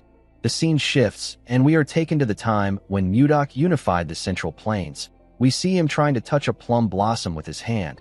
He told someone that the Manhwa sect uses a sword technique that gives off the scent of plum blossom. Mudok told the man who he held up with his ice that his swordsmanship is impressive. He told him that he simply chose the wrong opponent. The man's name is Zhang Pengjin. He is the head of the Manhwa sect. Pengjin grit his teeth and called our boy a bastard. He told Mudok that the outcome would have been different if his disciple was here. Mudok asked him if he is referring to the disciple that ran away a few days ago. Pengjin told Mudok that his disciple didn't run away. With a look of anger on his face, he said that his disciple suddenly disappeared during his secluded training. It was as if he vanished from the world. At the time, Mudok thought that this was a ridiculous excuse, but after coming to this world, our boy began to believe what Pengjin said. He wondered if Pengjin's disciple is actually Anos. Jerome asked Mudok if this is everything the letter said. Our boy told him that there is nothing really important in the letter. He told his cabinet that he was told that the kingdom sent an inspection team. Everyone was shocked to hear this. Jerome asked Mudok to tell him if something is wrong. Mudok did not understand why he was panicking. He asked him if it is a big deal. Jerome told him that it is. He explained to Mudok that there are only 2 reasons why an inspection team visits. It is either a royal sightseeing trip or the capture and execution of traitors. Jerome believed that they needed to be prepared. He asked Mudok about when the inspection group is coming. Our boy raised his hand and pointed outside. Jerome quickly turned around. Mudok told him that it is currently 1 p.m. He said that the group has already arrived. Outside the palace, we see a large amount of soldiers waiting. Jerome and the others were shocked to see the amount of soldiers that came. They even saw some knights among them. Justin stepped forward in an armor. He called upon Mudok and asked him to come down and receive the inspection group with proper manners. Mudok quickly appeared in front of him. He greeted Justin and asked him if his arm is now better. Justin was annoyed to see our boy mocking him. Members of Mudok's group were surprised to see him on the ground. They did not know how he was able to quickly get there. Jerome wondered about what his lord was thinking. He did not know if our boy was going to kill them and commit treason. Mudok smiled and asked the princess to come out. Ishilda asked Justin to refrain from making threats. She stepped out and took off her hood. She asked our boy if he has been well. In the next scene, we see Ishilda smiling as she looked around the White Castle. She was surprised to see how beautiful the crystal cave was. She told him that she wants to see the hot springs. Our boy asked her to follow him. Mudok found out that the inspection group came there for a royal sightseeing trip. After Ishilda read his letter, she begged her father until he let her come with the inspection group. While showing her around, Mudok told the princess that she is still as stubborn as ever. He reminded her about the lucky charm she gave him. Ishilda began to blush when she remembered the kiss. She told Mudok that the topic is off limits for now. Upon seeing how shy she was, Mudok realized that she is still the same way she was in the Central Plains. As he walked past some ice crystals, our boy realized that it has been a long journey for him. He conquered the martial world to avenge Wayan, and after a long detour, he finally met her again. Even though her appearance has changed, Mudok was simply happy that he gets to be reunited with her. Ishilda was quite happy to see the hot springs. She said that it is quite beautiful. Mudok hugged her and told her that she is even more beautiful to him. Ishilda was surprised to hear this. Our boy told her that he really missed her. He then called her Wayan. Ishilda's expression became grim when she heard this. She let go of him. Mudok immediately realized that he messed up. Ishilda asked him about who Wayan is. Mudok told her that the name accidentally slipped out. Ishilda explained to him that she likes the way he looks at her. She could feel affection from the gaze in his eyes. She said that she just realized something today. She asked our boy if his affection is directed towards her or the woman known as Wayan. Mudok was shocked to hear this. Seeing that he could not give her a response, Ishilda turned around. Before she could walk away, Mudok called out to her. Ishilda covered his mouth with her hand before he could say anything. She told him that he does not need to say anything. As tears slowly dropped from her eyes, she turned around. She told Mudok that she has already gotten her answer. Mudok wanted to stop her. He clenched his fist out of anger because he didn't know what to say. At night, we see Mudok walking in the forest. He thought about Wayan and Ishilda. He knew that Ishilda won't understand the emotions he has built up even if he explains his transmigration to her. While Mudok was thinking, we see someone watching him from a tree. The person took out a blade and charged at Mudok from behind. A large amount of blood splashed in the forest. In the next scene, we see Justin call out to someone known as Arbin. Arbin came out of his shadow and greeted him. Justin asked him about how the ambush went. Arbin told him that it was a success. Justin smiled when he heard this. At the forest, we see Mudok's pendant on the ground. The scene shifts, and we are taken to the White Castle's VIP guest quarters. We see two guards at the entrance. Inside the room, we see Ishilda crying. She told herself that she is pathetic. She could not believe that she was crying her eyes out after a breakup. While resting her head on her table, she remembered the look that Mudok had in his eyes. She told herself that Mudok is so foolish. She wanted him to try holding her back. At the entrance, we see someone walking up to the guards. The guards informed Ishilda that she has a visitor.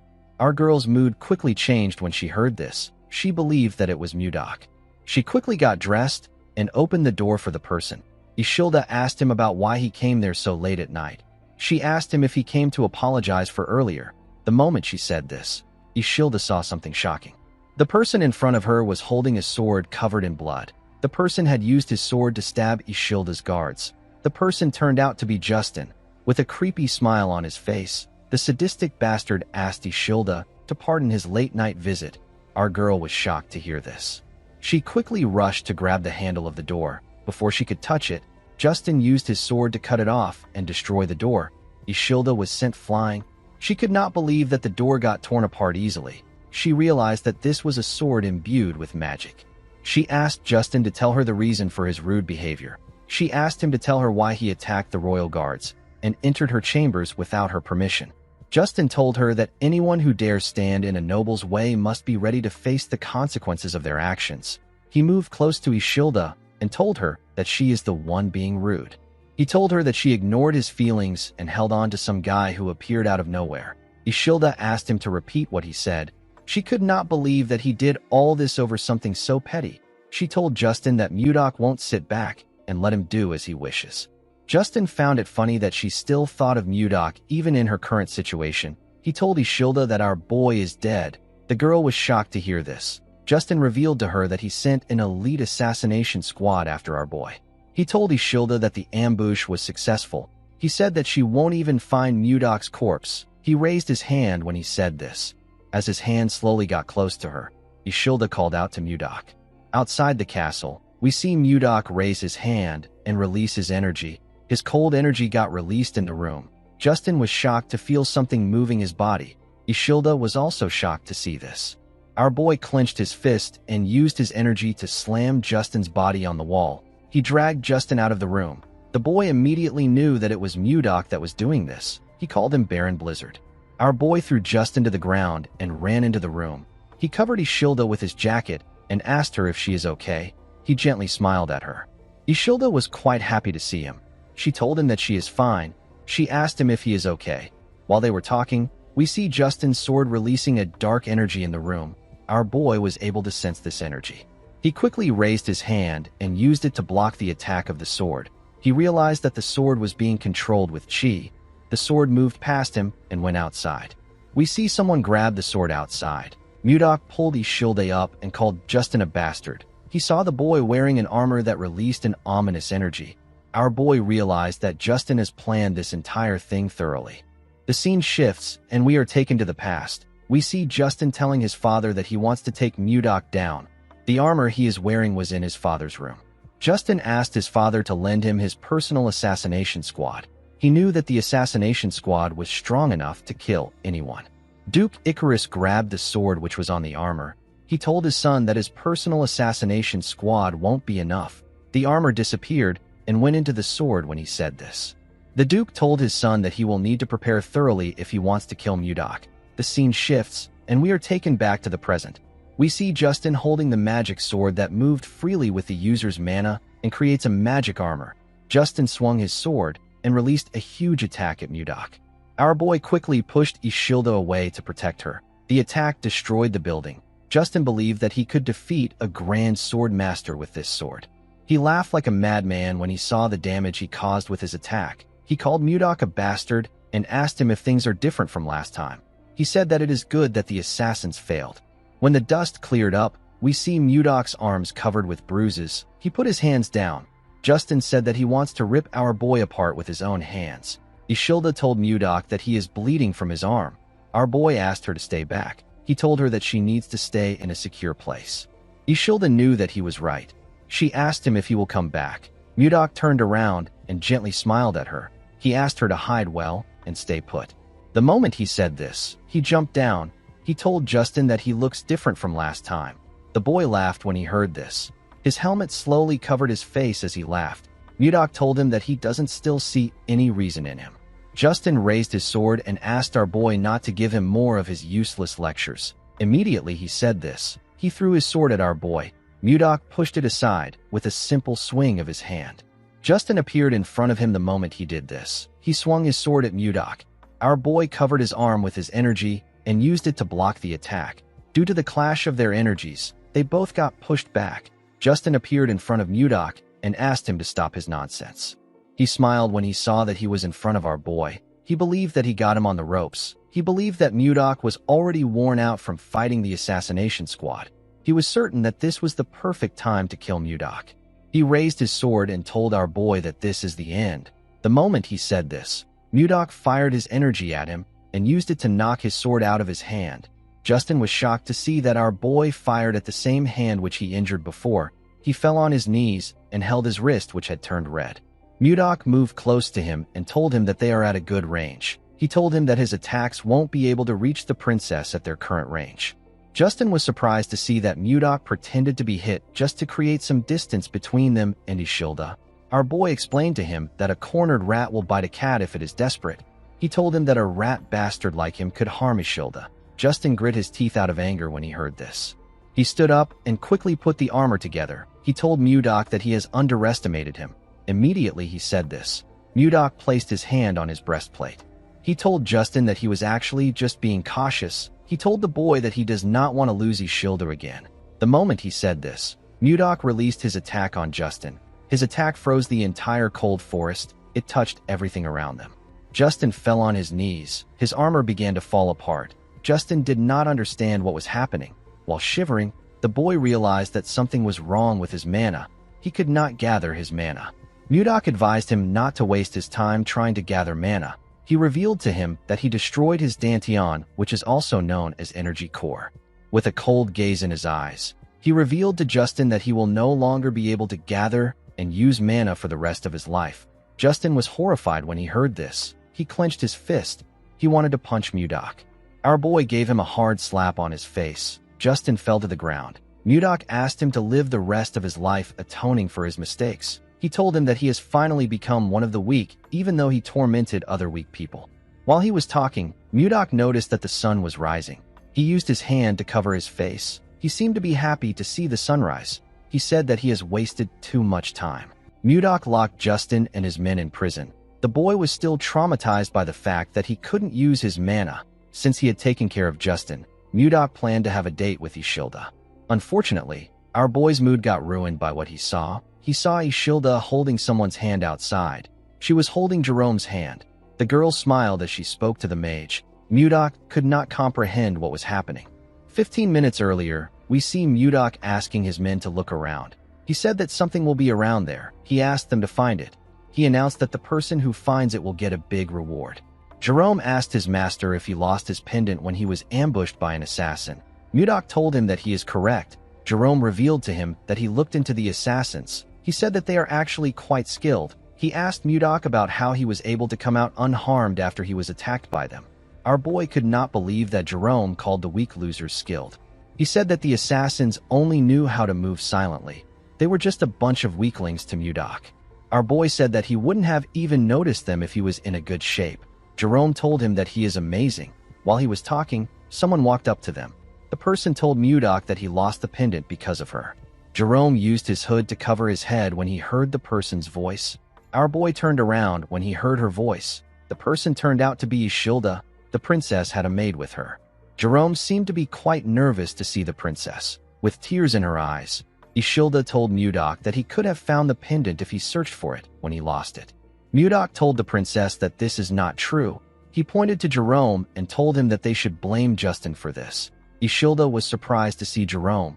She moved close to him and grabbed his hand. She asked him if he is Count Jerome Karyuin. Ishilda did not know why the Count was there. She told him that she heard he was missing. Jerome simply smiled nervously when he heard this. Mudok was annoyed to see Ishilda holding Jerome's hand. The mage quickly let go of Ishilda. He told her that this kind of enthusiastic welcome is a bit troubling for him. The moment he said this, Mudok placed his hand on his shoulder. The mage became scared. With a creepy smile on his face, our boy told Jerome that he seems pretty close to the princess. Jerome told him that this is not true. Mudok said that they look quite close. Ishilda's maid told her that she needs to clear up this misunderstanding. Ishilda did not really know why anyone would misunderstand her. While Mudok was choking the Count, Ishilda revealed to him that Jerome was the person she respected most. She said that the Count is an amazing person. According to the princess, Jerome is a true noble who cares for the people. She said that she felt bad that he got exiled to a barren place. She was quite sad when she found out that he went missing. Mudok asked him about why he never spoke about this. Jerome told him that no one goes around bragging about their own good deeds.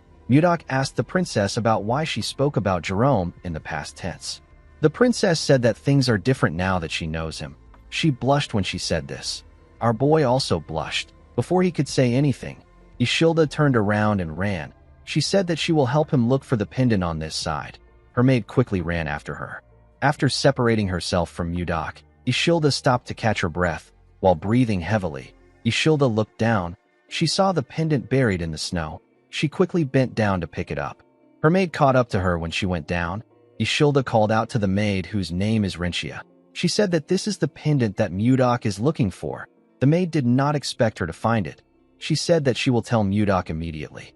While looking at the pendant, the princess remembered the look on our boy's face when he mentioned Wan. She was certain that this pendant had something to do with Wan. Renchia called out to the princess. She told her that she has the same expression as Mudok. Ishilda was quite angry when she remembered how Mudok reacted. She asked her maid if she really looked like him. The woman nodded her head at her. She told Ishilda that there is no need for her to rush. She assured her that Mudok is thinking about her the same way she is thinking about him. Ishilda stared at the pendant when she heard this. At first she was jealous, but now she is curious about the situation. She wondered about the woman who could win the heart of someone like Mudok. Ishilda gave our boy back his pendant. She was quite curious about who Wayan is. The scene shifts, and we see someone break a glass containing the Lotus of Love. The person turned out to be Wayan's father. Chunhak asked his daughter to move the trash away.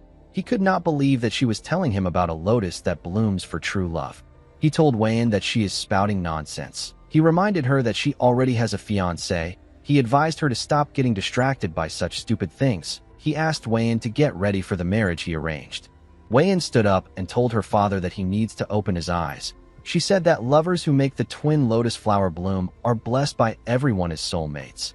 The girl was sad that her father only spoke about a political marriage even after witnessing such a miracle. She told her father that the martial alliance must matter to him more than his daughter. Chunhak was hurt by her words. He clenched his fist out of anger. Wayan reminded him that he abandoned her mother for the martial alliance. Before she could say anything, Chunhak ordered his guards to lock her up. He ordered them not to allow her go to the ice palace until the wedding is over. He asked them to keep her under strict surveillance. With tears in her eyes, Wayan called out to her father. She begged him to not do this. The girl told herself that she should have never returned there. In the next scene, we see Ishilda open her eyes. She wondered why she had such a weird dream. The scene shifts, and we see Ishilda and her maid looking at a hot spring. Ishilda was still thinking about the woman she saw in her dreams. She wondered about who she was. While she was thinking, Mudok walked up to her. He asked her if something is wrong. The girl turned around and told him that she is fine. With a sad look on her face, she told Mudok that there is nothing to worry about. Our boy noticed that she was sad.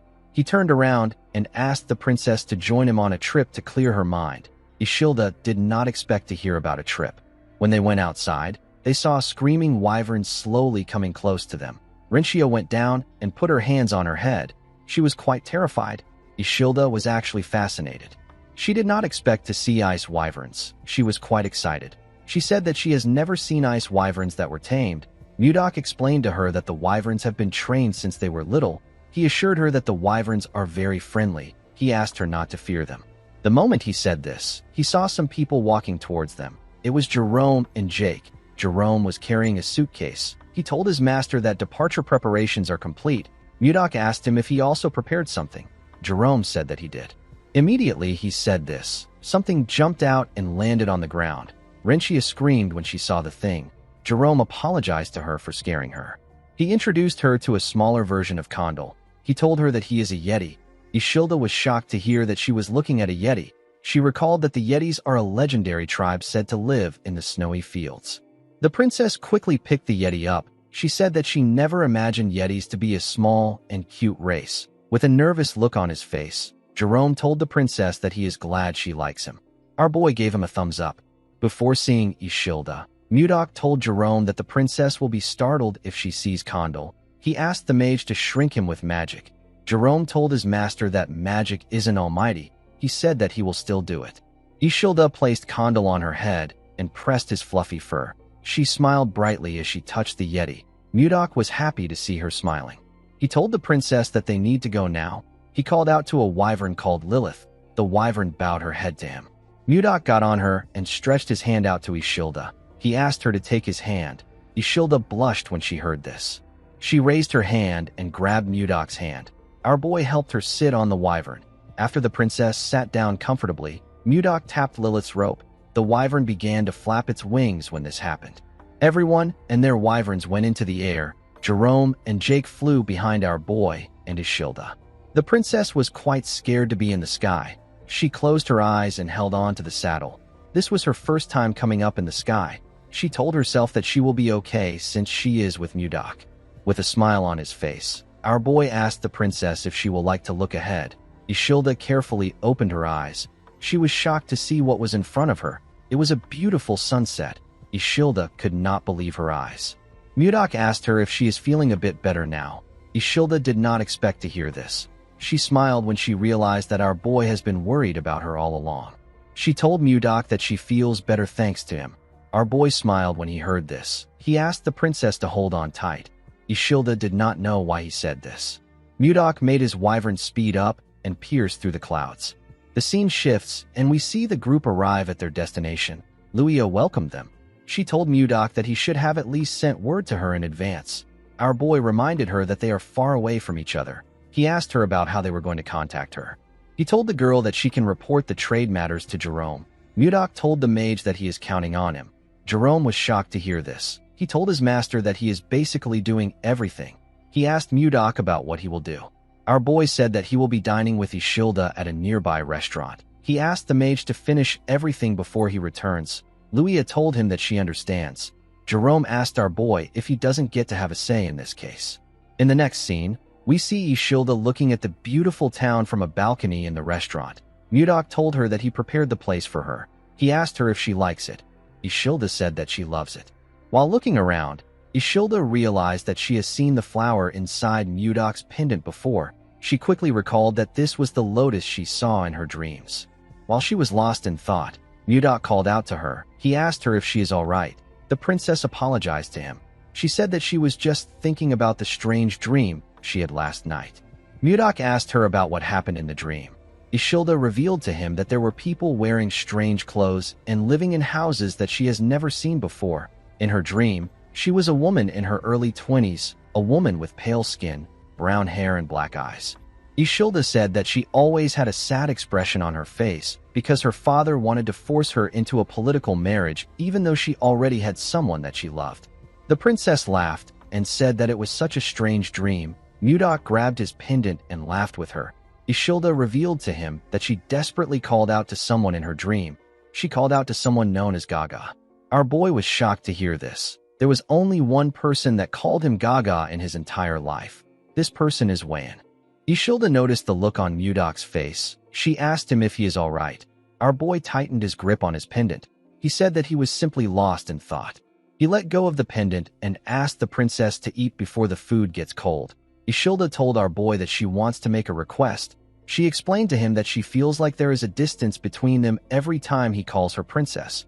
With a smile on her face, the girl asked him to call her Ishilda if it is okay with him. While looking at her, Mudok remembered Wan. He smiled when he remembered his lover. He told Ishilda that he can do this.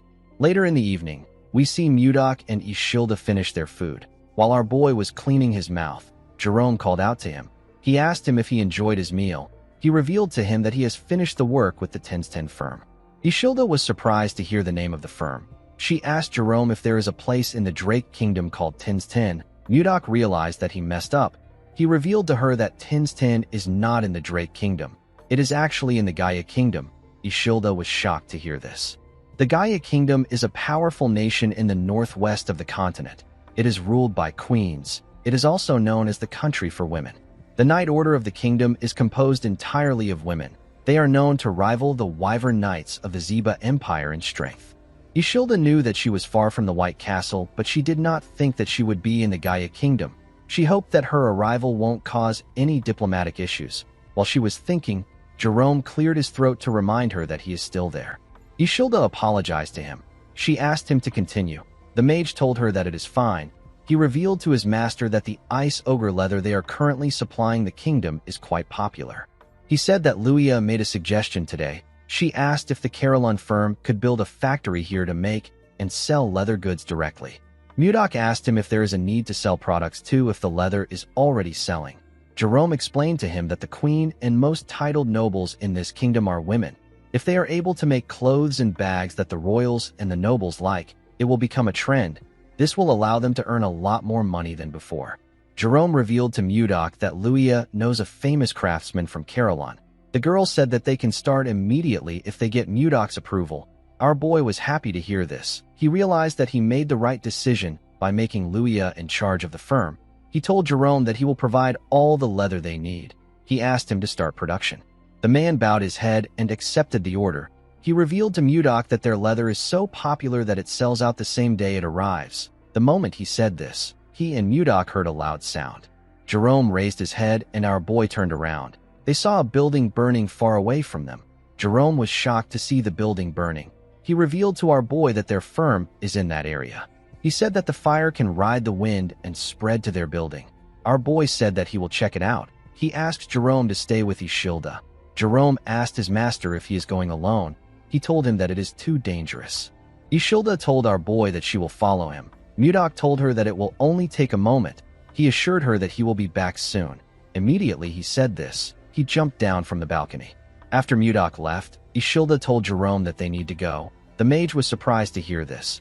Ishilda said that they can't just sit around like this. She said that they need to follow Mudok. Jerome could not believe what he was hearing. Outside the burning building, we see a woman crying about her shop. She could not believe that the shop she devoted her life to was on fire. Other vendors were also crying. When our boy arrived there, he was surprised to see the scale of the fire. It was much bigger than he thought. While he was looking at the building, someone called out to him. When Mudok turned around, he saw Ishilda and Jerome. The girl apologized to him for following him. She said that she couldn't just sit around and wait. She said that she was very worried. Mudok couldn't scold her for this because he would also make the same choice if the roles were reversed. While he was looking at the princess, he heard someone call for help. He quickly turned to the burning building. Ishilda did not know why Mudok was looking at the building. She called out to him. Mudok jumped before she could say anything. He found a window at the top floor. He broke into the building through the window. The moment he landed inside, he used his ice-white divine palm to freeze the ground and reduce the heat. The ice clashed with fire and released a large amount of cold air. Mudok used his hand to cover his head. When he looked down, he saw something shocking. He saw a woman lying on the ground. He quickly checked her pulse to see if she was still alive. Fortunately, she was still breathing. Mudok picked her up and placed her on his shoulder.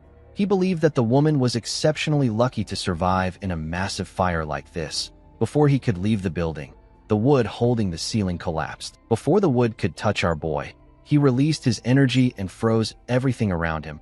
He didn't just freeze the top floor, he froze the entire building with his chi.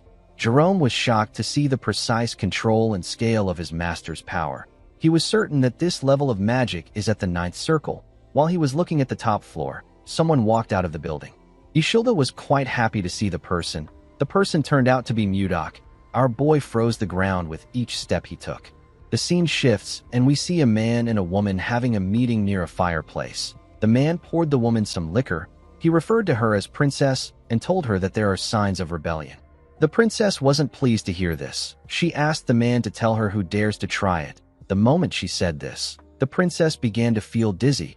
She saw the man reaching out to her. She saw that the man was smiling. The next person the princess saw was Mudok. The princess opened her eyes when she saw our boy. She found herself in a different room. She raised her head up to look around. She wondered about where she was. When she looked at the door, she noticed that it was open. The princess decided to step out of the room. When she opened the door, she found herself in a dining room with Mudok and the rest of the group. Luia stood up and asked the princess if she is feeling better now. The princess crossed her arms and looked around. She asked Luia to tell her where she is. The woman told her that she is with the Carolyn merchant group. The princess recalled that this is the merchant group that has recently become famous thanks to the leather trade. She could not believe that no one in the group could recognize her. She asked Luia if there is no one from the Gaia Kingdom in their group. The woman revealed to her that they are from Carolyn Village, a place in the northern part of the Drake Kingdom. She told the princess that this is why they are known as Carolyn merchants. The princess asked Luia to tell her the person who saved her. Luia pointed to her master and introduced him as the Lord of Carolyn. She told her that Mudok was the one who saved her. The princess's eyes shined brightly when she saw our boy. She moved close to Mudok and told him that she has to thank him for saving her. With a confident look on her face, the princess introduced herself as Siler McMahon. Ishilda and Jerome were shocked to hear her name. Even Luia could not believe what she was hearing. Jake asked Luia to tell her who Siler is. The woman was annoyed to hear this. She clenched her fist and called the man an idiot. She revealed to him that Princess Siler is the second princess of the Gaia Kingdom. At the age of 25, she reached the realm of Sword Master. She is the captain of the Royal Knights and the most famous person in the kingdom. Luia pressed Jake's head down and bowed her head. She apologized to the princess for their rudeness. Siler told her that it is fine. She told the woman that she will forgive her because they are not from the Gaia Kingdom. Ishilda began to tremble. She couldn't believe that she ran into a princess of another nation. She knew that she might cause an international issue if Siler finds out who she is. Mudok noticed that Ishilda was shaking. Siler told our boy that she will personally reward him for saving her life. She asked him to follow her to the castle when they are done eating. Mudok declined her offer. He told her that he has to return to his country. Siler was shocked to hear this. Luia became scared when she heard her master's response. She knew that it was extremely rude to reject a reward from the royal family in this kingdom. She decided to change the topic. She moved close to the princess and told her that her lord is quite nervous in front of her. She asked the princess to tell her how she ended up in the burning building. Sylar realized that she was left there by Baron Dayton. She couldn't believe that the Baron betrayed her and tried to assassinate her even after she took great care of him. Sylar told Luia that it is nothing serious. She said that a pathetic man with no confidence tried to assassinate her with poison. Luia was shocked to hear what she said. The princess revealed to her that the assassins set the building on fire to make sure that no evidence is left behind. She turned to Mudok and told him that she must repay him for saving her life. She asked him to tell her what he wants. Before Mudok could say anything, Sylar's stomach growled loudly. The princess was quite embarrassed to see this. Our boy told her that what she wants is the food in front of her. Sylar was annoyed to hear this. She called him an insolent bastard. She asked Mudok if he is mocking her. Our boy explained to her that she must be hungry since she hasn't eaten since yesterday. He asked her to sit down and eat. The princess ate the steak in front of her in anger. She was annoyed that our boy rejected her offer. She told herself that she would have sent him to prison if he wasn't her benefactor. While eating, she saw a sword in the room. She asked the group about who owns the sword. Mudok revealed to her that he is the owner. Sylar wondered if our boy is a noble who used to be a knight. As the captain of the Royal Knights, the woman was curious about Mudok's swordsmanship skills. She referred to our boy as Baron and asked him to spar with her after the meal. Everyone was shocked to hear this. Mudok declined her request. He told her that he does not spar with those weaker than him. Sylar was annoyed to hear this. She couldn't believe that Mudok was saying this to her face. She released her energy and held her cutleries tightly. She wondered why Mudok was acting like he doesn't know that she is a sword master. In the past, there were times when male knights from other countries refused to duel with her simply because she was a woman. Sylar found it easy to get those knights to accept her duel. She laughed and asked Mudok if he is afraid of losing. Everyone was shocked to hear this. They couldn't believe that she was provoking our boy. Mudok stood up and grabbed his sword. He asked the princess to come out. With a look of anger on his face, Mudok told her that he wants to show her a technique.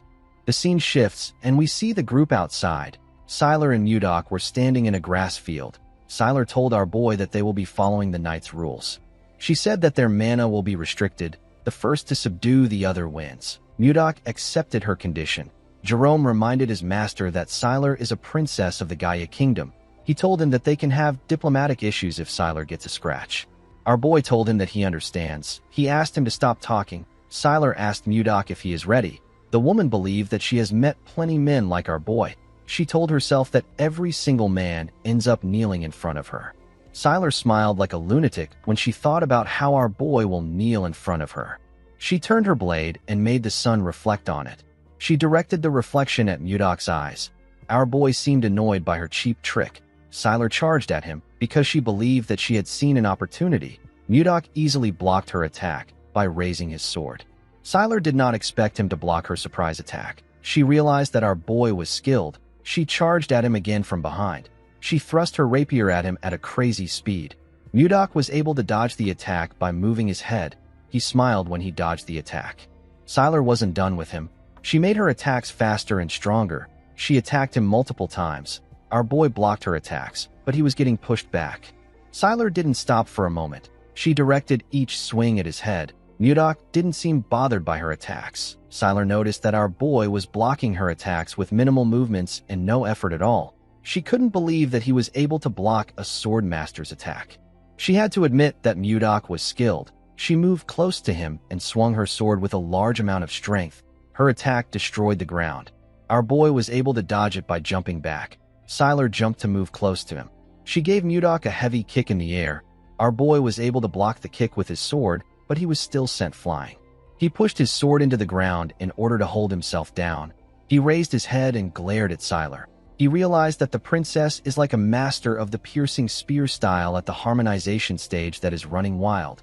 She used an endless barrage of thrusts. Mudok knew that he couldn't just continue blocking her attacks. He knew that they would eventually destroy the entire area if they continue like this.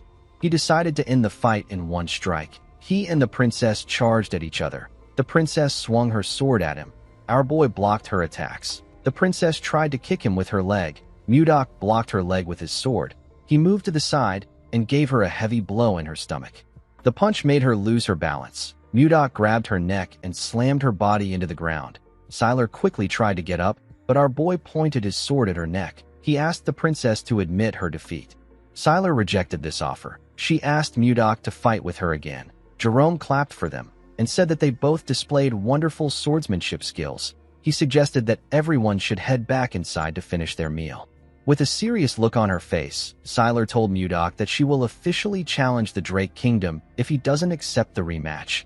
Everyone was shocked to hear this. This was their biggest fear. They hoped that she wouldn't do this. Mudok moved away from her and told her that admitting defeat is also a virtue of a warrior. He told her that her actions are that of a child because she is the princess of the kingdom. Sylar stood up and asked him to repeat what he said.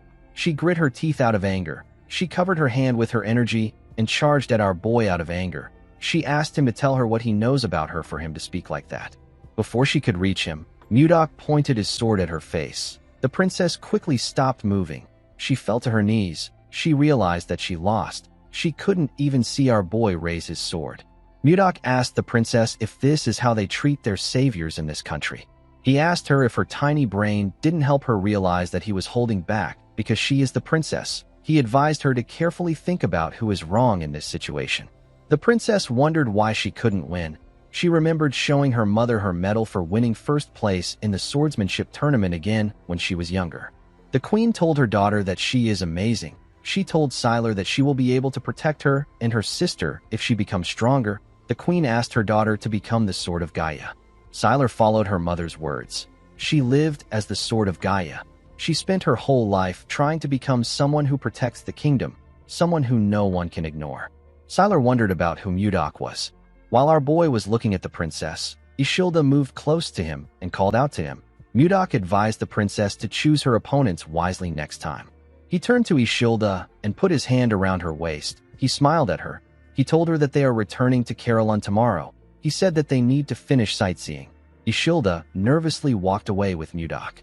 Our boy tapped Jerome on the shoulder and asked him to tell Jake to buy a few swords for him. The mage told his master that the swords will be ready before he returns. After Mudok left, the princess called out to Jerome and Luia. The two of them became nervous. The princess moved close to them and asked them if Ishilda is Mudok's wife. Jerome told her that she isn't. He told her that Ishilda is a noblewoman from a respected family. Sylar seemed to be relieved to hear that they weren't married yet. She turned to Luia and asked her to fetch a carriage. She said that she is returning to the palace. Luia accepted her order. Since she became a sword master, this was her first time meeting someone stronger than her. Sylar wondered if things would have been different if she had someone like Mudok by her side. After returning to the palace, Sylar sent her closest aides out to find Baron Dayton. He was found dead in his basement. There was a letter in the Baron's hand. The Baron wrote that his family had been taken hostage. The letter was already torn, so this was the only thing Sylar could find out. The torn part probably had the name of the mastermind on it. The killer tore the letter after taking out the Baron. Sylar continued searching for the person who attempted to kill her. She couldn't find any clear evidence or information. There was only one person that Sylar strongly suspected. At the castle, we see a maid announce to someone that Sylar has arrived. The person asked the maid to let Sylar in. Sylar stepped into a greenhouse. She saw a young woman drinking tea inside the greenhouse. This person is the first in line to the Gaia Kingdom throne and the person Sylar suspects the most. Her name is Rowan McMahon. Sylar sat with her sister in the greenhouse. Rowan seemed shocked to find out that Baron Dayton tried to kill her sister. Sylar revealed to her that the Baron drugged her and set the building on fire. She said that she would have died if someone hadn't saved her. Rowan stood up and asked if someone is at the door. She asked someone to bring the Baron to her. Sylar asked her sister not to bother herself. She revealed to her that the Baron was already dead by the time she found him. She told her that the person who tried to kill her must have silenced the Baron. Rowan hugged Sylar and referred to her as her beloved sister. Sylar was surprised to see this. Rowan told her that she thought she will be fine because she is a sword master. She said that she was too careless. With a horrifying look on her face, Rowan told Sylar that she is extremely happy to see that she is safe. Sylar could tell that her sister was faking it. She could not believe that her own sister was this upset that she didn't die. Even though all the clues point to Rowan, Sylar told herself that it wasn't true since there was no solid evidence. She wanted them to go back to the way they were before. The princess wondered about what Mudok would have done at a time like this. The moment she thought of this, she grabbed her sister's shoulders. With a smile on her face, she asked Roin if she is going to be part of the royal delegation of King Tumalova's birthday. Roin said that she is. Sylar asked her sister if she can go in her place. Roin found this odd. She knew that her sister never attends events like this. She quickly got an idea. She asked her sister if the man that saved her is from the Drake Kingdom. Sylar blushed when she heard this. Roin asked her sister if she wants to see him again. Sylar stood up and told her sister that it is nothing like that. Roin smiled when she saw how her sister reacted. 3 days have passed since Mudok returned from Ten's 10. After Justin's attack, assets like the Wyverns and the Glacial Flower were deemed at risk of being discovered by the enemy. Due to this, official exchanges and public activities were moved to the previous castle they used before they found the White Castle. While looking at his clothes, Mudok realized that today is the day that Ishilda is leaving. While thinking, Mudok remembered Jerome telling him that they need to strengthen their forces in case Sylar attacks them. Our boy stepped out of his office. He was relieved to see that everywhere was quiet today. The moment he closed his door, we see Jerome appear out of nowhere. Condal was on his head. The mage moved close to his master and told him that Sylar will be attacking them soon. He told Mudok that they must execute their military reinforcement strategy immediately. The moment he said this, someone said that she is also a little worried. The person turned out to be Ishilda. The princess told Mudok that Sylar is a princess of the Gaia Kingdom. She said that she is worried that this issue could escalate into a diplomatic issue. Mudok understood everyone's concern, but he was not really worried. In the Central Plains, especially during his time with the Murim Alliance, our boy often saw the proud gaze of a true martial artist. He knew that someone like Sylar won't carelessly reveal this matter to anyone else. Mudok asked Ishilda not to worry too much. He explained to her that he was the one who was right. He assured her that Sylar understood his intentions. He put his hand into his clothes and took out a box. He asked Ishilda to contact him if anything happens to her. He opened the box and showed her what was in it. The princess was shocked to see what was inside. Mudok revealed to her that she is looking at a communication stone that is made from a mana stone. He explained to her that it allows a person to communicate over long distances without a mage. He told her that it can even work from the capital of the kingdom. Ishilda was surprised to hear this. Mudok asked her to contact him anytime. At the entrance of the White Castle, we see Ishilda and Mudok talking. The maid who was standing next to the carriage told the princess that it is time for them to depart. Mudok moved close to the princess and gently whispered that communication stones are not known in the world yet. He advised her to only use it when she is alone to avoid exposure. He told her that Jake will follow them from the sky to watch over them and Justin. Ishilda smiled when she heard this. She could feel what Mudok felt for her from his actions and words. She moved close to her carriage and turned around. With a smile on her face, Ishilda thanked Mudok. Our boy watched the carriage as it rode off. He realized that his current status is too low. There was a vast difference between him and the princess. It was like heaven and earth. To become a man worthy of her, Mudok needed to raise his status. Our boy said that it is time for him to visit a certain place. Jerome followed his lord to the place he wanted to visit. He was shocked to see what was inside this place. He saw different unconscious bodies on the ground. He asked his master about what happened there. He asked him to tell him who these people are. Mudok revealed to him that they are the ones who tried to kill him. Jerome asked him if they are the assassins that Justin brought. Our boy told him that he is correct. Mudok and Jerome walked past the assassins lying on the ground. The mage asked his master if Justin knows about them. Our boy told him that Justin probably thinks they are dead. Mudok seemed dissatisfied when he looked at the assassins. He locked them up without food to test how long they would last. He could not believe that they were already in this state after only 10 days. Compared to the assassins in the Central Plains, these people lack skills and survival abilities. While thinking, our boy saw something. He saw 2 assassins who he considered decent. He ordered Jerome to bring food for them with Shuard. The mage accepted his order. Mudok let out a sigh when he realized that it is going to take a while to make these guys useful. In the next scene, we see the assassins shoving food down their throats. Shuard advised them to slow down. Jerome decided to question his lord. He asked him about why he kept these people alive. Our boy revealed to him that he plans on raising them as his own assassination squad. The mage was surprised to hear this. He asked his master to tell him why he would need an assassination squad. The moment he said this, Jerome became worried. He He wondered if his master wants to send assassins to the Gaia Kingdom before they attack, or if he wants an Ice Wyvern unit and an assassination squad to start a rebellion. The mage did not know what his master was thinking. Jerome informed his master that having an Ice Wyvern unit and an assassination unit might be too much. He told Mudok that they were able to get through the inspection thanks to the princess's visit. He said that they might be accused of treason when the next inspection takes place. Mudok wasn't listening to a single thing that Jerome said. He was actually thinking of Ishilda. Before leaving, the princess informed him that her father's birthday will take place soon. She asked him if he is also going to come to the capital. Mudok revealed to Jerome that he plans to use the king's birthday as a turning point for his territory. He said that he will be entering the central political stage. The mage screamed when he heard this. He didn't understand why his master suddenly became ambitious.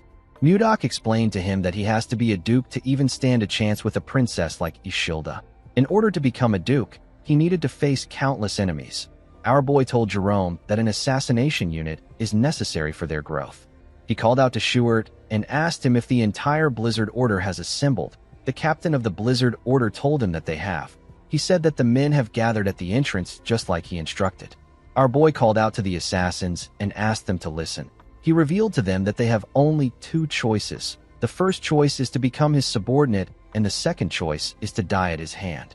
Mudok informed them that they can't actually become his subordinates because their skills are pathetic. The assassins did not expect to hear this. Our boy revealed to them that he has prepared a training program to whip them into shape. He asked them to choose one of the weapons placed behind them.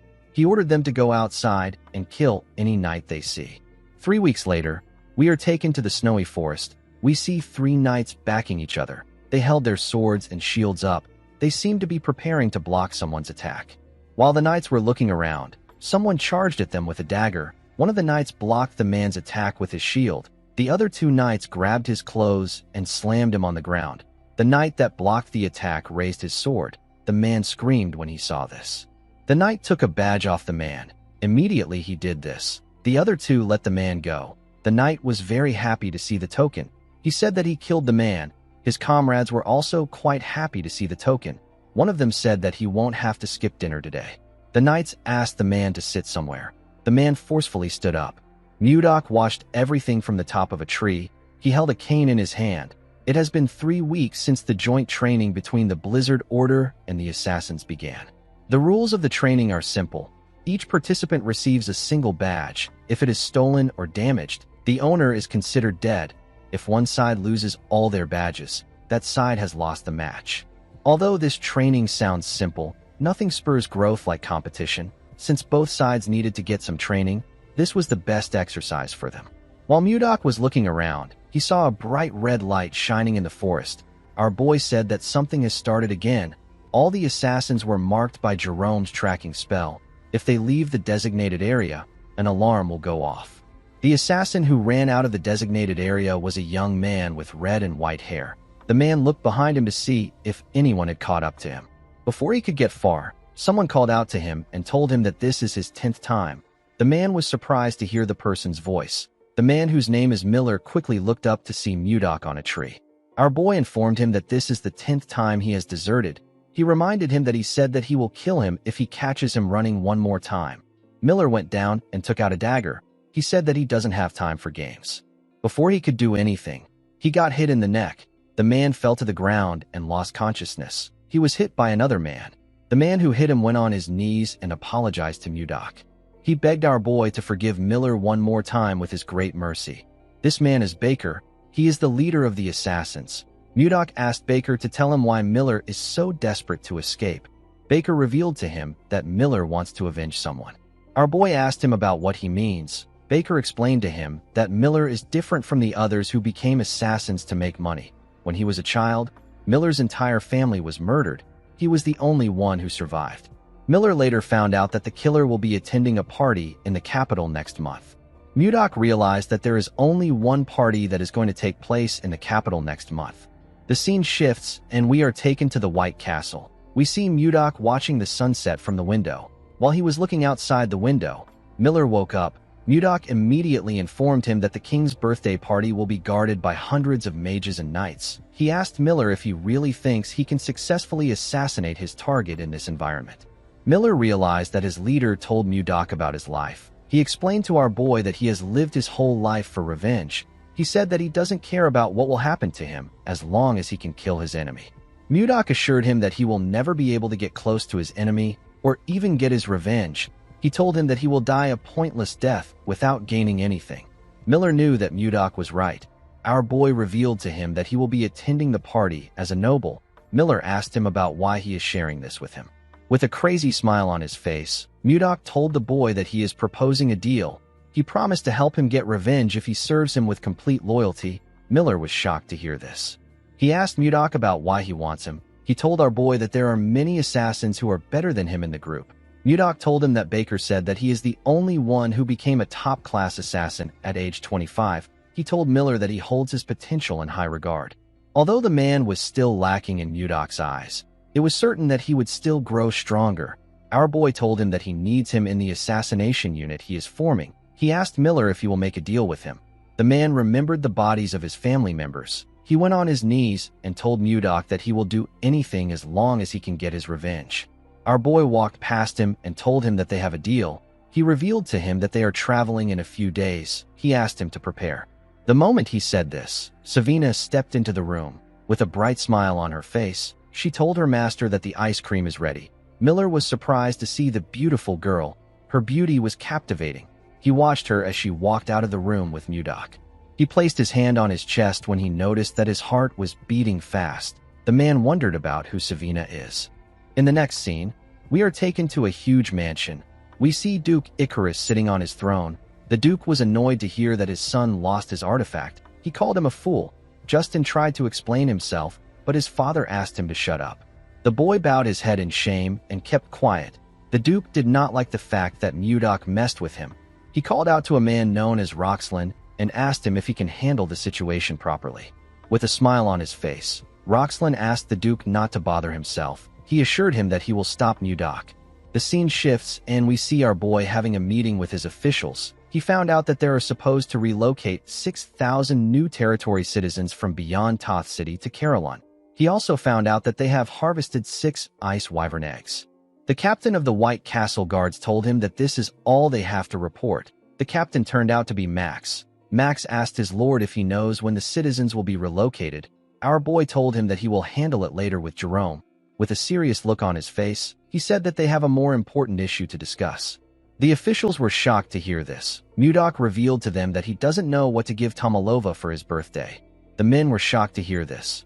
Our boy asked them about why they are reacting like this. He said that he needs to get a gift that is better than that of Duke Icarus. He asked the men to provide some suggestions. Max suggested that they give the king an ice ogre leather. He said that it is popular among merchants and the king will appreciate it since winter is coming. Our boy said that the leather is too common. He asked the others if they have any other ideas. Osborne suggested that he gifts the king flowers.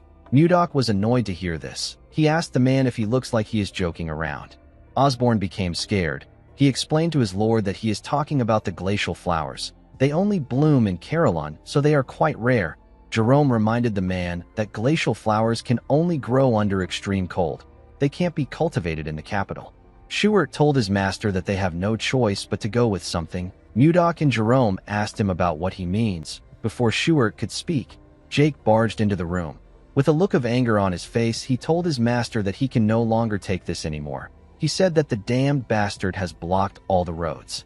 Mudok didn't know what he was talking about. He asked Jake to explain himself properly. The boy informed Mudok that he is talking about Roxlin, the Count of Toth City. He explained to him that they have been paying unfair tolls and usage fees for a while now. However, the Count has completely blocked the road. Our boy asked Jerome if they can't just go around the city or fly over it with the ice wyverns. The mage explained to him that ice wyverns have cargo limits, so land routes are essential for transportation. He used his magic to create a map of the cities. He explained to Mudok that they have to pass through Toth City to reach the capital from Carillon. Since Toth City don't know that they have ice wyverns, they blocked the land routes in hopes of stopping their transportation of goods. Due to the fact that the Count blocked the road right before the nobles-only party, Jerome was able to deduce that the Count was trying to stop his master from attending the party. Mudok believed that the Count must be hiding something. He asked Jerome to tell him why the Count is trying to block his path. The mage revealed to him that the Count built his power under Duke Icarus. He said that the Duke must be the one who put the Count up to this. Our boy smiled when he heard this. He said that they have to respond if their enemies provoke them. Jerome was surprised to hear this. He asked his master not to start a territorial war. Mudok didn't know what a territorial war was. He asked the mage to tell him what it means. Jerome explained to him that it is a war between the landowning lords. As long as they don't break the royal law, even the king can't interfere. However, to start a territorial war, one must inform the king, and he must officially declare war to his opponent. The only exception to this rule is when the noble finishes the war before the news reaches the king's ears. The noble can report it after making his opponent surrender. Mudok smiled when he heard about this. He believed that the war arrived at the perfect time. It was the perfect time for them to test what they have been preparing. Our boy turned to Schuart and asked him to leave a small force in the territory. He ordered him to prepare for deployment. Schuart accepted the order. Mudok asked Max to put the assassination unit on standby for now. He ordered him to send Miller to scout Toth City. The man accepted the order. Mudok turned to Jake and asked him to prepare his Wyvern unit for deployment. The man was shocked to hear this. He reminded his lord that his unit only has 20 people. He asked if they are not too small for a territorial war. Our boy did not expect to hear this. He asked Jake if he is really the captain of the Wyvern Knights. He told the man that he doesn't trust the power of the Wyverns even though he is so close to them. Jake was surprised to hear this. He realized that his lord was right.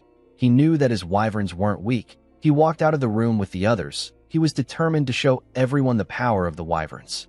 Mudok wore his black robe. He ordered Jerome to declare war on Toth City for the tyranny against the citizens of Carillon and for blocking their passage. Jerome refused his master's order. Mudok thought that the man wanted him to repeat himself. He quickly realized that Jerome denied his request. He turned to him and asked him to repeat what he said. Jerome explained to his lord that this is a gamble that does not guarantee their win. He said that it is too reckless to risk the lives of their people on this war. He reminded Mudok that Count Roxland still holds 6,000 citizens as hostages. If Carillon attacks first, the people might be in danger. Apart from this, Toth City forces outnumber their forces by tenfold. If the city was to receive support from Duke Icarus, Carillon will be at an even greater disadvantage. Mudok said that he needs 2 days. He assured Jerome that he will end everything in 2 days. The mage was shocked to hear this. He told his master that this is impossible. Our boy walked past him and reminded him that he is a strategist. He asked Jerome not to show uncertainty in front of the troops. Jerome realized that things could actually go differently. He knew that our boy was someone that could defy his expectations and create a miracle. When Mudok got outside, he ordered his knights to prepare Lilith for him. He raised his hand and looked around. He saw his soldiers and Wyvern Knights awaiting his orders. With a smile on his face, Mudok announced that Carillon is declaring war. In the next scene, we are taken to Roxland's territory. We see people walking with their hands tied. A guard ordered the people to walk faster. One of the people who was tied up asked the guard to tell him the crime that they committed. The guard quickly pointed his spear at the man's throat. With a serious look on his face, he informed the man that Roxland ordered them to arrest anyone from Carillon. Roxland turns out to be a viscount, not a count. In the next scene, we are taken to Roxland's castle. We see a man standing next to the viscount. The man informed him that they have captured all the citizens of Carillon in their territory. Roxland asked the man if there is anything unusual to report. The man informed him that the merchants who used to do business in front of the castle gate have stopped coming. Roxland smiled when he heard this. He said that the fools have finally understood that they won't open the gates. The Viscount knew that the frozen land of Carillon has no choice but to depend on the outside world for food supplies. It is impossible for the people of Carillon to reach the capital without passing through Toth. The Viscount believed that Carillon must be suffering from a serious food shortage at this time. If Mudok doesn't attend the noble gathering that all aristocrats must attend and doesn't show up at the king's party, he will be stripped of his lordship. Roxland plans to take Carillon once our boy is removed from power. He was certain that his plan was flawless. He smiled and said that it is a treason to defy Duke Icarus, a man whose power surpasses even that of the king. He told himself that he can become a marquis if he handles the situation well. While he was thinking, he noticed that a shadow covered his window. The Viscount and his assistant quickly turned to the window. They saw something huge coming towards them. The thing destroyed the window and barged into the room. The thing turned out to be Lilith. Roxlin was shocked to see the wyvern. He didn't understand why a creature that lives beyond the Lazar Mountains was in his castle. Mudok stepped forward and asked Roxlin if he is the Viscount. Roxlin was shocked to see Mudok. He asked him to reveal his identity. Our boy introduced himself as the Lord of Carolon. The Viscount was shocked to hear this. He realized that he was looking at Baron Blizzard. Before the Viscount could say anything, Mudok fired something at him at a crazy speed. The thing hit the Viscount's ear and landed behind him. The thing turned out to be a piece of paper. The paper hit the ground with a large amount of force and made a hole in it. Mudok announced to Roxlin that he is declaring war on him. He told the man that he will be back in an hour. Some minutes later, some soldiers ran into the Viscount's office. They asked him if he is all right. They saw a large hole in the Viscount's window. They didn't know what caused it. Roxlin watched our boy fly away on his wyvern through his window. While in the air, Mudok took a careful look at the city. The soldiers were surprised to see a wyvern in their city. One of them asked about how the wyvern got there. Roxlin was annoyed to hear this. He turned to the man out of anger. He gave him a heavy slap. The man fell to the ground. He raised his head up in confusion. He didn't understand why the Viscount hit him. Roxlin hit the man in his chest. He hit him multiple times. The man screamed out in pain. Roxlin called the soldiers useless bastards. He told them that they are only good at collecting paychecks. The soldiers couldn't say anything. They all looked away from Roxlin. They couldn't stop him. They let him beat the man to a pulp. Roxlin asked the soldiers to tell him what they were doing while the enemy came into their territory. After taking his anger out on the man, Roxlin ordered his administrator to dress the prisoners as soldiers and equip them with weapons. The man asked him if he is saying that he should provide the prisoners with military gear. The Viscount told him that he is correct. With a smile on his face, he told the administrator that he wants to see the look in Mudok's eyes when he realizes that he killed his own people with his own hands. The man was shocked to hear this. Roxlin walked past him and picked up the paper on the ground. He tore it apart and said that he will frame Mudok. He couldn't believe that our boy declared a territorial war on him. He moved close to his broken window and looked down at the soldiers in front of his castle. He threw the shredded paper to the ground and announced that they will be declaring war on Carolon. He told his men that he will share his wealth with the one who achieves the greatest merit in this war. The soldiers began to cheer when they heard this. They were ready to tear the people of Carolon apart. While Roxlin was laughing like a maniac, we see a soldier staring heavily at him. The soldier turned out to be Miller. The man was dressed as a Toth knight. He asked his master if he heard what the Viscount said. Outside Toth City, we see Mudok in the air. He had a communication stone in his hand. He told Miller that he can hear him loud and clear. Immediately he said this. We see Jake and the Wyvern Knight unit standing behind him. They were ready to attack. In the next scene, we see the soldiers standing on the city walls. The prisoners stood outside the city walls. They were dressed like soldiers and equipped with weapons. The prisoners trembled in fear. They believed that they were going to die. The Viscount smiled when he looked down from the city walls. He wanted Mudok to fall into despair after killing his own people with his own hands. The scene shifts and we see Mudok standing with his soldiers. They were all prepared for battle. Our boy smiled and ordered them to start the attack. Immediately they heard this. The soldiers charged at Toth City at full speed. The people of Carolon began to scream when they saw something coming towards them. They couldn't believe their eyes. The Viscount and his soldiers were more shocked to see what was in the sky. They saw a large amount of wyverns coming towards the city. They saw people riding these wyverns. Each wyvern was carrying a huge rock. One of the soldiers screamed and said that these are Wyvern Knights.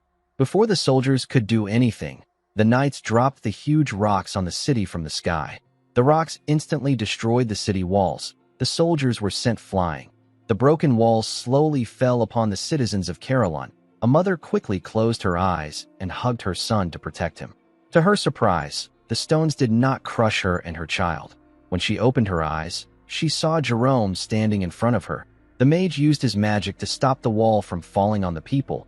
He called out to the Blizzard Knights and informed them that the soldiers outside the city are the people of Carolon. He ordered the first unit to evacuate the people to a safe place. The people of Carolon couldn't believe what they were hearing. Jerome ordered the rest of the troops to infiltrate the collapsed city walls. He asked them to show the soldiers of Toth the power of Carolon. Max led the troops to attack. He and Shuard easily tore their enemies apart. The poor bastards didn't stand a chance. The Viscount could not understand what was happening. He didn't know how the soldiers were able to find out that the soldiers outside were people of Caroline. As he watched his soldiers run from the Knights of Caroline, Roxlin wondered about when Caroline got so strong. He watched his soldiers run away in fear when they saw a wyvern land on the city walls. Mudok watched everything from the sky. He decided to join the fight. He jumped down from his wyvern and gently landed on the ground. The soldiers were surprised to see him. One of them asked about where our boy came from. His comrade said that Mudok is alone. The soldiers decided to attack our boy together. Mudok raised his hand and moved past them in an instant. He touched their bodies with his fingers as he moved past them. He shook his hand and took away his energy. When he turned around, he saw ice burst out of the soldiers' bodies. The ice came out of the place that he touched them in. It destroyed their bodies. After taking care of the ants, Mudok turned to a forest. He saw a wyvern in the forest. Inside the forest, we see a knight trembling in fear. The knight's comrades were also trembling. They were shaking because of the wyvern in front of them. Roxlin ordered the knights to fight the monster.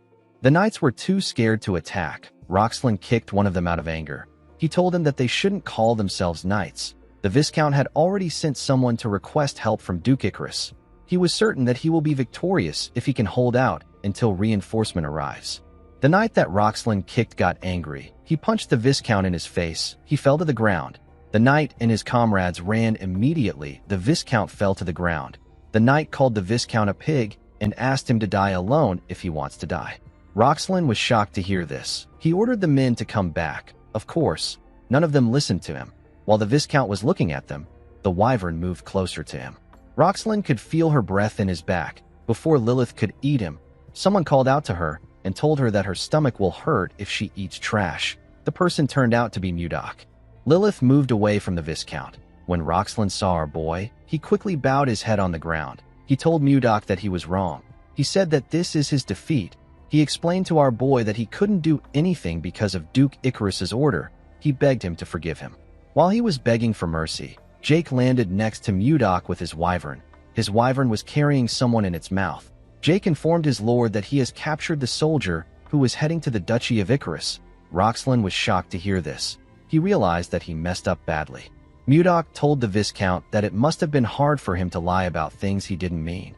Our boy released his energy and told the man that he has to repay him with his life for trying to persecute his people. Immediately he said this, Mudok swung his hand at him. A shield appeared in front of the Viscount and blocked Mudok's attack. Jake was shocked to see that the Viscount was able to block his master's attack. With a look of anger on his face, Mudok turned to the side and asked Jerome to tell him what he is trying to do. It turns out that the mage was the one who protected the Viscount with his magic. Jerome explained to his lord that no matter how heinous the crime a noble commits, the authority to decide his life or death belongs solely to the king. He told Mudok that they will be put in a difficult position if they kill the Viscount there. With a nervous look on his face, Roxlin called our boy a senseless brute and told him that Jerome is right. The moment he said this, the Viscount told himself that someone should have arrived. Immediately he thought of this. He heard someone's footsteps. He smiled and turned around. He said that the person has arrived. The person turns out to be his administrator. His name is Volmer. The Viscount laughed and called our boy a fool. He asked him if he really believes that he only sent troops to Duke Icarus. He explained to Mudok that a territorial war must be reported to the king first and must be carried out with a royal observer present. He told our boy that he sent Volmer to the capital because he didn't report it. He said that the king has already found out about the war before he could force him to surrender. He laughed and told Mudok that his arrogance ruined everything. Jerome couldn't believe what he was hearing. He was certain that they stationed soldiers in the path that leads to the capital. He wondered about how Volmer was able to get through the soldiers. Mudok didn't say anything to the Viscount. He simply smiled. Roxlin was annoyed to see this. He asked our boy if he has gone mad. Mudok asked Volmer to reveal his identity now. The man accepted his order and removed his fake face. Jerome and the Viscount were shocked to see this. The person under the mask turned out to be Miller. The Viscount could not comprehend what was happening. He asked Miller about when he took his administrator's place. Miller told his master that the mission is accomplished. Mudok revealed to Roxlin that there is a clause in the territorial war law. The clause states that a noble may declare war if the opponent has violated the royal law. Roxlin was shocked to hear this. Mudok reminded the man that he was selling Carolyn's citizens as slaves. He told him that slave trade is banned in the Drake Kingdom. The moment he said this, Mudok covered his hand with his energy. The Viscount became scared. He didn't know what to do. He knew that he was going to lose his city and his title. He realized that Duke Icarus will kill him. He quickly turned around and began to run. He said that he doesn't want to die. Before he could get far, Mudok released his ice from his feet. He froze the Viscount's legs. He charged at him and asked him to clench his teeth. Immediately he said this. Mudok gave the man a bone-shattering punch in his face. The attack sent the Viscount flying. He slammed his back on a tree and spat out some blood. He destroyed the tree with his body. After taking care of the Viscount, Mudok turned around and announced to his men that the territorial war is over. The men smiled when they heard this. In the next scene, we see our boy announce to his soldiers that Toth City now belongs to Caroline. The soldiers began to cheer when they heard this. After the war, Mudok and his people quickly got to work. Roxlin lost everything and got sent out of his territory. A few days later, he went missing. Toth City was incorporated into Caroline. Jerome was appointed as the administrator of the new district, but he rejected the appointment. He explained to Mudok that he is already buried in a lot of work. He told him that he will go on strike if he gives him more work. Mudok asked him to tell him who he is supposed to put in charge. The moment he asked this question, Jerome got an idea. He said that he knows the perfect person. Through Jerome's recommendation, Roxlin's former vassal was asked to manage Toth City. Of course, they couldn't completely trust Volmer, so they assigned 2 knights to him to monitor and report his daily movements. After some time passed, the day of the king's birthday arrived. The capital was decorated with different designs. At the entrance of the capital, we see 2 guards on duty. One of them said that he wants to enjoy the festival too. His comrade asked him to suck it up. He told him that they will get a special bonus for taking today's job. While he was talking, the man noticed that a shadow covered him. When he looked up, he saw wyverns coming towards him. His friend told him that it is a monster attack. The man said that he will ring the alarm. Before the man could do anything, someone asked him to wait. The person turned out to be Mudok. Our boy stepped down from Lilith's back. With his new white Michael Jackson drip, Mudok introduced himself as Baron Blizzard. The men remembered him as the magic swordsman that saved the king. Mudok took out his invite and said that he has come to see the king. In the next scene, we are taken to a beautiful ballroom. We see the nobles chatting amongst themselves as they enjoyed some exquisite music. While they were all talking, a man announced that Baron Blizzard is entering the ballroom. The moment he said this, Mudok stepped into the ballroom in his amazing drip. His face and clothes caught everyone's eyes. The noble women were all amazed by how handsome he was. Most of them could not believe that this was the man who saved the king's life. One of them said that he heard that Mudok can use 5th circle magic. Someone walked up to Mudok and welcomed him to the party. This person turned out to be the 2nd princess of the Gaia Kingdom. Sylar greeted him in a beautiful dress. She moved closer to him and asked him about how he has been. Mudok told her that things have been fine. He didn't say anything else after saying this. Sylar was surprised to see this. She asked Mudok if he isn't going to ask her about how she has been. Our boy offered her a drink and asked her to take it. He confidently said that his aide told him that it is always ladies first in a party. The princess did not expect this. She didn't know how to react. She gently blushed and drank the wine. She thanked Mudok for the wine. The announcer with a cool mustache announced that Princess Daphne Laird of the Hazen Kingdom and the Honorable Count Anos have arrived. The moment he said this, a tall man and a beautiful blonde woman stepped into the ballroom. The man and the woman were quite beautiful. The nobles were blown away by Princess Daphne's beauty. They said that her beauty remains unchanging. They were also surprised to see Count Anos. They said that the princess and the count make a perfect couple. Mudok took a look at the count. He realized that he had heard about Anos before. Edmund wrote about him in his letter. This man is the one who is known as the Grand Sword Master. Sylar noticed that Mudok was staring at the count. She asked him if he knows him. Our boy could feel that Anos was not from this world. He told the princess that he doesn't know the man. Sylar told him that she has not seen the woman who was with him the last time. Mudok smiled and asked her if she is curious about our girl. Sylar said that she is not. She told him that she is just asking because she doesn't know many people there. Mudok asked her to wait. He said that our girl is someone who naturally loves dramatic entrances. Immediately he said this, the announcer told the people that the main character of the party, King Tomalova, is now entering. The king majestically walked into the ballroom with his daughter and another woman.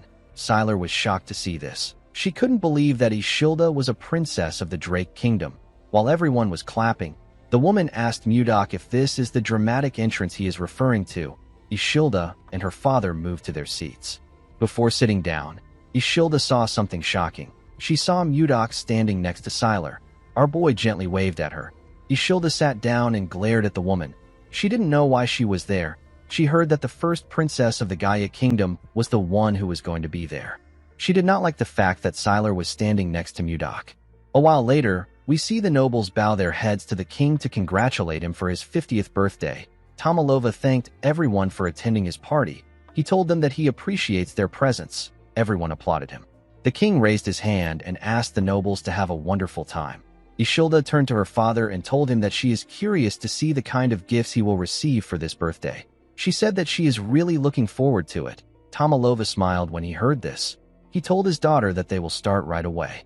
Duke Icarus stepped forward and presented a small box to the king. The announcer told the king that this box is a gift from the duke. When Tomalova opened the box, he saw a ring inside. It was a gold ring with a blue crystal on it. With a smile on his face, the duke informed Tomalova that the ring will protect him from now on. He explained to him that the ring can nullify all offensive magic of the fourth circle and below. The king and the people were shocked to hear this. They realized that this was an artifact. They couldn't believe that such valuable things still existed. Mudok didn't know what an artifact was. Sylar explained to him that it is an object with magic in it. She said that it is a very valuable item in this present age where there are no mages of the ninth circle or higher. The value of an artifact with high nullification magic on it is immeasurable. The king thanked Duke Icarus for his valuable gift. The duke congratulated the king on his birthday again. He turned around and slowly walked away. The nobles in the ballroom were amazed by the duke. They couldn't believe that he brought something so valuable for the king. Some of them wondered if there was any gift that could even surpass that of Duke Icarus. After the duke presented his gift, other nobles presented their expensive gifts to Tomalova, but they were all overshadowed by the duke's gift. The last noble to present a gift was Mudok. Our boy placed a box in front of the king and knelt before him. He asked Tomalova if he has been well. The king told him that he is relieved to see that he is healthy. Mudok told him that it is all thanks to his grace.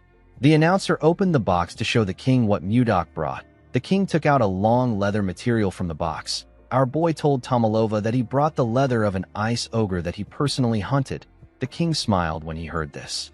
He asked our boy if he is talking about the savage monster that lives in the northern lands. Our boy told him that he is correct. He asked Tomalova to accept his sincerity, even though it is lacking. Tomalova thanked him for the gift. He said that he will make a winter coat from the hide and wear it in winter.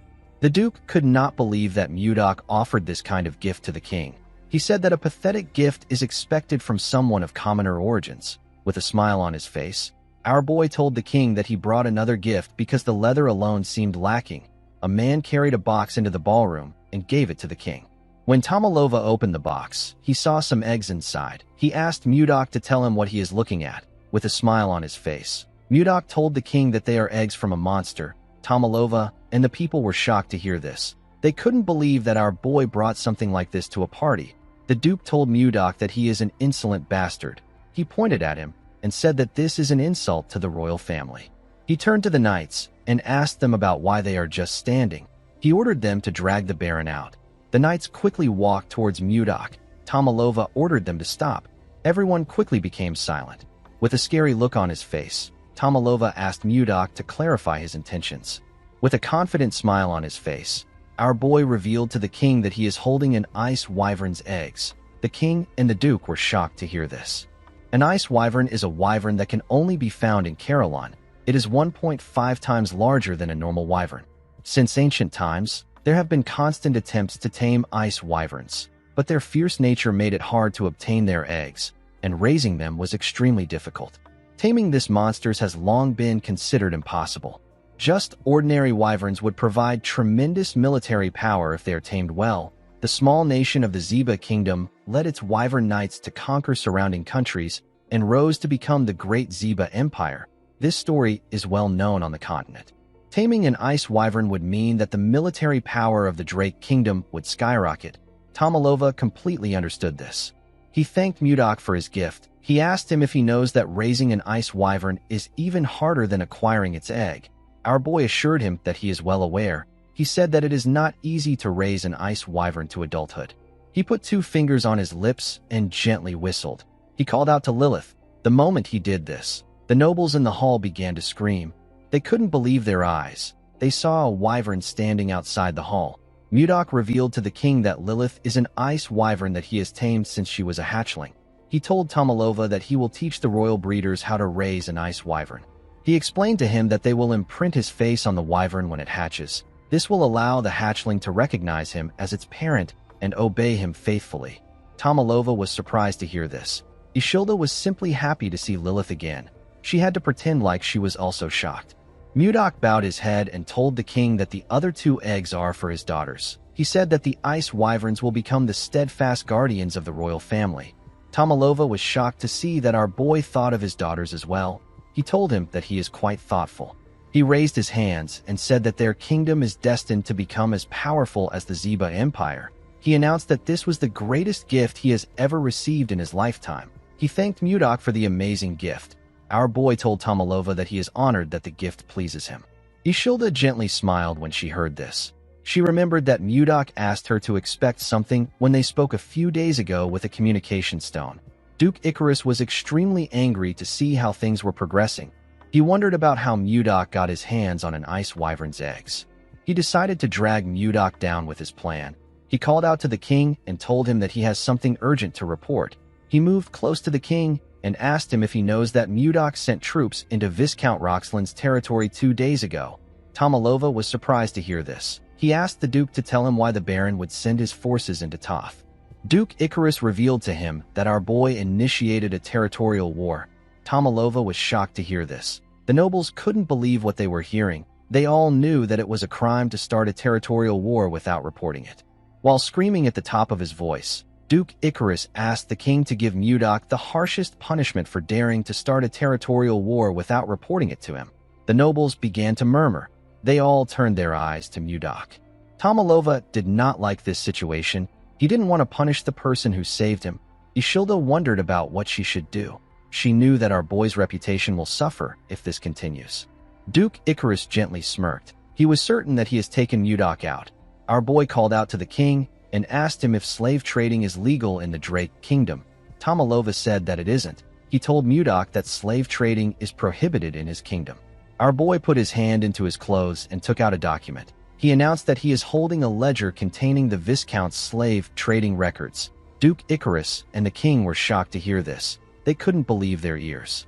Mudok explained to the king that Roxland has been capturing people from his territory and selling them as slaves. He threw the document to the ground and asked the king to tell him if there is any lord who wouldn't be enraged when his own subjects are being sold as slaves. The nobles could not believe that the Viscount engaged in slavery. They were all shocked. Duke Icarus couldn't believe that Roxland got involved in slavery behind his back. He called him a filthy, greedy pig. Ishilda reminded her father that those who violate the royal laws can be challenged to a territorial war without reporting it to the king. She smiled and asked him if she is correct. Since Mudok had a valid reason, Tomalova decided to grant him a special exception and not hold him accountable for the territorial war. With a smile on his face, he announced that Toth will now become part of Carolyn's territory. Everyone began to cheer when they heard this. Count Slave suggested that Mudok should get a new title now that his territory has expanded. The king told him that he is right. He asked Mudok to move closer.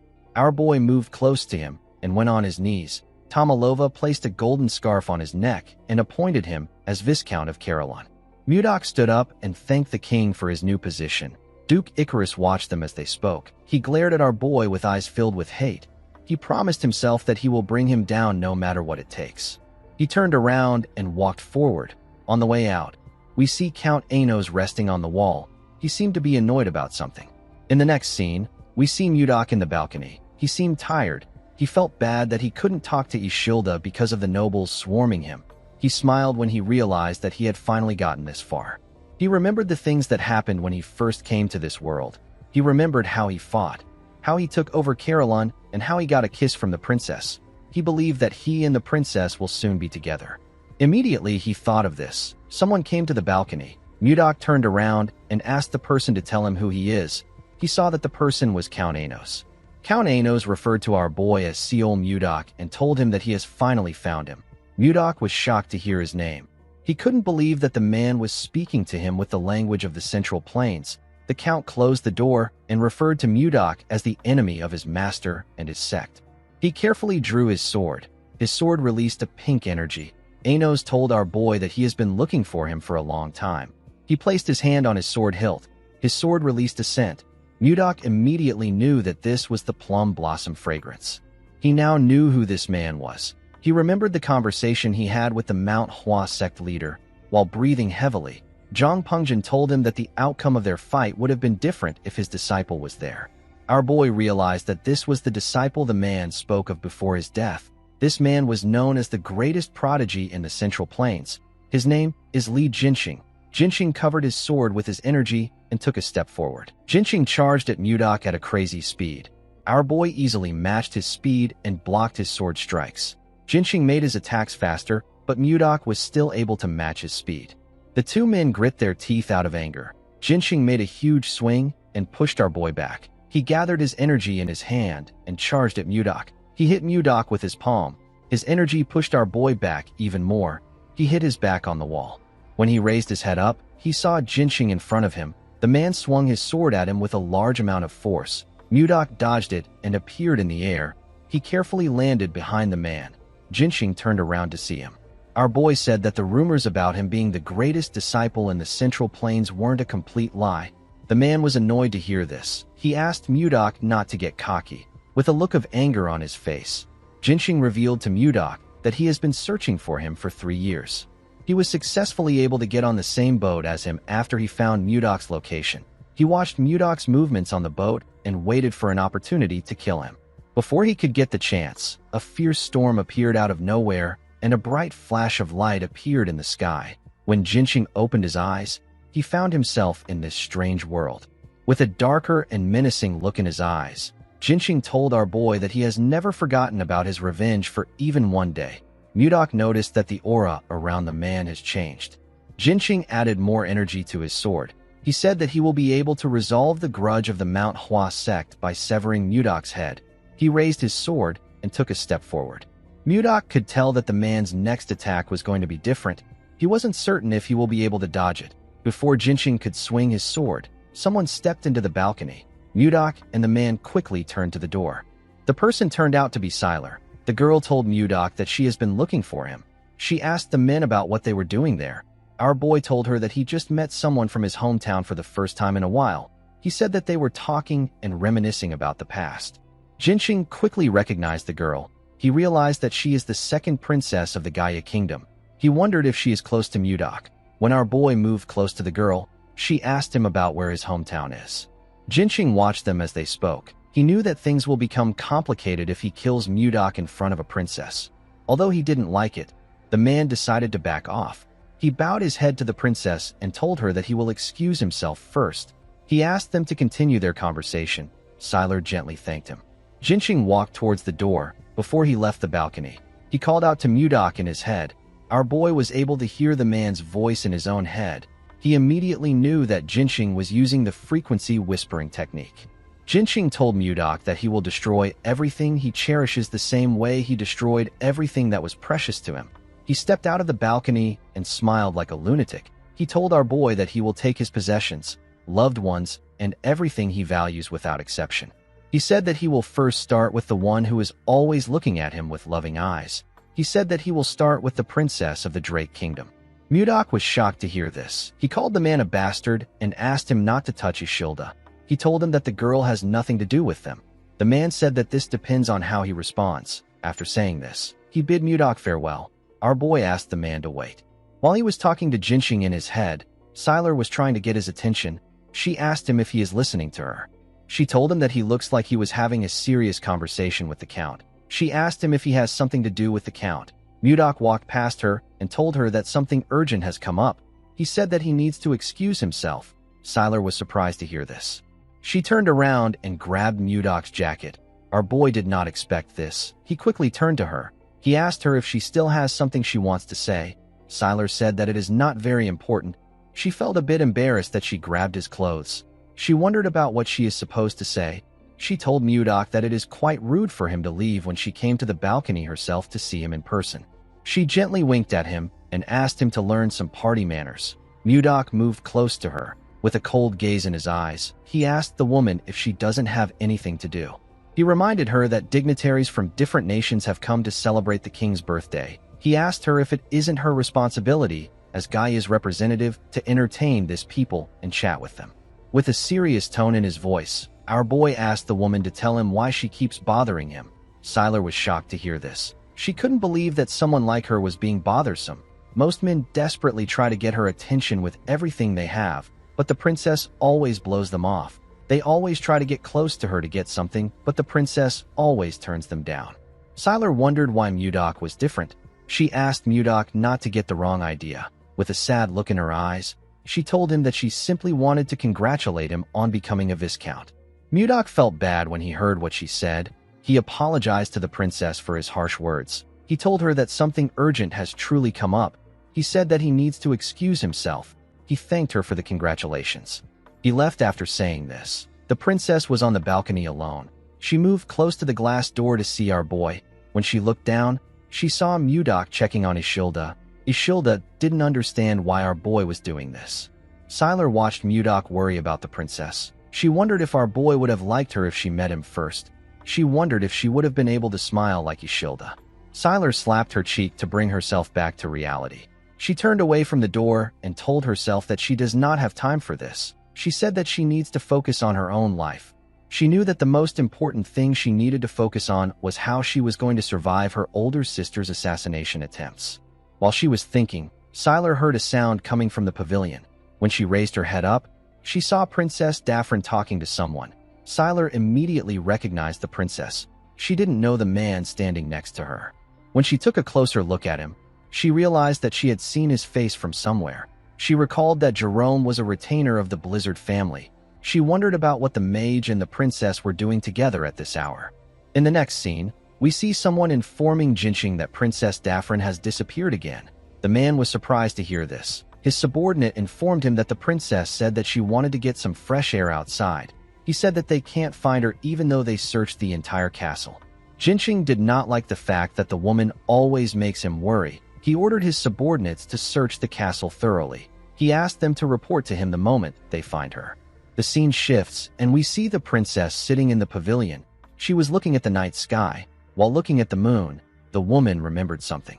She remembered someone telling her to go to the Drake Kingdom with Count Anos as an envoy. The woman realized that she would have never come there if she didn't receive an order from her older brother. She and someone on the other side of the pavilion said that they really want to run away. The princess was surprised to hear a person's voice in the pavilion. She quickly turned around. She asked the man to come out of the shadows. The man apologized to her and stepped out of the shadows. The man turned out to be Jerome. Jerome told the princess that he didn't think anyone would be there at this hour. The princess was surprised to see Jerome's handsome face. She quickly put herself together and looked away. She asked the mage not to apologize. She told him that she was just a little startled. The princess did not think that he would be so handsome. Jerome apologized to the woman for not introducing himself. He shared his name with her and told her that he serves under Viscount Blizzard. The princess also introduced herself to him. Jerome smiled and told her that she has a beautiful name. The moment he said this, he realized that he had heard the name before. He immediately knew that this was the princess who is renowned throughout the continent for her beauty. He quickly went on his knees and apologized to Daphne for not recognizing her. He begged her to forgive his rudeness. Daphne assured him that it is fine. She said that she doesn't concern herself with such things. Jerome told her that he will be taking his leave. The moment he said this, he carefully looked at her face to see her expression. He noticed that Daphne looked kind of sad. He stood up and asked her if it is fine for him to stay in the pavilion too. The woman was surprised to hear this, with a smile on his face. Jerome said that he is waiting for his lord who is still in the party. He said that he will like to stay if his presence won't be too imposing on her. Daphne began to heavily blush when she heard this. Jerome looked like a Prince Charming to her. She sat down and asked him to do whatever he likes. A while later, we see Jerome ranting about his problems to the princess. He told her that he is the one who always has to clean up Mudok's mess. He said that he instinctively want to run away when he stands next to his lord. Daphne smiled and told the mage that he has piled up a lot of complaints about his lord. Jerome became embarrassed. He realized that he has only been talking about his issues. Daphne smiled and told him that it is okay. She said that she finds it interesting. Jerome turned to her and asked her about why she wanted to run away. Daphne stopped smiling when she heard this. She revealed to the mage that she wants to run away because her brother is trying to force her into an arranged marriage. She said that she has no desire to sacrifice her life as a pawn of the country. Jerome simply stared at the princess. This made her nervous. She asked him if the topic was too heavy. She told the man that he is very easy to talk to. She said that she spoke without thinking. Jerome nervously told her that this wasn't it. He explained to her that he was thinking of ways to help her. He asked her to let him know if there is anything he can help her with. With a bright smile on his face, the mage said that he is willing to stake his mana in order to help her. The princess began to blush when she heard this. Her heart began to beat fast. The woman wondered why it was beating so fast. She turned away from Jerome. She couldn't look him straight in the face. The moment she did this, someone called out to her. Daphne nervously turned around. She saw the count and his men walking towards her. Jinxing told the princess that he has been looking for her for a while. He turned around and asked her about the identity of the man behind him. Jerome told the count that he is just a humble mage who was passing by. The man quickly realized that the count is the rumored Grand Sword Master. He bowed his head to the princess and told her that he will take his leave now that her escort knight has arrived. He turned around after saying this. Daphne gently called out to Jerome. The count noticed this. He remembered how he saw the princess smiling before he called out to her. He quickly became angry. He asked the princess if she knows that the king has promised to hold a grand engagement ceremony for them once they return to the kingdom. Jerome was shocked to hear this. Daphne couldn't believe what she was hearing. With a cold gaze in his eyes, Jinxing asked Daphne to start opening her heart to him. Daphne couldn't believe that her brother would do something like this without consulting her first. She walked forward and said that she will be going inside first. Jinxing followed her. Jerome already guessed that Daphne's arranged marriage partner was Jinxing. Before the princess left the garden, she gently turned. Jerome quickly noticed this. The woman gently moved her mouth to ask the mage to meet her there again 3 days from now. She smiled and asked him to meet her at this hour. Jerome was surprised to hear this. He didn't know what to say. He just watched Daphne walk out of the garden with Jinxing. The scene shifts and we are taken to the hall. We see Ishilda laughing and talking to some women. After they were done talking, Ishilda waved to the women. She took a deep breath and let out a sigh. She found it exhausting to always have to talk to people. She felt a bit tired. While she was thinking, someone stretched out his hand and asked her if she wants to dance. The person turned out to be Mudok. Ishilda smiled and told our boy that she would love to dance. The two of them moved to the dance floor and began to dance in an elegant manner. The king and Count Slave watched Ishilda and Mudok as they danced. The king called out to the count. He told him that he feels like Ishilda and Mudok are quite close. He asked him if he is wrong.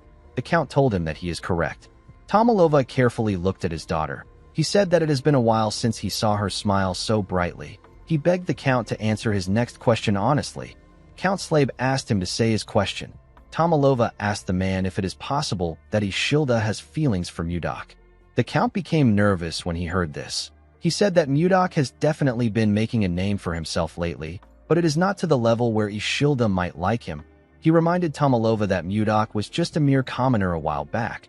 He said that it is impossible for our boy to court a princess even if he became a viscount. He said that Mudok's skills in combat has its limit. He believed that it would be impossible for our boy to understand the complex web of noble interests. Tomalova became discouraged. He told the count that he is right. He looked at his daughter's beautiful smile and said that he can't entertain meaningless hope. He said that he can't act recklessly. The scene shifts and we see Lilith flying somewhere. When she was about to land, the people below her began to cheer. She landed in front of the Roll Merchant group. Mudok greeted Edmund when Lilith landed. The man was quite happy to see our boy. Mudok came down from his wyvern. He asked Edmund if he is making a good living.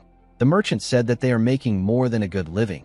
He revealed to our boy that they have become the top merchant group in the kingdom thanks to his support.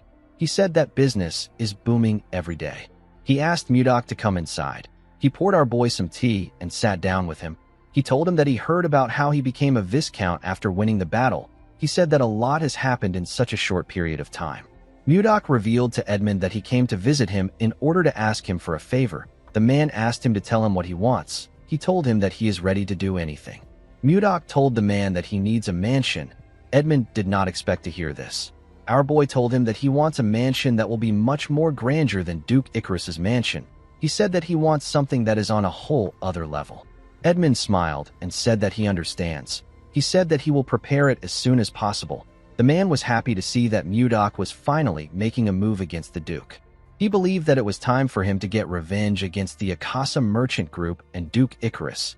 Edmund was certain that he could defeat the Duke with Mudok's help and even rise to a higher position. He knew that the only thing he had to do was to ensure that Mudok never runs out of money. The moment he thought of this, Edmund realized something. He asked our boy about where his retainer is. He asked him about why he came alone. Mudok smiled and said that he has him walking on a special assignment. The scene shifts and we see Jerome in another location. He was wearing a hood that covered his face. While looking around, Jerome remembered that his lord asked him to find out who was behind the massacre of the Kramer family. The man was annoyed that he got this assignment. He felt like Mudok was giving him too much work. He let out a sigh and decided not to think about it. He wondered if Princess Daphne is okay. He did not understand why she wanted to meet him again in 3 days. While he was thinking, someone appeared behind him and told him that he thought he went missing. He did not think that Jerome would still be alive. Jerome turned around to see the dark-haired man. The man whose name is Leon greeted him with a smile on his face. Jerome stood up and shook the man's hand. He told him that he is still too handsome to die. The man laughed when he heard this. He told Jerome that his prince syndrome is still a problem even though he went missing. He sat down and asked the mage about the kind of information he wants to get. Jerome threw a bag containing a large amount of gold and valuable jewels on the table. The man felt like the money was a bit too much for a simple background check. He asked the mage if it is someone important. Jerome explained to him that he was just asked to look into the person. He said that he is not aware of the details behind it. Leon asked him to tell him who the target is. Jerome said that it is Miller Kramer. Leon's expression became grim. He was quite shocked to hear the name. He now understood why the payment was so high. He stood up and said that someone must want him dead. Jerome stood up and asked Leon about what he means. The man asked him if he doesn't know that everyone who looked into the death of the Kramer family always ended up dead. He walked forward and told Jerome that he hasn't heard a thing about the family. He said that he is not interested in the job. The mage placed another bag on the table and told the man that he will double his pay if he gets him the information he needs. Leon stopped walking when he heard this. He said that it has been over 10 years since the incident took place. He told himself that things are probably fine now. He asked Jerome to wait for him. The mage sat down back. He wondered about what happened to the Kramer family. He couldn't believe that even Leon, who is the master of the Information Guild, is scared to get involved in the case. He realized that someone very dangerous is involved in this case. In the next scene, we see Jerome in a room with Mudok and Edmund. He took out a file containing information on the Kramer family. He told his lord that the Kramer family was a count household. Miller was the second son of the Kramer household. Their family was quite prestigious in the kingdom. Edmund was surprised to hear about the Kramer family. Jerome informed his lord that the Kramer family was poisoned 10 years ago. Only Miller managed to survive. Mudok asked him if he found the culprit. The mage said that the culprit is Baron Gideon. Edmund told him that he is wrong. He said that Baron Gideon is not the real culprit. Mudok and Jerome quickly turned to him. The man informed them that the Baron is simply a puppet. The person who gave the order for the poisoning is someone else. Later in the night, we see someone push out blades from his clothes. This person turned out to be Miller. The assassin promised to kill Baron Gideon and complete his revenge. Before he could leave the building, he saw someone coming towards him. He was surprised to see his lord and Jerome. He asked Mudok about why he is there at this hour. Edmund stepped forward and told Miller that he met him when he was little. He referred to him as young master and told him that he has grown a lot. He introduced himself to Miller as Edmund from the Roll Merchant Association. He informed Miller that his father used to support their association. He told him that he wants to tell him the truth about his family's death. The person who carried out the poisoning was truly Baron Gideon. However, the person who ordered for the assassination of the Kramer family was Duke Icarus. Miller was shocked to hear this. He asked Edmund to tell him what the Duke will gain from assassinating his family. Edmund revealed to him that Duke Icarus is the real power behind the Akasa Merchant Guild, which is the largest guild in the kingdom. Miller was shocked to hear this. Edmund explained to him that the Duke eliminated both the Roll Merchant Guild and the Kramer family in order to grow the Akasa Merchant Group. Miller fell into despair when he heard this. He placed his hand on his face. He couldn't believe that he has been working for the man who killed his family. He fell to his knees and began to laugh like a crazy person. Edmund and Jerome nervously looked at the man. After laughing for a while, the boy put himself together and stopped laughing. He pushed himself up. Mudok asked him about where he is going. The boy said that he is going to kill Duke Icarus. Mudok told him that he can't kill a sword master like Duke Icarus with his current skills. Miller said that he doesn't care. Our boy told him that his current actions are not wise. Miller released his energy and told Mudok that it doesn't matter. He asked him if he is going to stop him. Mudok raised his hand and released his energy. Edmund and Jerome became nervous when they saw this. They called out to our boy. Mudok created an ice sword and asked Miller to defeat him first if he insists on going. Miller took a stance. His rage had consumed him. He told Mudok that he will not back down if this is what he wants him to do. He glared at our boy and charged at him. He thrust his blade at Mudok at a crazy speed. Our boy easily dodged the attacks. He appeared behind the boy. Miller quickly swung his leg at his head when he sensed his presence. Mudok noticed that Miller aimed for his vital points with minimal movements. This was proof that Miller has trained painfully every day.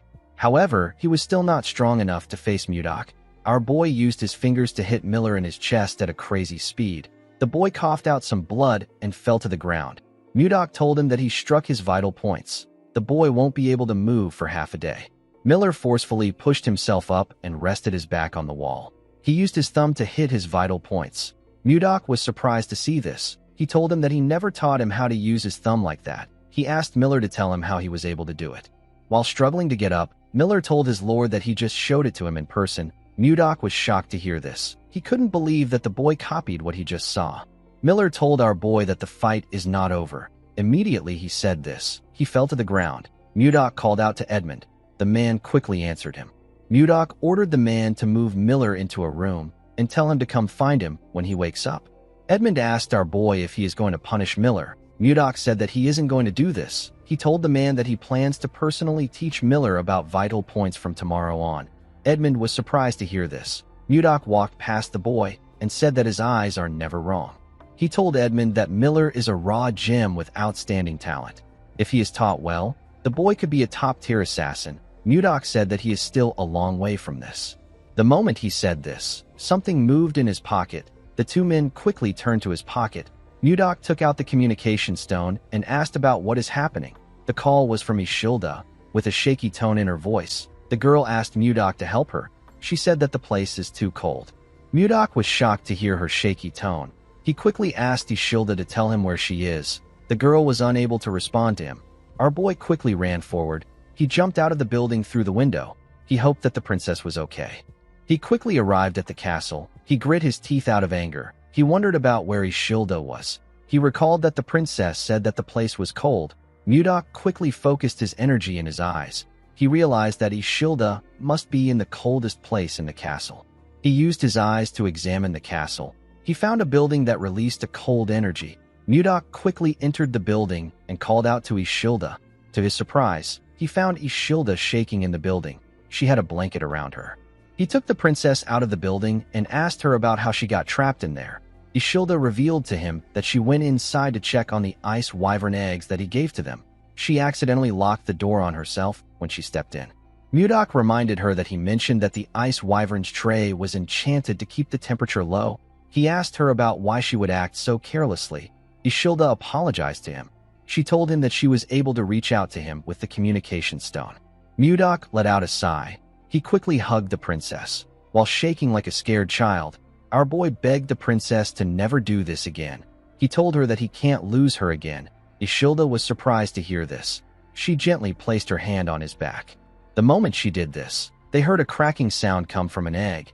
Ishilda and Mudok quickly turned to the egg. They stood up and went inside. They saw a baby ice wyvern raise its head up. Its body was covered in mucus. Mudok asked the princess to remove the mucus from the wyvern's body. Ishilda was shocked to hear this. Mudok explained to her that the hatchling will recognize her as its mother if she does this. The princess gladly used her blanket to clean the mucus. She told Mudok that the hatchling's body is so soft. She asked him if he thinks that the imprinting worked properly. The hatchling carefully opened its eyes when she asked her question. Mudok asked the princess to try greeting it. Ishilda greeted the wyvern with a smile on her face.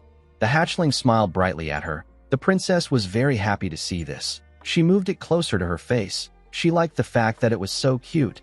Mudok told her that this wyvern is a female. Ishilda asked him about how he could tell just by looking at it. Mudok explained to her that a person can distinguish the gender of a wyvern through its cloaca. He smiled and told her that the hatchling looks healthy. He asked her to raise it well. With a smile on her face, Ishilda thanked him for the gift. She promised to raise the wyvern well. She asked him about what she should name it. Mudok told her that she is the one who can name it since it belongs to her. While they were talking inside the building, we see a maid looking at the building from a window in the castle. It seemed like she was observing something. After the king's birthday party, the conferral ceremony was held. We see Mudok kneel in front of the king. He was made a viscount of the Drake Kingdom. He was officially recognized as a viscount.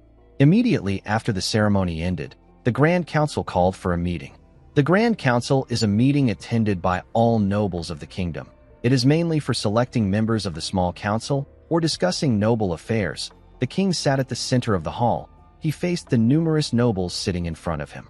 He announced that the first agenda of this Grand Council is to elect the members of the small council. He asked anyone with a recommendation to raise their hand and state the name of the nominee. A noble sitting next to Duke Icarus nominated him. Another noble sitting next to Count Slave nominated him for the position. Some people agreed to this nominations and some disagreed. Mudok carefully watched this fierce argument. Even without anyone telling him, our boy could tell which people supported the Duke and which people served the king. He didn't really care for the event because he knew that no one would nominate him. The moment he thought of this, someone nominated him. Mudok was shocked to hear this. Everyone in the hall quickly turned to the person that nominated our boy. The person turned out to be Duke Icarus. The Duke said that Mudok has already demonstrated his ability to them many times. He said that he believes that Mudok is fully qualified to become a member of the small council. He asked the nobles if they object to this nomination. Everyone agreed to the nomination. Tomalova did not understand what the Duke was trying to do. Ishilda remembered that the Duke was the one who sent Mudok to the northern lands. She didn't understand why he was now recommending him for the small council. She wondered about what he was plotting. With a smile on his face, Duke Icarus said that everyone agrees. He picked up a glass of wine and glared at Mudok. He congratulated him on entering the royal court. Since the small council convenes every week, a member of the council cannot leave the capital. Duke Icarus had countless eyes and ears that served him in the capital. He wanted to make sure that Mudok won't get the chance to build power beyond his reach. The Duke wanted to see Mudok struggle. He believed that our boy will fall deeper into his web the more he tries to fight him. In the next scene, we are taken to Ishilda's room. The princess remembered giving Mudok a signal to come to her room after the meeting ends. She wondered if he didn't notice it. Immediately she thought of this. Our boy appeared on her window. He told her that it is impossible for him not to notice the signal. Ishilda was happy to see Mudok. Our boy asked her about what she wants to talk about. The princess asked him if he knows why the Duke recommended him as an executive. Our boy told her that he doesn't know. He asked the girl if she has any guesses. The princess said that she doesn't. She said that it is impossible for the Duke to do this for no reason. Duke Icarus openly sent assassins to kill the king and even sent Mudok to the faraway northern lands. Ishilda was certain that the Duke was plotting something behind the scenes. Mudok wasn't completely against the idea of becoming an executive. He told Ishilda that he will now be able to see her more often. He said that he needs to thank the Duke for helping him. Ishilda warned him that Duke Icarus is a man who will do anything to get what he wants. She told him that things might not work if he is not careful. Mudok called out to the princess. He assured her that he will handle things as he always does. He asked her not to worry too much. Ishilda was surprised to hear this. She gently smiled. The moment she did this, a maid knocked on her door and asked her if she can come in. Ishilda quickly turned to Mudok and asked him to hide somewhere for a moment. Immediately she said this, she noticed that our boy was no longer in the room. The scene shifts and we are taken back to the past. 10 days ago, we see Princess Daphne and Jerome talking under the pavilion. The princess informed Jerome that she wanted to run away. Jerome was shocked to hear this. He asked her if she is serious. He asked her about where she wants to go. Daphne said that the place doesn't matter. She asked him if he can take her somewhere that no one will recognize her. The mage reminded her that he is a vassal for the Lord of Caroline. He said that he can start a war between nations if it is revealed that he helped her run away. The princess asked him if the vow he made to her was a lie. Jerome was surprised to hear this. Daphne reminded him that he swore on his mana that he would help her. With a sad look on her face, she said that this is the first time she has actually been outside the castle of the Hazel Kingdom. It was her first time talking to people outside the castle. After her father passed away, her brother locked her in her room. He only let her out during national events. No matter how beautiful the clothes were or how delicious the food was, it didn't matter to the princess. All she wanted was freedom.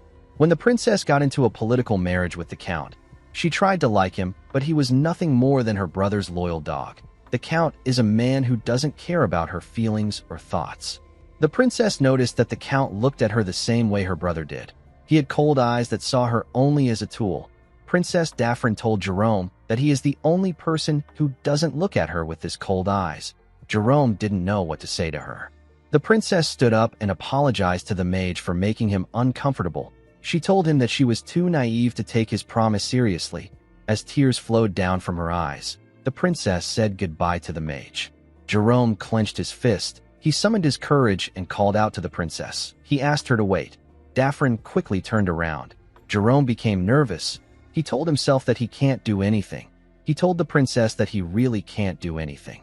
He called her again and tried to change his words. Daphne became angry with his indecisive nature. She turned around and walked up to him. Jerome was still nervously thinking about it. With a look of anger on her face, Daphne asked the mage if he will help her or not. Jerome told her that he will do it. He wondered why her personality suddenly changed. The princess was happy to see that he agreed to her request. She gently smiled at him and thanked him for his help. Jerome told her that he will share the meeting place with her. He asked her to go to the tavern at the castle's main gates. He said that he will wait on the third floor of the Russian Blue until sunset.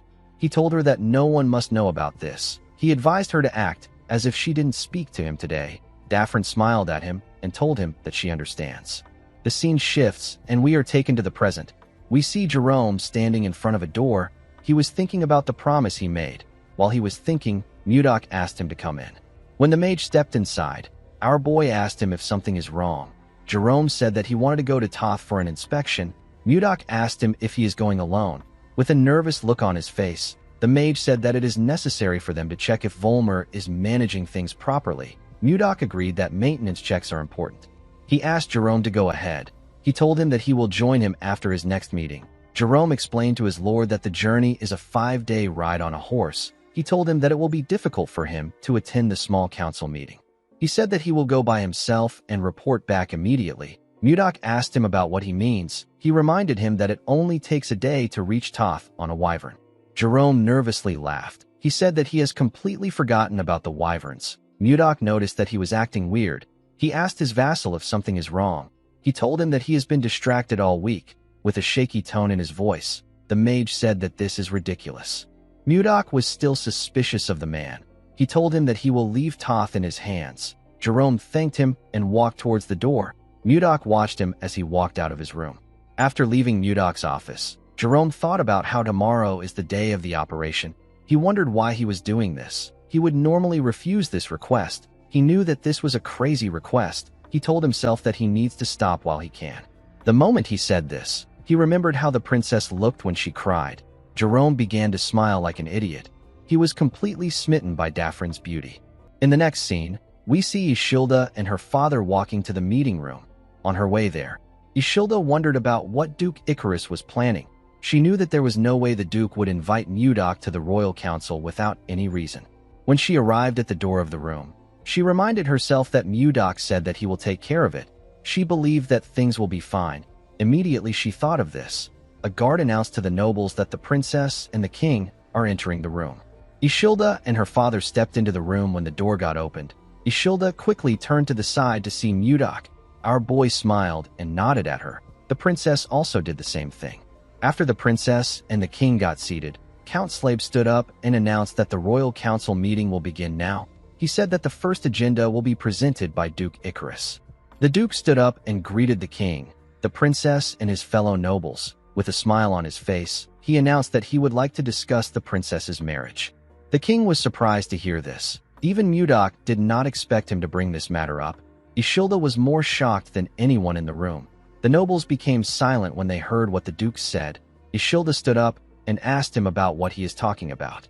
The Duke bowed his head and apologized to the princess for bringing up a proposal that startled her. He reminded her that she turned 20 this year, and yet she doesn't have any marriage plans, or even a fiancé.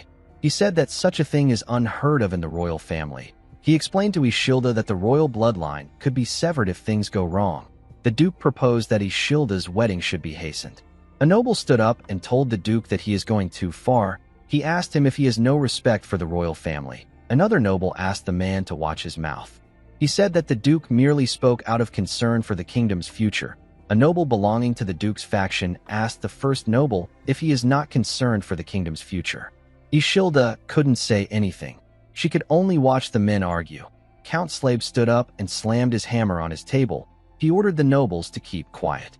Ishilda grabbed the hammer and slammed it on the table with a large amount of force. She broke the hammer when she hit it on the table. She ordered everyone to calm down. The room quickly became silent. The princess apologized to the count and gave him the broken hammer. She asked the man to resume the meeting. The count nervously collected the broken hammer. Ishilda asked her father about why he isn't saying anything. The king placed his hand on his head and asked his daughter to sit down. Ishilda did not expect to hear this answer. She asked her father if he agrees with the Duke. She reminded him that he promised to allow her choose her fiancé. With a look of anger on his face, Tomalova told his daughter that a child of the royal family must accept their fate. He asked her to stop her foolish talk. Ishilda couldn't believe that her own father was saying this to her. She turned around and walked forward. Count Slave informed her that the meeting is still in progress. Ishilda didn't listen to the count. She walked out of the hall. Mudok could only watch her walk away. The scene shifts, and we are taken to Ishilda's room. We see the princess asking her maid about what she should do.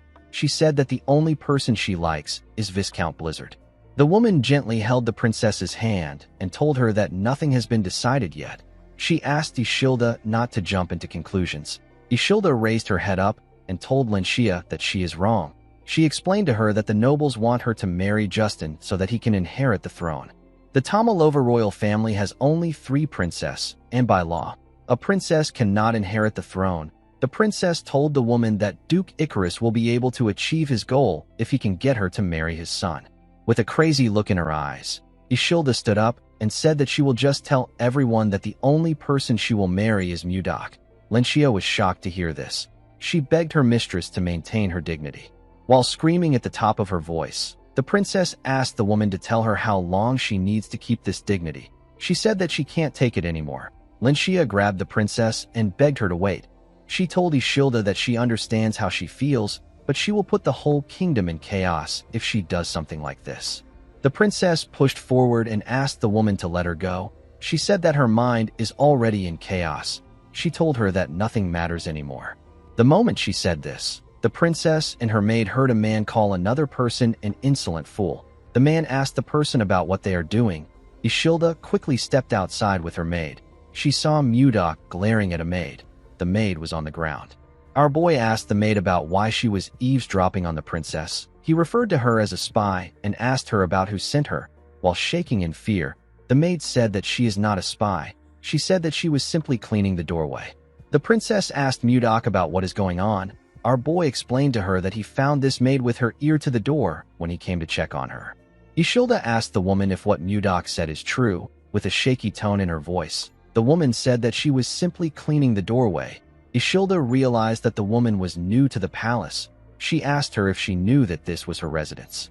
While shaking, the maid begged Ishilda for her forgiveness. She explained to her that she was just assigned to the Eastern Palace today. She said that she lost her way because she is not yet familiar with the palace layout. The princess asked the maid to never appear before her again. She assured her that she won't let her go so easily next time. The maid stood up and thanked Ishilda for her mercy. She swore to never come back to her place. After saying this, the maid ran forward. Ishilda ordered Lenshia to follow the woman. She placed her hand on her head to calm herself. Mudok asked her if it is all right to let the maid go. The princess explained to him that she had no clear reason to punish the maid. She said that the same thing will happen again because they don't know who is supporting the maid from behind. Mudok asked her if she has any suspects in mind. Ishilda said that she suspects only Duke Icarus. She revealed to Mudok that most nobles and servants in the palace have already been bought out by the Duke. This is why no one dares speak out against him. Mudok already knew that the royal family was weak, but he didn't think that it was this bad. The princess asked our boy about what she should do. She said that she will be forced to marry Justin if she doesn't make a move. Mudok smiled and asked her not to worry. He assured the princess that he will speak to her father. Ishilda asked him if he has a plan. Mudok looked out the window and smiled. He said that there is one plan that comes to mind. In the next scene, we see some men chasing after someone. The person quickly hid next to a building. The leader of the men ordered his subordinates to search the whole area. The person the men were chasing after was Daphne. The princess covered her head with a hood. The scene shifts, and we see Jerome waiting in the promised location. The mage seemed to be panicking. He remembered how the princess cried when she begged him to save her. He looked outside and noticed that they were already in the evening. Jerome believed that the princess was not coming again. The moment he thought of this, Daphne barged into the room and called out to the mage. Jerome was shocked to hear her voice. While breathing heavily, the princess asked him if he waited for a long time. Jerome quickly raised his head to see the princess. Before he could say anything, he heard some men talking outside the inn. The leader ordered his subordinates to search every building. He said that they can't let Daphne escape. The princess grabbed the mage's hand and asked him about what they should do. She said that they will be caught soon. Jerome quickly blocked the door with the table and chair. Daphne explained to him that the soldiers will still be able to break in even if he blocks the door. The mage said that he brought something for this situation. Immediately he said this. The soldiers hit the door and asked them to open it. The princess became scared when she heard their voice. She told Jerome that the men are already there. She asked him about what they should do. Jerome took out a scroll and asked the princess to hold on to him tightly. He made the scroll float and began to cast the spell written on it. When the paper began to tear, Jerome told the princess that they are going to Toth. Immediately he said this. He teleported with the princess. The scene shifts, and we are taken to the king's office. We see Tomalova thinking about what happened. He couldn't believe that he was swayed by a single noble. He realized that the previous king would have been furious if he saw what was happening. Tomalova knew that he was wrong for taking his anger out on his daughter. He clenched his fist out of anger. He called himself a pathetic father. Immediately he thought of this. Mudok knocked on his door. The king asked his guards to let our boy in. He put himself together and picked up some papers. Mudok entered the king's office and bowed his head to him. He asked Tomalova if he has been well. The king let out a sigh and told Mudok that he must already know that he is not at peace. Our boy asked the king if he will hand over the princess and the kingdom to Duke Icarus. Tomalova glared at Mudok and asked him to watch his words. He told him that he won't forgive everything he does just because he saved his life. Mudok informed the king that he has a solution for him. Tomalova stood up when he heard this. Our boy gently signaled the king to tell his guards to leave the room.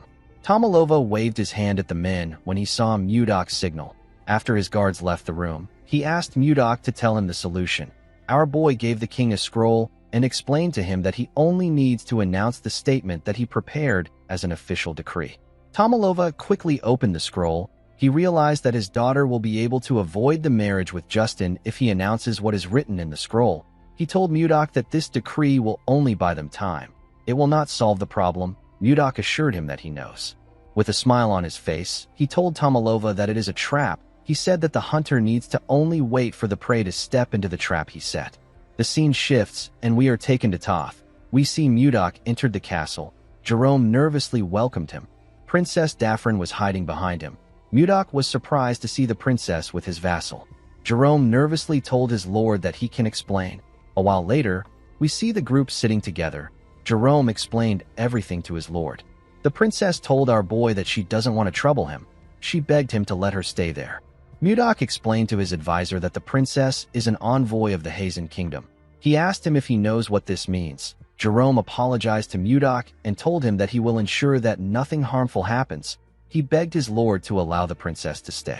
Mudok didn't really like this arrangement. Jerome and Daphne could tell that our boy was not really in favor of this arrangement. To their surprise, Mudok asked them to do as they wish. Jerome and Daphne couldn't believe what they were hearing. Our boy told Jerome that the princess can stay as long as she wants. Daphne asked him if he is certain. She told him that she will repay his kindness. Mudok asked her to forget about it. He told her that he is not so poor that he will demand payment from a runaway princess. He explained to her that he cannot drive her out so coldly since Jerome risked his life to help her. He assured Jerome that their relationship will be kept a secret. He asked him not to worry about it. Jerome and the princess began to blush when they heard this. Jerome stood up and told his lord that he is being rude to the princess. Mudok asked the mage about why he is angry. He asked him to just admit it. The princess turned to him when she heard this. It seemed as if she wanted Jerome to tell her that he likes her. Mudok told the princess that he needs to speak with Jerome alone. He asked her if she can step out for a bit. Daphne accepted his request and thanked him for his consideration. After the princess left, Jerome followed his lord to his office. He apologized to Mudok and told him that he made a promise to the princess due to a slip of tongue.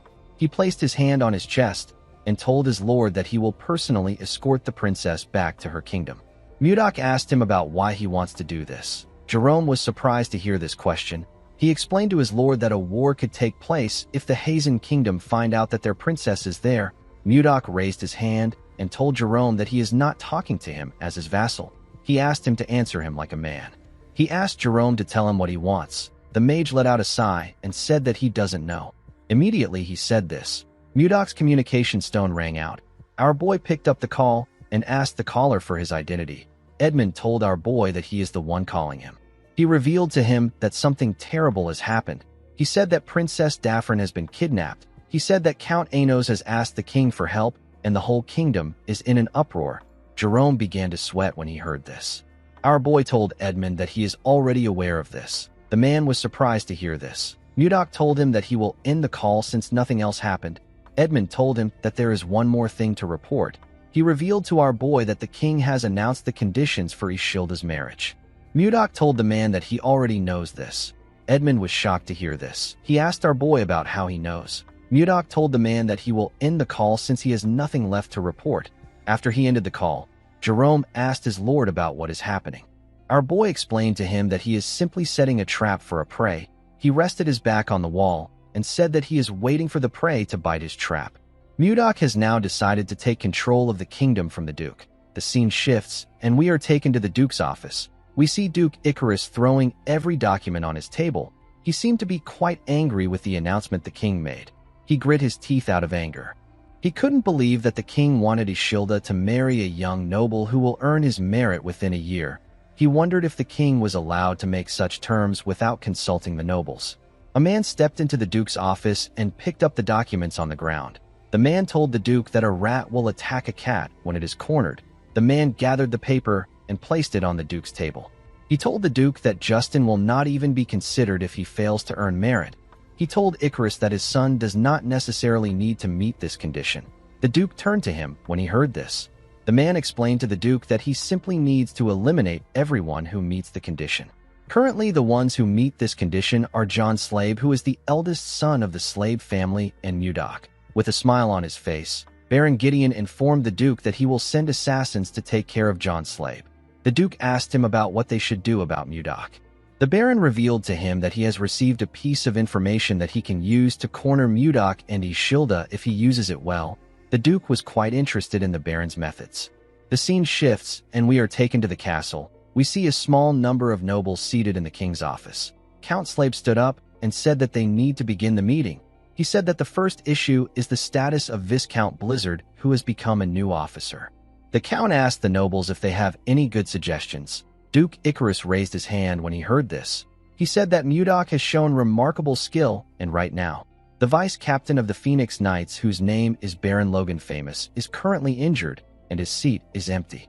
The Duke announced that he wants Mudok to become the vice-captain of the Phoenix Knights. Everyone in the room was shocked to hear this. The Phoenix Knights are the strongest knight order in the kingdom. They are led by Count Torion. The knight order recruits anyone regardless of their race or ranks. They only care about skills. Due to this, the order comprises of the most elite warriors. Although this was a good opportunity, Mudok knew that the Duke would never give him a good position. He wondered if there was something in the Phoenix Knight Order. Our boy graciously smiled and thanked the Duke for his consideration. He told him that he will fulfill his duty even though he is lacking. The Duke smiled at him and told him that he is being humble. He assured Mudok that he will do well.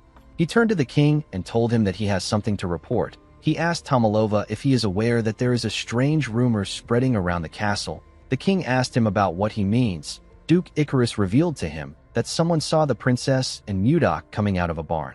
The nobles were shocked to hear this. Tomalova was horrified. He clenched his fist out of anger. Mudok realized that the Duke was referring to the day he took Ishilda out of the freezer. The king asked Mudok if the rumor is true. Our boy calmly told the king that it is. Tomalova's eyes widened when he heard this. He couldn't believe what he was hearing. The nobles were shocked to hear that a man and a woman were at a barn in the night. With a scary look in his eyes, Tomalova ordered Mudok to explain himself. Our boy stood up and explained to the king that Ishilda got trapped in the barn when she went to see the ice wyvern eggs. He told Tomalova that he simply went there to rescue his daughter. The Duke asked Mudok if he has anyone who can testify for him. He said that his witness saw them embracing each other. He asked Mudok if he denies this. With a scary look in his eyes, Mudok advised the Duke to refrain from insulting the princess and his honor. He told him that nothing happened between him and the princess that night. Duke Icarus glared at our boy and told him that he would also like to believe his words. He said that mere claims cannot convince people. He turned to the king and said that this rumors can spread to other nations, or people might begin to doubt the princess's purity. Tomalova slammed his hand on the table when he heard this. Everyone quickly became quiet. Tomalova stood up and announced that the small council meeting will end now. He left the room after saying this. As he walked towards the door, the Duke called out to Mudok and told him that he can never escape his sight as long as he is in the castle. He walked out of the room and slammed the door on Mudok. The scene shifts and we see Ishilda wake up somewhere. She found herself in another place. She was in her nightwear. While she was looking around, someone moved past her. Ishilda quickly called out to the person.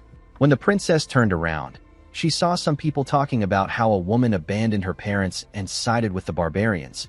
They said that the woman doesn't even know how to repay her father's kindness. Ishilda didn't understand what these people were talking about. While she was looking at them, she noticed that everyone on the street was staring at her with their sinister eyes. The people were talking about how she spent the night with a man in a barn. One of them called her a princess with no dignity. They said that she was dirty. Ishilda became scared. She told them that it is not true. Suddenly a hand grabbed her arm from behind. Ishilda was shocked to see the hand. The people held her down and told her that she is dirty. Ishilda begged them not to come close. She struggled to escape their grip, but she could only scream. While she was screaming, the girl woke up from her nightmare. She looked around and tried to catch her breath. She noticed that she was covered in sweat. The princess was quite scared. In the next scene, we see some carriages heading to a very luxurious mansion at night. When the people in the carriage came down, the servants opened the door and allowed them to step into the mansion. These people were nobles. The nobles were shocked to see how beautiful this mansion was. The architecture was marvelous. A party was being held in the mansion. A noble carrying a glass of wine walked up to his friend, whose name is Arista, and greeted him. Arista looked around and asked Pasway if this is really Mudok's mansion. Pasway laughed and said that everyone has been discussing this topic. Arista said that this mansion was formerly owned by the Croyan family. Another noble said that the king might have just temporarily lent the mansion to Mudok as a reward for saving his life. Pasway said that this must be the case. He told his friends that it doesn't make sense that Mudok bought a mansion that even the Duke can't afford.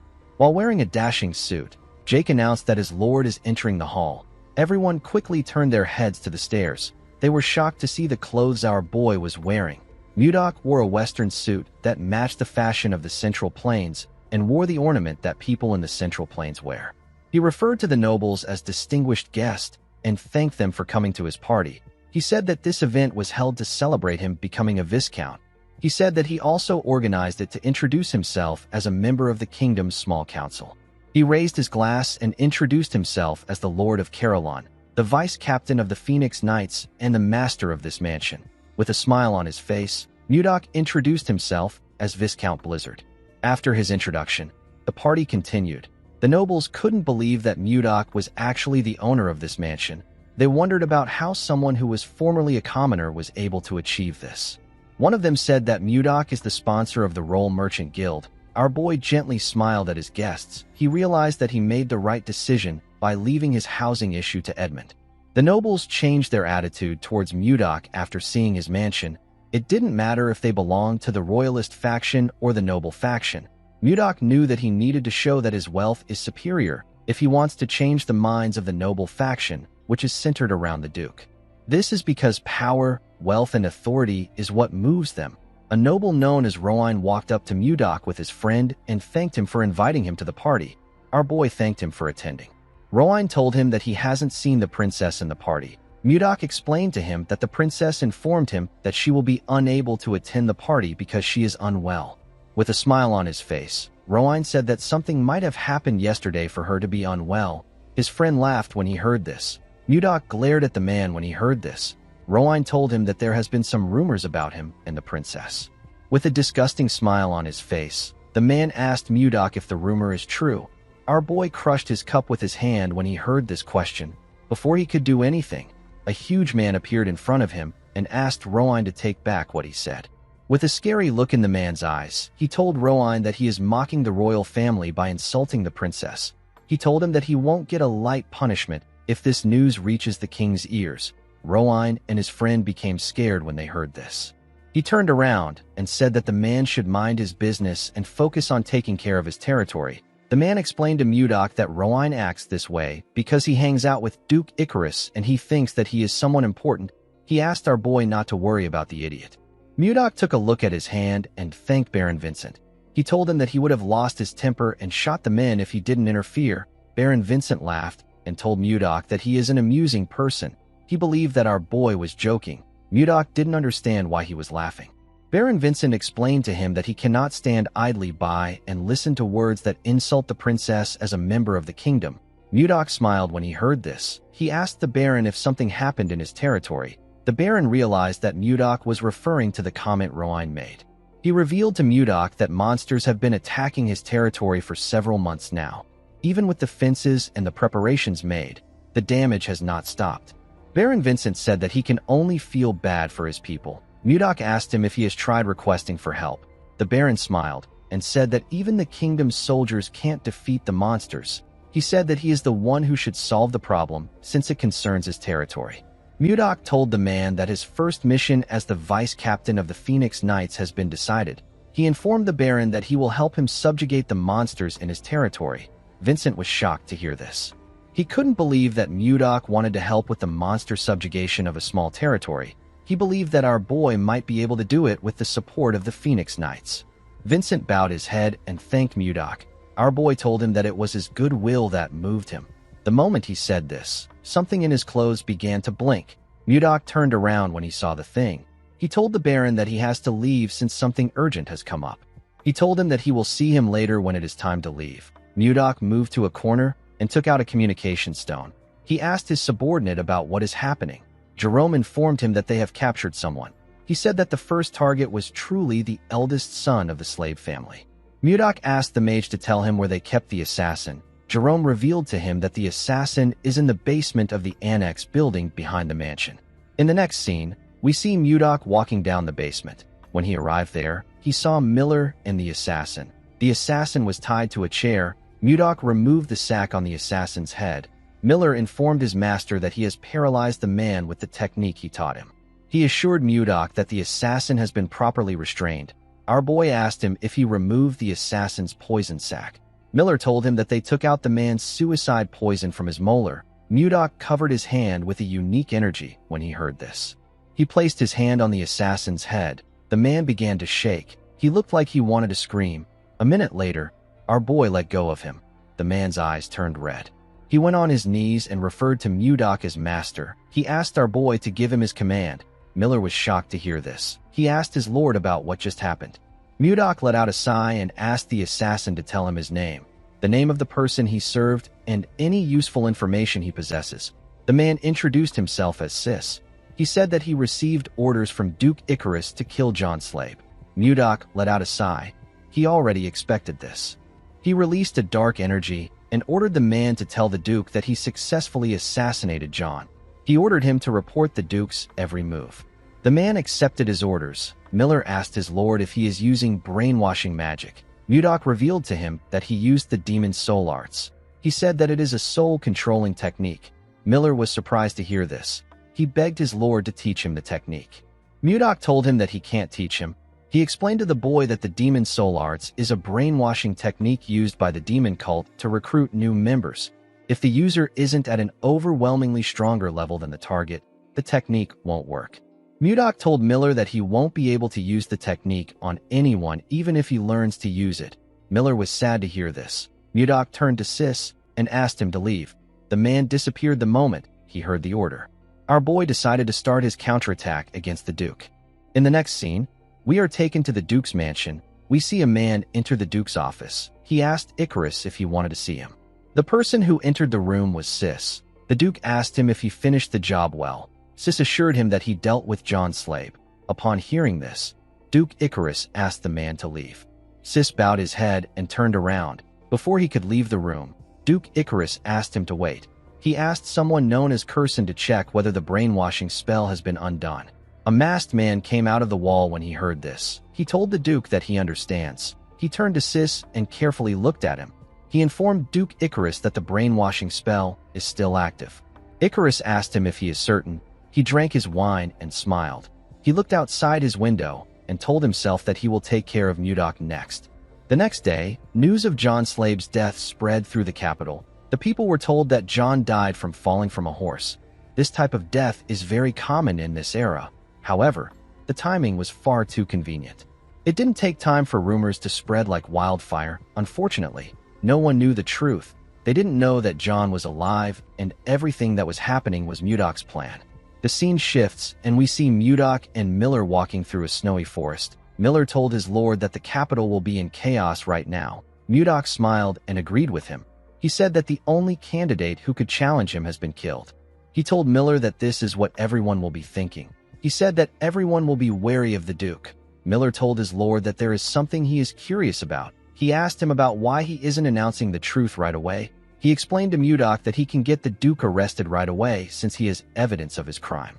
Mudok told him that he can't do this. He explained to Miller that they need to make sure that they are able to completely take the Duke out.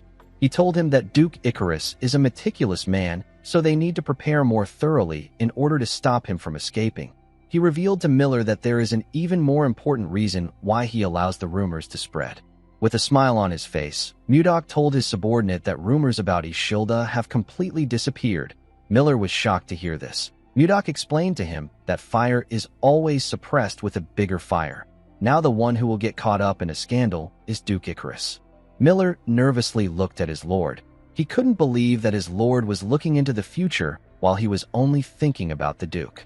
Some minutes later, Mudok and Miller found a house in the middle of the snowy forest. Our boy told his subordinate that they have arrived at Vice Captain Logan's house. Miller asked his lord if he took Logan's position in the Phoenix Knight Order after he injured his leg. Mudok told him that he is correct. Miller found Logan's residence to be quite modest. He expected the former vice captain of the kingdom's top knight order to be living in a better place. Mudok agreed with him. He revealed to Miller that Logan got discharged in disgrace. He was discharged on an insubordination charge. Right after his leg got hurt, he attacked his superior. Miller looked around and told his lord that something is odd. Mudok agreed with him. He told him that the story is definitely weird. Miller told his lord that this is not what he is talking about. He asked our boy to look at the ground. He told him that the place was too clean. It was as if no one had been around there. Mudok reminded Miller that he also doesn't leave any traces or footprints. Miller told his lord that he does this because he is an assassin. He explained to him that he would leave a trace on the ground if he had an injured leg. Mudok asked Miller if he is saying that Logan is flying. Immediately he asked this question. We see someone point an arrow at Mudok from above. The person's arrow was a long feather. The person fired his arrow at our boy. Mudok quickly turned around when he heard something coming towards him. He and Miller quickly jumped back. The feather hit the ground and destroyed it. Mudok was shocked to see that he was attacked with a feather. Before he could do anything, someone landed on the roof and said that he recognized the unique smell. He said that filthy humans have come to him. This person happened to be a humanoid being that looks like a bird.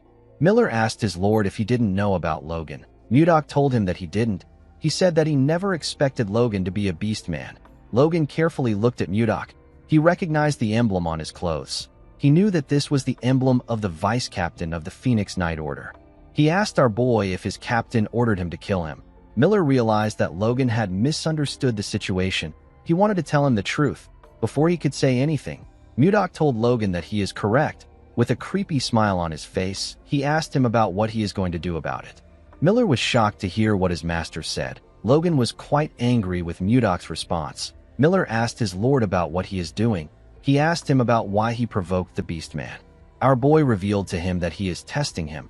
He said that he wants to see if Logan is strong enough to serve under him.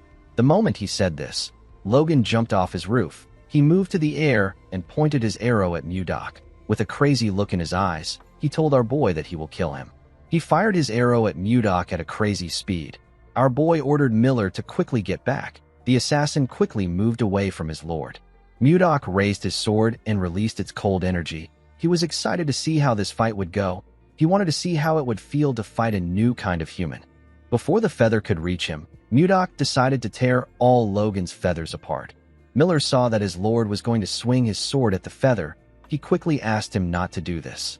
He said that a beastman's feather has a very strong elasticity. He told him that his sword will bounce off the feather. Unfortunately, Mudok already swung his sword at the feather. Just as Miller stated, our boy's sword bounced off the feather. Our boy was shocked to see this. He quickly bent his head to dodge the feather. Logan didn't expect him to dodge the attack. He took out 2 feathers and fired them at Mudok. Mudok recalled that the recoil he experienced just now was insane. He decided to do something else. He carefully tapped the feather with his sword and changed its trajectory. He was able to completely deflect the attack. One of the arrows got fired at Miller. The assassin was shocked to see the feather coming towards him. He quickly jumped out of the way. The feather pierced through the forest and destroyed everything it touched. Miller stood up and asked his lord to inform him beforehand if he plans to deflect the attacks. Immediately he said this. Logan fired 2 more feathers at Mudok. Our boy realized that the Beastman didn't want to give him time to rest. The moment he thought of this, he noticed something odd. He saw that 1 arrow has disappeared. He was certain that he heard Logan fire 2 shots. He wondered about where the other shot went. Immediately he thought of this. The arrow appeared next to his head. Before it could pierce his eye, Mudok caught it with his hand. The powerful arrow left a huge cut on his hand. Our boy quickly threw it aside. He fired an attack at the second arrow and used it to change its trajectory. He couldn't believe that his pure snow blade couldn't cut the feathers. He never expected Logan to use a strategy that takes advantage of his blind spot. He smiled and told Logan that his combat ability gets a pass. Logan asked him about what he just said. With a look of anger on his face, he asked Mudok if he was evaluating him. Our boy put his sword away and told him that the evaluation is over. He disappeared in front of Logan when he said this. Miller and Logan were shocked to see this. Mudok reappeared in the air and smiled. He told the Beastman that it is time they sort their hierarchy. Logan was shocked to hear our boy's voice behind him. He quickly turned around. Before he could do anything, Mudok gave him a punch that shattered his longbow and pushed him down. He charged at Logan while he was falling. He charged at him with the light air void foot arts. It is a light step art that lets him freely move in midair. He moved close to Logan and told him that his longbow is gone. He clenched his fist and asked him about what he will do now. Logan became nervous. He quickly used his leg to block Mudok's attack. He released a unique energy from his leg when he blocked our boy's attack. He felt a large amount of pain in his leg.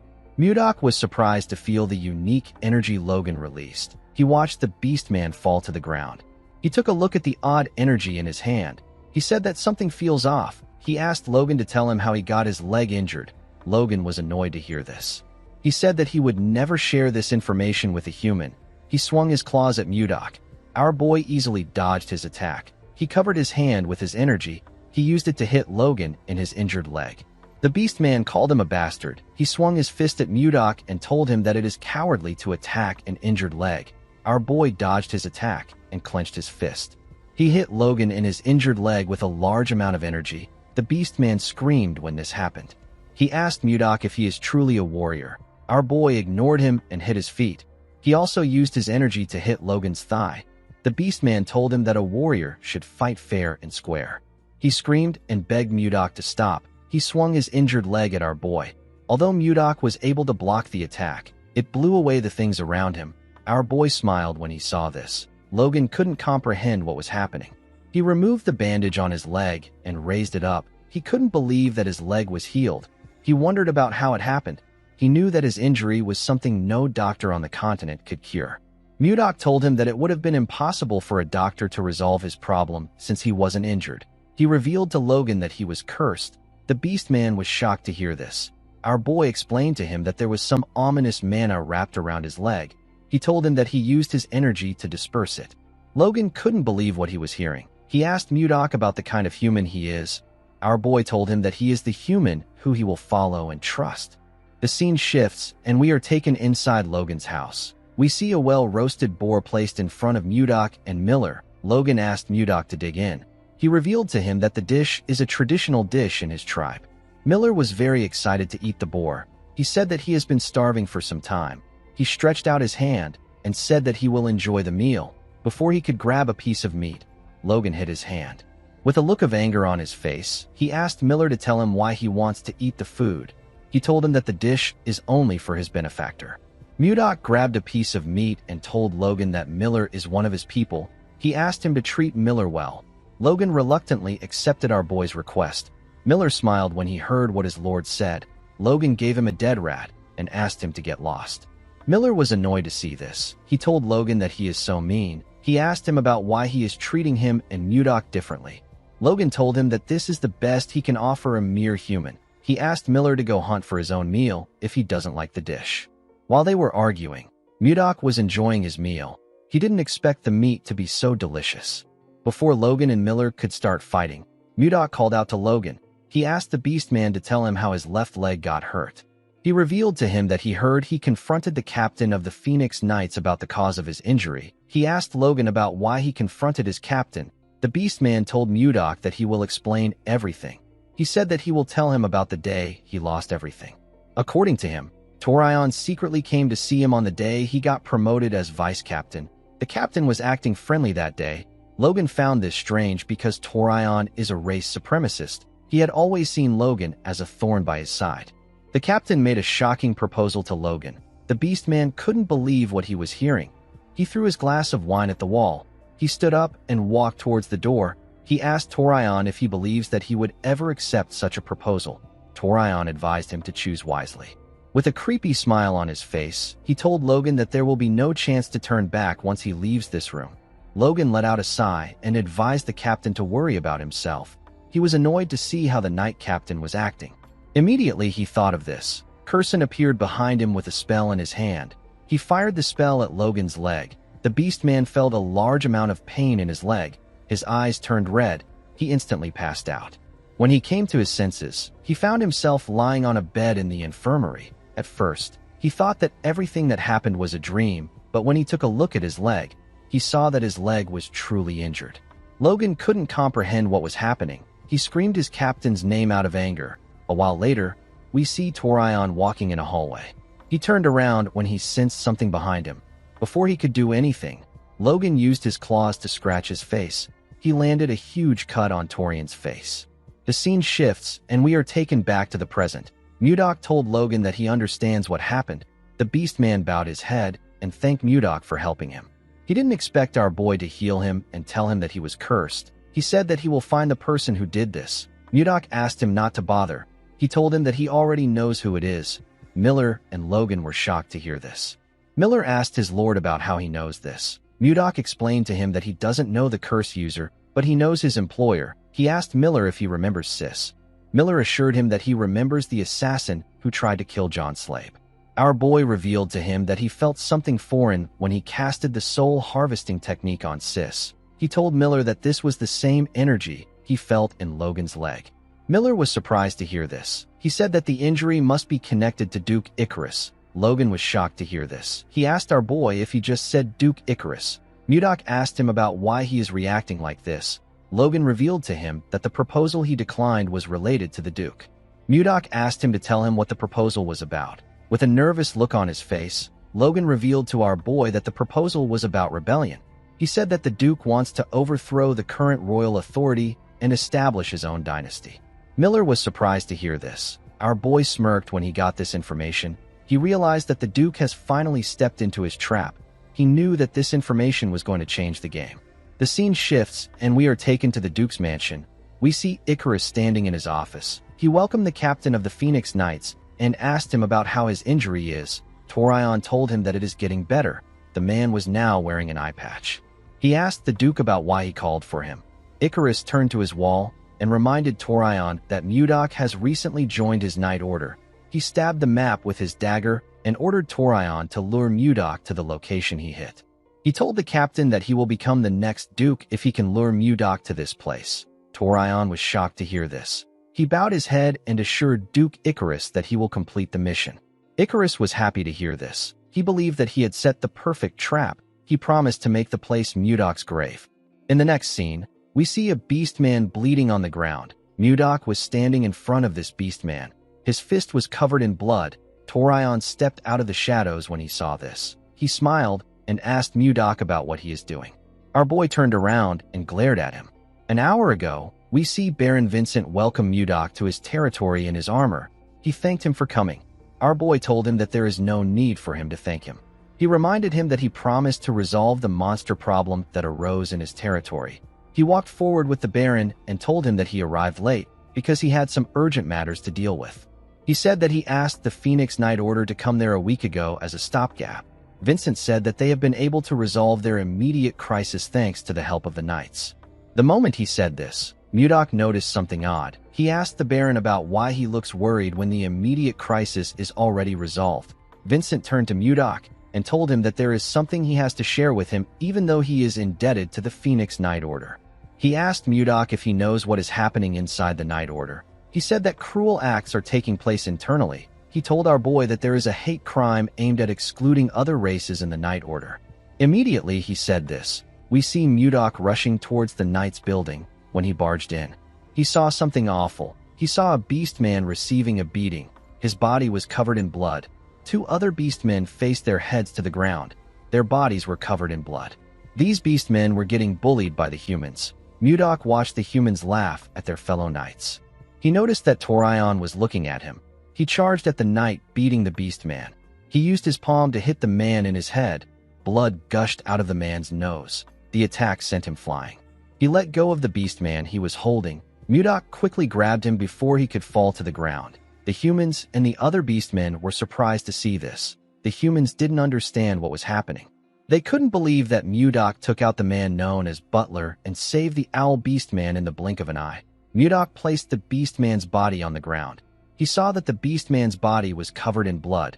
He was certain that he received a crazy amount of beating from the man. Torion walked up to him and smiled. He asked him about what he is doing. Mudok turned around and glared at him with a face filled with anger. He saw every human there as disgusting bastards.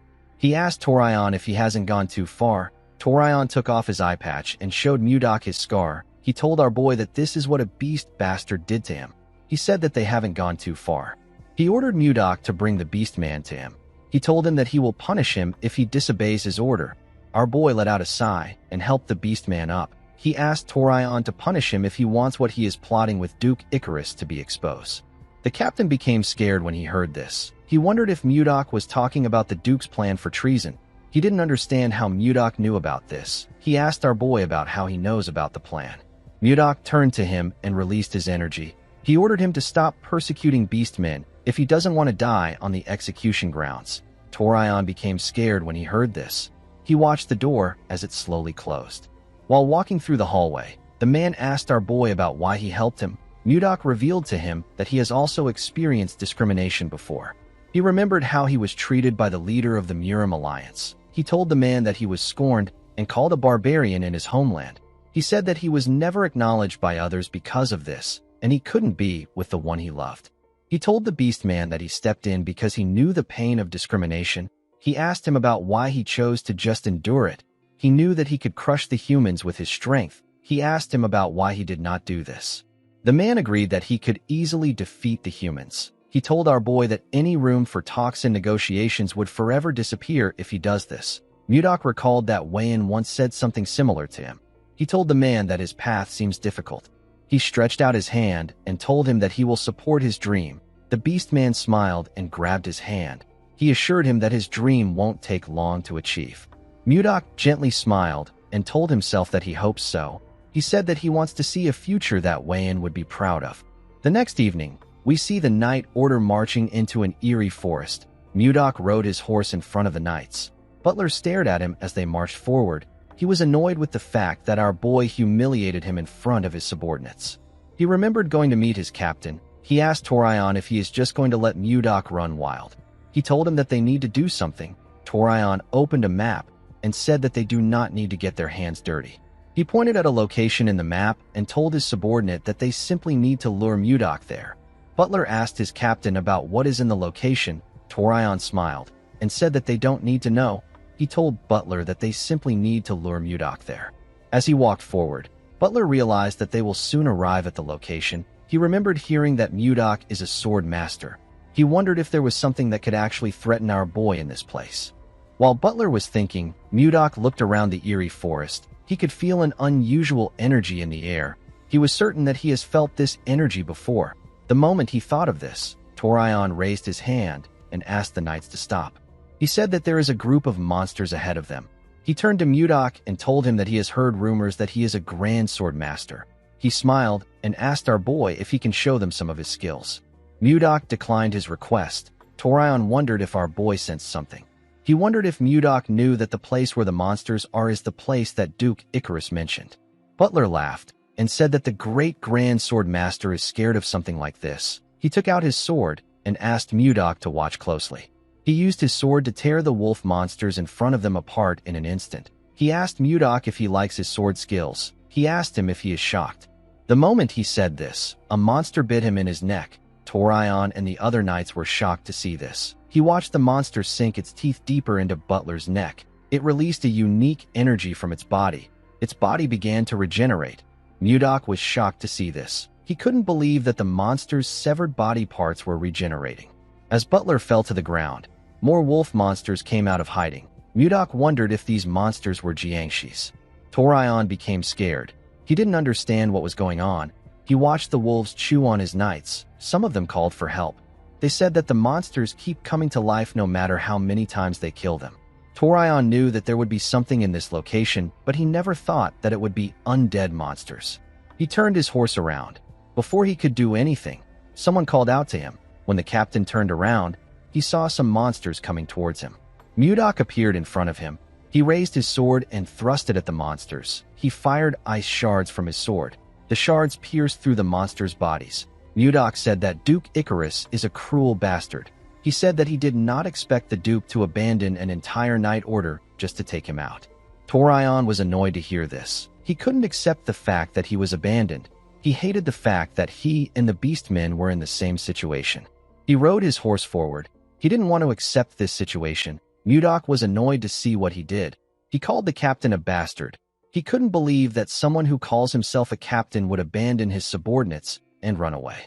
He recalled that he hasn't heard the full details about the Duke's plan. He decided to chase after Torion. Before he could take a single step forward, a huge monster landed behind him.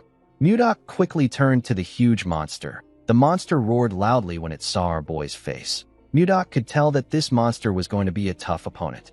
The scene shifts, and we see someone pour a healing potion on Butler.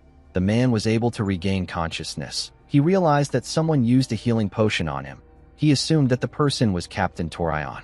When he raised his head up, he saw the owl beast man standing in front of him. He was shocked to see her. The man coughed and said that Torion has run away. He dragged his comrade's body and asked Butler to get up if he is healed. He told him that they need his strength. Butler asked him to wait. He noticed that the beast man was heavily injured. He couldn't believe that the man used his only healing potion on him, even though his own body is a total mess. He couldn't understand why the beast man would do this for him after everything he put him through. He asked the owl beast man to tell him why he did this. As monsters charged at them, the beast man placed his hands on Butler's shoulders and asked him if he needs a reason. He told Butler that they are comrades in arms. He asked him if he really needs a reason to help him. Butler was moved to tears when he heard this. He grabbed his sword and charged at the monsters. He tore all of them apart in an instant. As tears poured out of his eyes, Butler told his comrade that he will definitely survive. He said that he will spend his whole life atoning for his sins. The beast man smiled and told him that he is looking forward to this. The moment he said this, more monsters charged at them. On the other side of the battlefield, we see the huge monster block Mudok's sword. It swung its arm and sent our boy flying. Mudok quickly pushed his sword into the ground to stop himself from slamming his back on the ground. He watched the monster regrow its fingers. He called it a persistent bastard. No matter how many times he lands a cut on it, the monster keeps regenerating. Mudok knew that he will end up exhausting his internal energy if things continue like this. He and the monster charged at each other. Mudok cut off the monster's arm with a single slash. The monster was able to land a cut on him before its arm got cut off. Our boy gathered his energy in his hand and told the monster that he has got it. He fired his attack at the monster. The huge monster was able to dodge the attack by jumping out of the way. Our boy's ice only hit it in its severed arm. Mudok noticed something odd. He attacked the monster with his ice to reduce its mobility. He didn't think that it would have another effect. He saw that the arm he cut off was not regenerating. He appeared in front of the monster and gave it a kick. The monster slammed its back on an ice wall. It became scared. Mudok smiled and asked it if their weakness is ice. In the next scene, we see Baron Vincent and his soldiers riding their horses somewhere. The Baron received an urgent report late at night. The report stated that the Phoenix Knights were attacked by some monsters that couldn't be killed. The Baron told his soldiers that they are almost at their destination. He hoped that the benefactor who stepped up for their territory was safe. He raised his mace and announced that reinforcements have arrived. The moment he said this, Vincent saw something shocking. The entire place was filled with frozen monsters. Mudok told Vincent that he is late. The Baron quickly looked up. He saw Mudok standing on the arm of the huge frozen monster. Our boy held the monster's head up triumphantly. He smirked and told Baron Vincent that he just finished dealing with the last monster. The Baron couldn't believe his eyes. His body was trembling. It wasn't because he was scared or because he was cold. It was trembling because of a shudder. After this incident, Mudok was granted an epithet. He was known as the king who froze everything, even death. He became known as the Ice Lord. There are 3 royal knight orders in the Drake Kingdom. The first is the Phoenix Knight Order, the second is the Giant Knight Order, and the third is the Storm Knight Order. As soon as Torion returned to his residence, he summoned the 2 knight captains of the other 2 orders to his mansion. He watched the captains whose names are Gordon and Roberts arrive at his mansion from his window. He remembered Mudok saying that Duke Icarus was willing to abandon an entire knight order just to kill him. Captain Torion told himself that he won't be thrown aside. He said that he will prove his worth no matter what happens. Once the men got seated, the Count cleared his throat and apologized to them for calling them out so late at night. The captain of the Storm Knight Order, whose name is Gordon, asked the Count to not worry about it. He told Torion that they will come anytime he calls. Baron Roberts, who is the captain of the Giant Knight Order, asked the Count to quickly tell them the reason he called for them. The Count was not surprised to see how cold Roberts was. He knew that the Baron was a royalist who swore loyalty to the king. Torion told himself that Roberts will become one of the Duke's people from today onwards. He took out a bottle of wine and smiled at the Baron. He asked him not to be so tense. Torion planned to make Roberts an offer that he can't refuse. He asked the 2 captains if they have heard about John Slabe. The 2 men flinched when they heard this. Torion filled his cup up and said that Count Slabe is so pitiful. He said that the Count ended up losing his beloved son after covering for the incompetent king for so long. He told the men that this wouldn't have happened if the Count had followed Duke Icarus. Gordon and Roberts were shocked to hear this. Gordon lowered his voice and asked Count Torion if it is okay to speak so bluntly. The Count also lowered his voice and asked him to calm down. He said that he already thought this through. Baron Roberts clenched his fist out of anger. He asked the Count about the trick he is trying to pull. He asked him if he is threatening him. He asked Torion if he is saying that he will die if he doesn't obey the Duke. Torion smirked and said that he never said anything like that. He told the Baron that he is the one assuming. He said that he would have normally brushed this off by saying something like this. He poured his wine on the table and told the Baron that he is right. He told him that he is threatening him. He revealed to Roberts that a rebellion will break out soon and the current royal dynasty will be overthrown. He said that Duke Icarus will take the throne. He revealed to Roberts that the Duke has already promised him and Gordon positions. He asked Roberts to choose wisely. He asked him if he doesn't already know that the current king has no power. Count Torion already knew that Baron Roberts holds a considerable amount of influence within the royalist faction. If he joins the Duke's side, other royalists will follow. While Torion was staring at Roberts, he saw that the man faced his head down as if he had accepted the situation. Torion believed that the Baron had switched sides. He told him that he made the right choice. He assured him that he will speak well of him to the Duke. Roberts raised his hand and slammed it on the table. He destroyed the table and made Gordon fall to the ground. The Baron stood up and asked Count Torion to tell him what he means when he said that the king has no power. He said that he and the Giant Knight Order are still around. He walked towards the door and asked the Count to surrender before dawn. He told him that he might be able to save his family from annihilation. The Count was annoyed to hear this. He didn't think that he would fail. Immediately, the Baron left. Count Torion and Gordon heard someone laughing behind them. They quickly turned to see who it was. Someone slowly rose out of the spilled wine and told Torion that he is quite pathetic. The woman asked him if he has failed again. Torion quickly went on his knees and bowed his head when he heard this. He apologized to the woman known as Lady Curson. Gordon was surprised to hear her name. He realized that this woman is the Black Magician who is the Duke's close aide. With a nervous look on his face, Torion begged Curson to give him one more chance. He assured her that he will live up to her expectations. Curson raised her hand and smiled. She told Torion that this is perfect. She told the two men that she needs them for something right now. Immediately she said this, she fired something at them. A bright light shined in the room. Curson looked outside to see Roberts. She informed Duke Icarus that she has dealt with Torion. She asked him about what she should do about Baron Roberts. She was communicating with the Duke with a skull-shaped device. Duke Icarus ordered the woman to get rid of Roberts. Curson accepted his order. After giving the order, the Duke threw the skull to the ground. He said that his plan is gradually falling apart. He grit his teeth out of anger when he remembered our boy. He believed that everything began to fail the moment Mudok appeared. He saw our boy as a more troublesome existence than the king. He smiled and told himself that this means that there is no one who can stand against him aside from Mudok. He looked outside his windows to see a large amount of soldiers. He told himself that Mudok is not in the capital, so this might be the perfect time for him to carry out his plan. In the next scene, we see Baron Vincent and his warriors burning the bodies of the undead monsters. The Baron and his knights already set out some food for the members of the Phoenix Knight Order. While everyone was busy eating, we see Butler crying and apologizing for what he has done. He went on his knees and apologized to his comrades. He told them that he is sorry for discriminating against them and harassing them just because they were beastmen. He told them that he knows that an apology won't be enough to get their forgiveness. He said that he will spend his entire life atoning for what he has done. Mudok placed his cup on his table and told the Owl Beastman that he was correct when he said that it won't take long for him to change people. The Beastman placed his hand on his head and told Mudok that he is still far from his goal. He turned to his comrades and said that they still need to push forward to get more than a brief moment of happiness. They need to get a lifelong relationship. Mudok didn't say anything when he heard this. He remembered Wayan when he thought about achieving a lifelong relationship. He finally understood the reason why the woman insisted on talking and negotiating. He now realized that Wayan wanted more than a brief moment of peace that is gained through force. She wanted to grow old together with our boy. Mudok asked Wayan to forgive him for only understanding her now.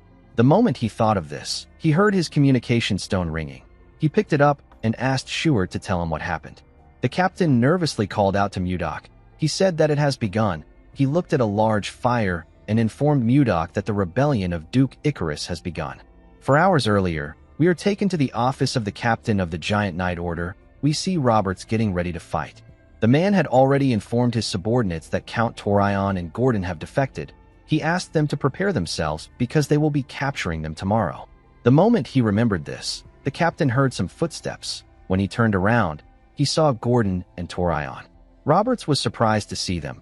He didn't know when they arrived. He nervously looked behind him to see his sword. He didn't think that it would be so far away. He decided to stall for time by talking. Immediately he thought of this. The two captains charged at him. Their faces looked completely different. They had turned into monsters. Roberts froze in shock when he saw their faces. The captains pushed him out of his office. Roberts slammed his body on the ground. He quickly got up.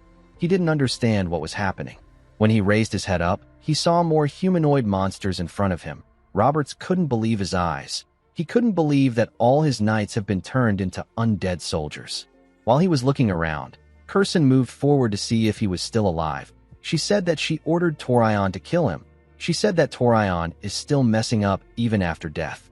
Roberts was annoyed to hear this. He asked the woman if she is the mastermind behind this. Curson smiled like a lunatic and asked him about what he will do about it. The man grabbed a sword from the ground and charged at Curson. Before he could reach her, his undead knight stabbed him. Roberts spat out a large amount of blood and fell on his knees.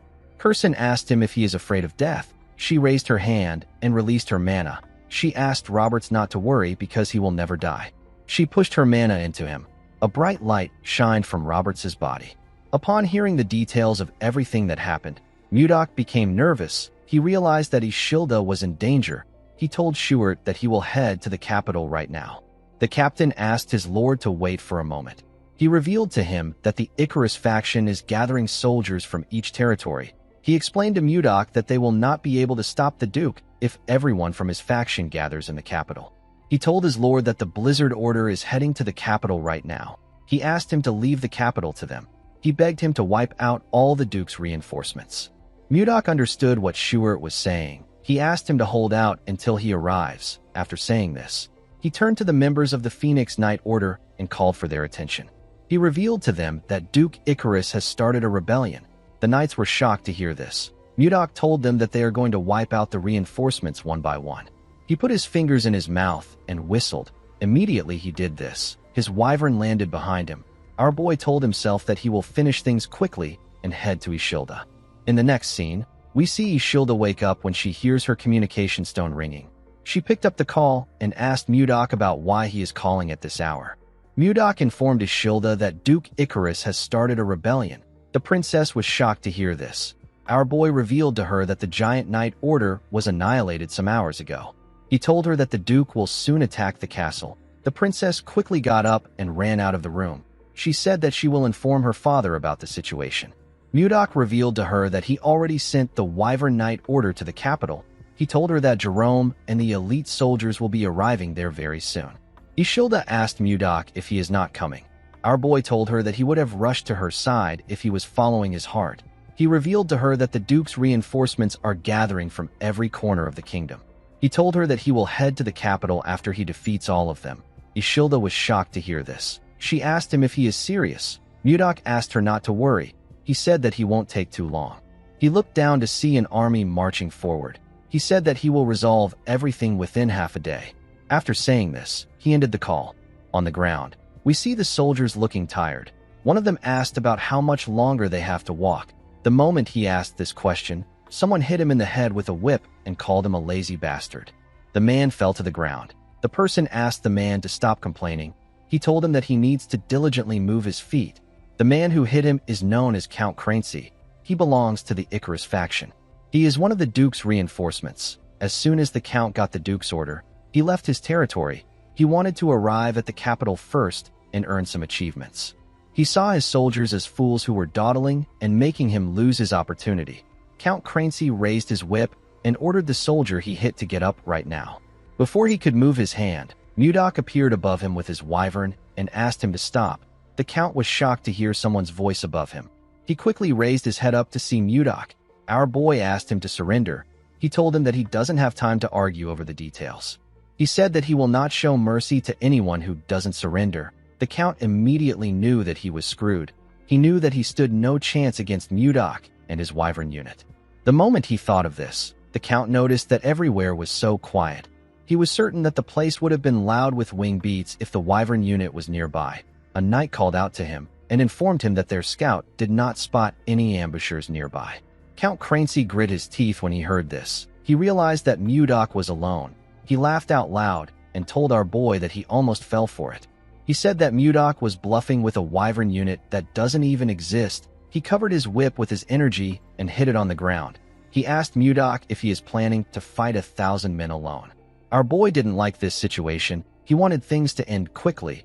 He jumped off his wyvern and said that he doesn't have time for this. The Count was surprised to see our boy coming down. He ordered his soldiers to get him. Count Crancy smiled brightly. He believed that this was an opportunity for him. He knew that their victory will be guaranteed if he is able to offer Mudok to Duke Icarus. Immediately our boy got close to the ground. The knights got in position. The moment Mudok's leg touched the ground, he released a large amount of energy. His energy was blinding. The Count had to cover his eyes. When he opened his eyes, he saw that him and his horse were frozen. It wasn't just them that was frozen. The entire area froze in an instant. Mudok carefully drew his sword and asked anyone who wishes to surrender to drop their weapons and lie down now. The moment he said this, he covered his sword with a large amount of ice. The soldiers became terrified when they saw this.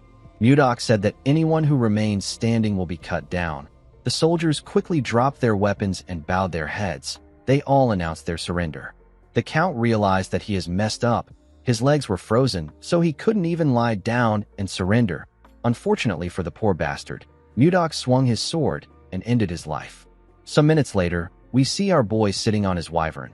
He informed the soldiers that the Phoenix Knight order will arrive soon. He ordered them to stay right there. He asked them if they understand. The men told him that they do. After giving his order, our boy moved to the sky with his wyvern. He used his communication stone to contact Shuard.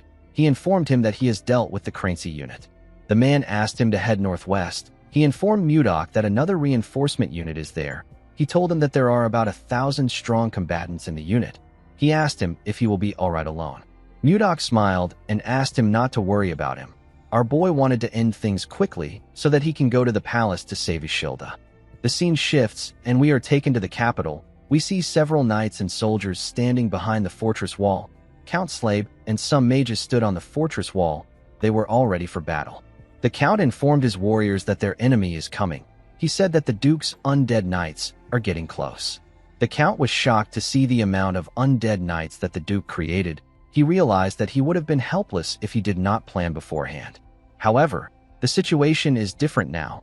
He ordered the mages to get ready. Mudok had already informed the Count that the Duke will launch a surprise attack on the capital with undead knights. Our boy also told him about the weakness of the undead knights. Immediately, the undead knights got close to the fortress gate. The mages activated their magic and froze everything beneath them. All the undead knights got frozen. The Count was happy to see this. He told his warriors that they can do this. Immediately, he said this. The undead knights destroyed the ice that held them down and jumped over the fortress wall. Count Slabe was shocked to see the undead knights coming towards him. He wondered if ice was not their weakness. While the soldiers were busy with the undead knights, Curson moved towards the capital with more undead knights. A huge undead soldier destroyed the fortress gate and allowed Curson to enter the capital. The soldiers announced that the gate has been breached. They said that more undead knights are entering the capital. Before she could move forward, Curson saw someone on the ground. She smiled and referred to the man as the king's loyal dog. The man turned out to be Count Slabe. The Count had lost one of his arms. He put himself together and asked Curson about the trick she used. He told her that he heard that Mudok froze the undead monsters and put them down. Curson told him that it is true that our boy did this. She revealed to the Count that the key thing Mudok used was high-purity mana, not ice. Count Slabe was surprised to hear this. The mage explained to him that black magic is weak against pure mana. This is why Mudok's mana worked against the undead. With a smile on her face, Curson told Slabe that the outcome of this battle has already been decided since Mudok is not in the capital. As she spoke, the buildings around her burned to the ground.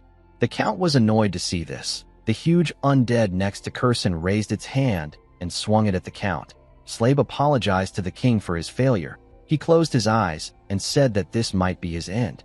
Before the undead could hit the Count, someone with white hair raised their hand and attacked the monster with the white ice divine palm.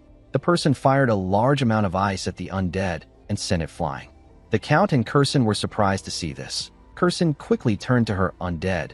She saw that it was defeated. She knew that only our boy could do this. She turned to him and asked him about how he could get there so quickly.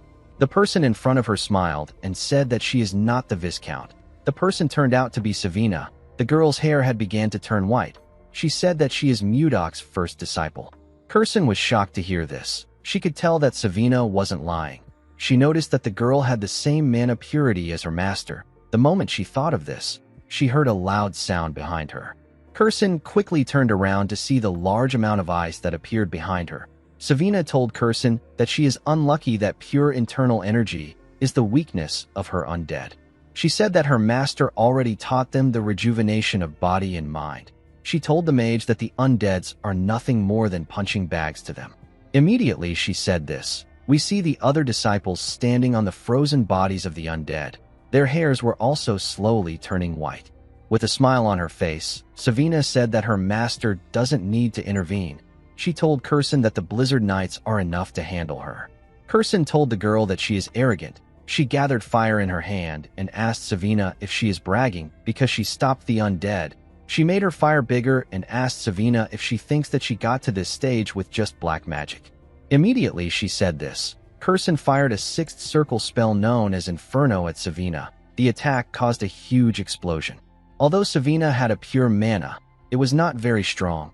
Curson was certain that there was no way she would be able to block her attack. The moment she thought of this, she saw something odd. She saw that someone had blocked her attack. She asked the person to tell her who he is. The person turned out to be Jerome. Jerome turned to Savina and asked her to take care of the undead. After the girl left, he turned to Curson and said that the chief mage of the Blizzard Knight will face her. He activated a magic tool and released his energy. He covered his hand with a large amount of energy. Curson took out a magic tool when she saw this. The two mages fired their spells at each other. They caused a huge explosion in the area. Slade was shocked to see the scale of their attacks. He recalled that only 5 people on the continent have reached the 6th circle. Although Jerome was a powerful mage, he was still no match for a 6th circle mage. When the dust cleared up, we see Jerome looking exhausted. He fell to the ground. Curson stood in front of him with a large amount of mana in her hand. She laughed and told Jerome that he looks like a mess even though he showed up looking cool. She asked him if he believed that he could face her with one magic tool. She told him that he is so naive. Jerome said that he already knew that one magic tool wouldn't suffice. He activated more magic tools and asked her if this is better. Curson was surprised to see the magic tools. Jerome activated a 5th circle enhancement spell known as Thunderbolt and fired it at the mage. Since he activated multiple magic tools to boost the attack, Jerome believed that he would be able to damage the woman. Unfortunately for him, things didn't go as he planned. Curson charged at him with her nails and tore him apart. She said that his attack didn't do anything. Jerome heavily coughed out and blood gushed out of his body. The Count was shocked to see this. He watched Jerome fall to the ground. He realized that the mage was heavily injured. Curson laughed when she saw Jerome fall to the ground. She quickly turned around when she sensed something odd. She realized that Mudok's disciples had wiped out half of her undead soldiers. She decided to take care of the kids. Before she could leave, Jerome forcefully raised his hand and attacked her with a 4th circle spell known as Spark. Curson did not expect this. Even the Count was surprised to see that Jerome attacked her. Curson turned to Jerome and called him a cockroach bastard. She manifested a huge skeleton and told Jerome that she will end him if this is what he wants. The skeleton opened its mouth and fired a 6th circle spell known as Agony at Jerome. The man quickly covered his body with a shield. The Count was shocked to see the power of the attack. Everything the magic touched got destroyed. The Count called out to Jerome and told him that he will get killed if he continues holding out. The moment he said this, the Count saw something odd.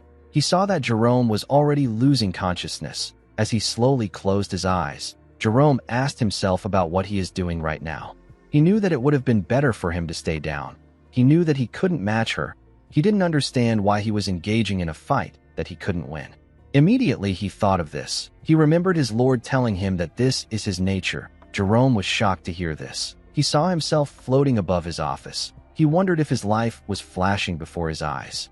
Mudok was talking to him inside his office. He told Jerome that he is unable to refuse other people's requests, and he works all night even though he complains. He told him that he is basically a pushover. Jerome told his lord that he knows this. Mudok smiled and told him that he would be exploited with no one by his side if he was truly a pushover. He asked Jerome to look around to see the people that stand beside him. The mage saw the beautiful princess, Ishilda, his comrades, and his friends. Mudok asked Jerome to remember his words. He told him that he will be able to move on to the next circle when he knows who he truly is. Immediately he heard this. He got pushed out of his mind. He opened his eyes. His eyes had transformed into something else. Jerome released a large amount of mana. Curson was surprised to see this. She noticed that Jerome had the same eyes as her. She said that this is impossible. She couldn't accept that Jerome reached her level. She couldn't believe that he entered the 6th circle. Jerome manifested a huge man with beards. The huge man and the skeleton quickly charged at each other. Count Slade couldn't believe his eyes. He watched the two entities push each other back. He was quite shocked to see that Jerome reached the 6th circle in the middle of the fight and became the 6th Archmage. Although their powers were at the same level, Jerome was still at a disadvantage because he was heavily injured. Slade knew that Jerome will lose if this fight drags on. He wondered if there was no way to help Jerome. He wondered if they could get a variable that can shake this battlefield. Immediately, he had this thought. We see someone watching the fight from a small corner in the street. The person jumped out of the corner. Count Slabe instantly sensed the person's presence. He quickly turned to the side. While he was looking around, Jerome spat out a large amount of blood. Kirsten smiled when she saw this. She told Jerome that he looks completely miserable. She said that she is the one who is going to win. The moment she said this, the person who was watching the fight came out of hiding. The person turned out to be Condal. Kirsten quickly turned around when she sensed his presence. She wondered why a cute, fluffy animal was behind her. She wanted to pet the Yeti. Before she could do anything, Condal transformed into his true form and gave her a bone-crushing blow in her back. The attack sent the woman flying. She crashed into some buildings. Jerome was shocked to see Condal. He asked him about how he managed to get there. Condal revealed to him that Mudok asked him to come. He told him that their lord ordered him to help him. He said that Mudok told him that he would push himself too far to protect everyone until he gets injured. Jerome was surprised to hear this. He gently smiled and fell to the ground. He wondered about how far ahead his lord was seeing things play out.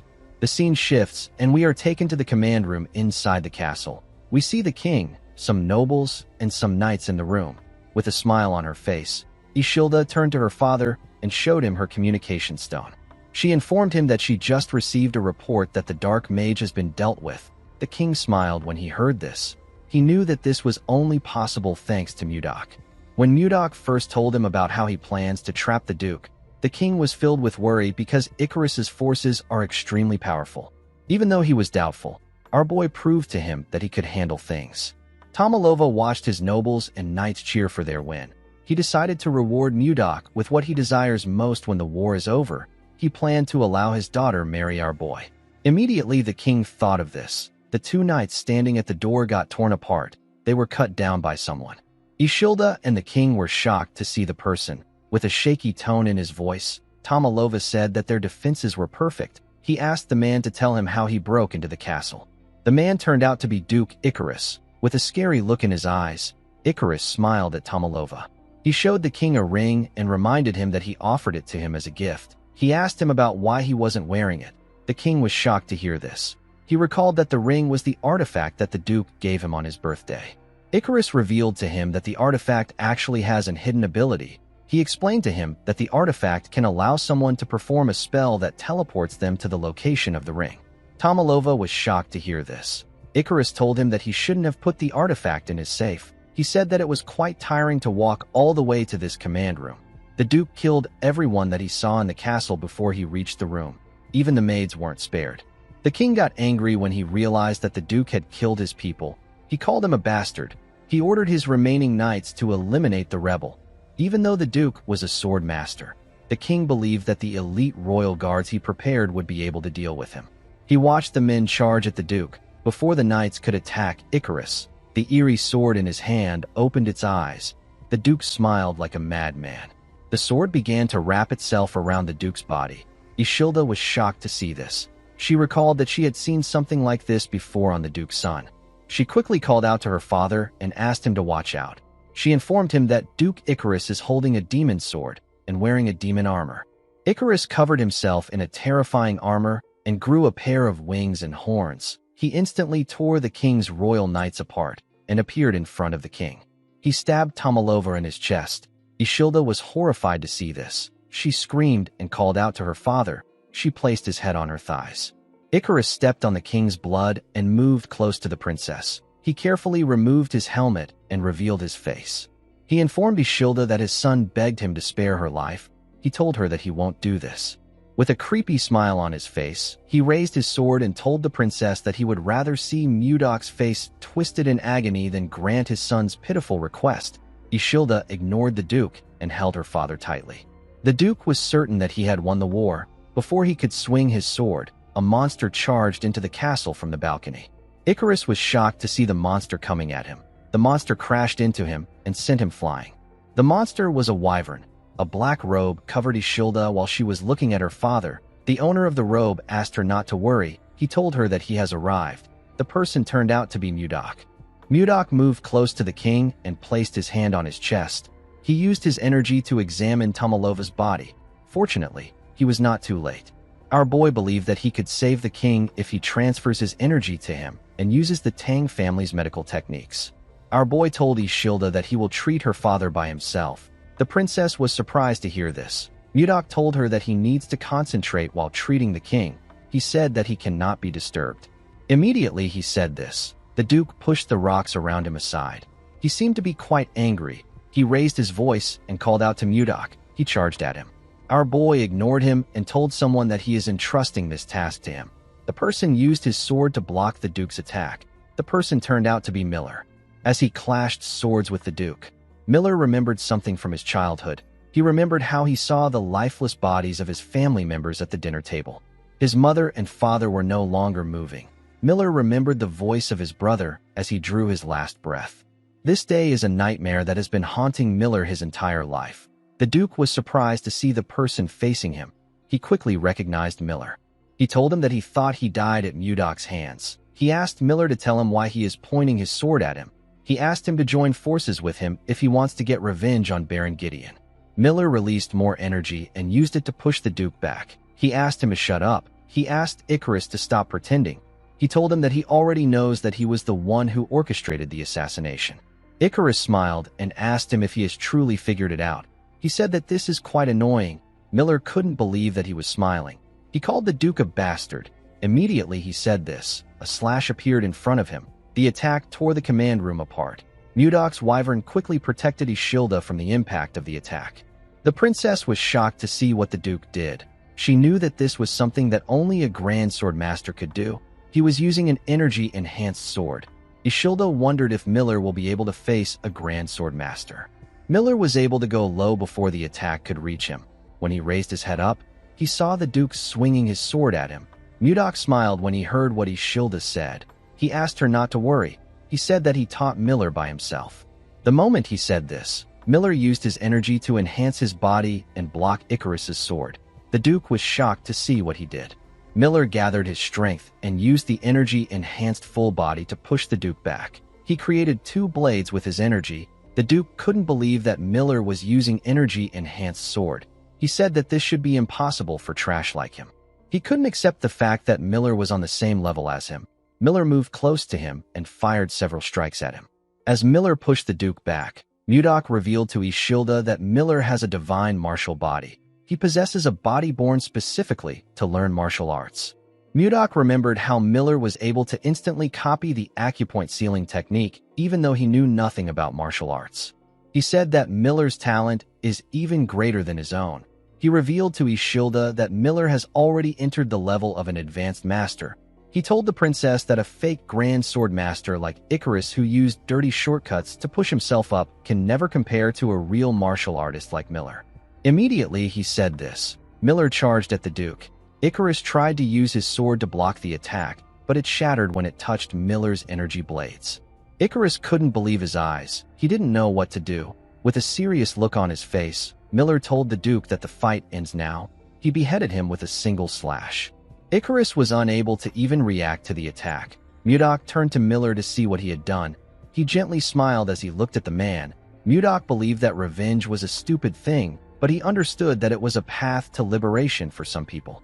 As he stood in front of the Duke's body, Miller shed a tear. He remembered how he always saw his dead family every time he closed his eyes. However, those images were now gone. Miller smiled and prayed that his father, mother, brother, and his past self all rest in peace. While he was trying to put himself together, Mudok informed the princess that the initial treatment is complete. He told her that her father is no longer in danger. Ishilda was happy to hear this. She quickly ran to Mudok and gave him a hug. She thanked him for his help. Mudok asked her not to worry about it. He told her that he is just relieved that everyone is safe. While he was talking to the princess, the Duke's severed head suddenly opened its eyes. Some minutes earlier, Mudok thought about how he needed to end everything before his energy runs out. Since the root of the problem has been dealt with, our boy believed that he could finally rest. Unfortunately for him, the Duke opened his eyes. He began to gather an eerie energy. Mudok quickly turned around when he noticed that an evil energy was moving towards the Duke's head. When he turned to the head, he saw that it had increased in size. The Duke said that he will destroy everything if he cannot have it. He said that he will wipe out the Drake Kingdom. Miller informed his lord that the Duke is planning to blow himself up. Mudok could tell that Icarus was gathering enough energy to erase the entire area without leaving a single trace. He gathered his energy in his hand and told Icarus that he won't let him do as he wishes. Unfortunately, Mudok was too tired. Something in him shattered. Mudok felt a large amount of pain in his body. He quickly realized that he was experiencing energy deviation. Mudok was at the transcendent realm. The chances of a martial master like him suffering from energy deviation is extremely rare. However, after our boy engaged in a fierce battle against undead monsters, he eliminated Icarus's reinforcements. He even circulated his energy to save the king's life.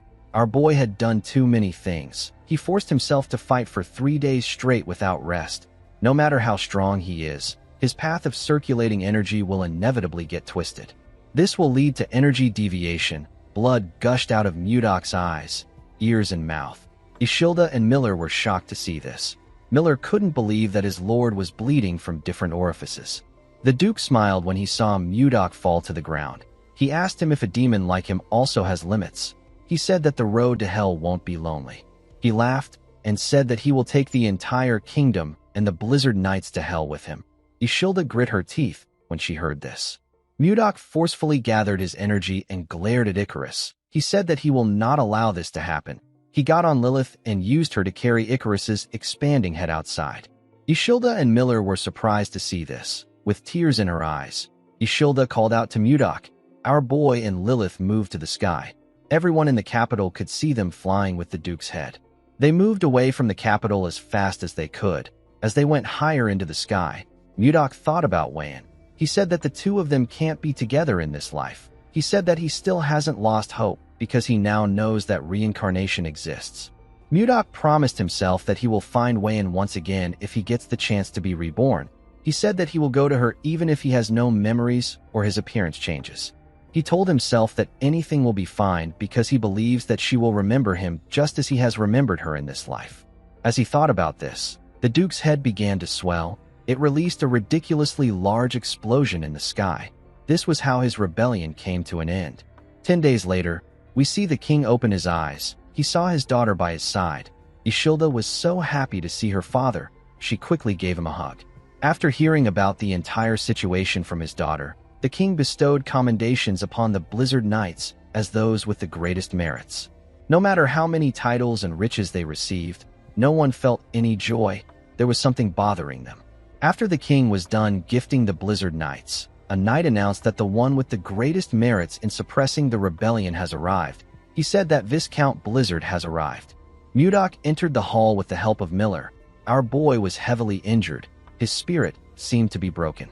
A few seconds before Icarus's head blew up, our boy informed Lilith that it is time for the Duke to explode. Immediately she heard this. She pushed Mudok off her back. Although she didn't say anything, Mudok understood her feeling. He remembered how he held Lilith in his hands when she was born. He couldn't believe that he had to watch her die. He asked her to forgive him. The moment he said this, the Duke exploded. Mudok was able to survive. However, due to his energy deviation, he became no different from a cripple. He was unable to walk on his own. He gathered his strength and knelt before the king. Tomalova turned to his daughter and told our boy that he originally intended on giving him a great reward. He told him that he was going to allow him to marry his daughter. Ishilda was shocked to hear what her father said. Her stupid father told Mudok that he can no longer grant him this reward in his current condition. 1 year after Duke Icarus's rebellion, we see Ishilda standing in front of a statue. It was a statue of Mudok and his beloved wyvern. While looking at the statue, the princess thought about how it has already been a year since she saw Mudok. The scene shifts, and we are taken to the past. We see Ishilda ask her father to tell her what he is talking about. She told him that she loves Mudok regardless of the condition he is in. Tomalova asked his daughter to accept the truth. He reminded her that Mudok can't even walk well. He asked her if he can grant the position of royal son-in-law to someone who has become like this. Ishilda didn't know what to say. Mudok gathered his strength and told the king that he is aware that he is unworthy. He begged the king to give him 1 year. He said that he will personally request for the reward a year from now. Miller noticed that his lord's body was shaking as he spoke. To the people in the hall, Mudok's words seemed like mere stubbornness. This is because 1 year was far too short for Mudok to return to his former state. If our boy asked for more time, it would seem like he was accepting reality. Ishilda was different from everyone in the hall. She could tell that Mudok had not yet given up. This is because his eyes were still shining. The scene shifts, and we are taken to the present. Ishilda said that the year is almost gone. She smiled and asked our boy statue if she looks like someone who is free enough to go to him. The moment she said this, a maid ran to her and informed her that something big has happened. Ishilda asked her about what is happening. The woman informed her that a war has broken out. Ishilda was shocked to hear this. The maid revealed to her that the Hazen Kingdom has declared war on Caroline. Jinxing led the knights of the Hazen Kingdom to Mudok's territory. He drew his sword and ordered the elite knights of the kingdom to slaughter the enemy who dared to kidnap their princess. He ordered them to bring back Princess Daphne no matter what. The knights quickly charged at the castle. Before they could enter the castle, someone fired lightning at them. The attack sent them flying. Jerome appeared in front of them and asked them to fall back. He told them that they don't want war. He recalled that Princess Daphne has been with them for over a year. Although they tried to explain to the Hazen Kingdom that it wasn't a kidnapping, the kingdom refused to believe them. Jinxing walked up to the gate and told Jerome that he won't repeat himself again. With a look of anger on his face, he asked Jerome to return the princess. Jerome was annoyed to hear this. He told the count that he speaks of the princess as if she is an object. He said that he now understands why the princess chose to seek asylum with them. Jinxing pushed his energy into his sword and reminded Jerome that he said that he won't repeat himself twice. Jerome was shocked to feel the count's energy. His pressure was immense. Since the count's allies were close to him, Jerome believed that he wouldn't dare launch a powerful attack. Unfortunately, he was wrong. A large amount of plum blossom petals gathered around the count. He released a ridiculous attack on Jerome and his comrades. He created a tornado with plum blossom petals. The tornado tore the knights of the Hazen Kingdom and Jerome apart. The count's attack was powerful enough to clear the sky. Jerome fell to his knees in front of the man. He couldn't believe that the count attacked everyone without caring. He was quite shocked to see that Jinxing flattened the surrounding area and even changed the weather with a single strike. He knew that only his lord could do something like this. He wondered if Jinxing was at the same level as his lord. The count raised his sword and got ready to take Jerome's head. Before he could cut off the mage's head, someone came out of the castle and told him that he has done enough. The person turned out to be Princess Daphne, with tears in her eyes. The princess begged the count not to hurt Jerome. She fell to her knees and told him that she will return to the kingdom willingly and even agree to the engagement. She begged the man to stop. Jerome didn't expect Daphne to do this for him. Jinxing glared at the princess and asked her if he has a reason to stop. He revealed to her that all he wants is revenge. He told her that she was never the target from the beginning. Daphne and Jerome were shocked to hear this. Jinxing raised his sword and said that Mudok destroyed his sect in their world. With a crazy smile on his face, he swung his sword and said that it is now his turn. Daphne screamed when she saw this. Jerome couldn't even move. Before Jinxing's sword could touch Jerome's neck, something appeared in the air and blocked his attack. Jinxing didn't understand what was happening. Even though nothing could be seen, he felt as if an invisible sword was pointed at him right now. Jinxing quickly realized that this was a formless blade. While he was trying to push the sword aside, someone appeared behind him. Jerome quickly noticed that someone was coming. He could feel the person coming towards them with a bone-piercing chill. Even though the person's energy was so cold that it could freeze everything, it still made Jerome's heart beat louder than ever. The mage knew that his lord was back. Mudok smiled at him. Jinxing was shocked to see our boy next to him.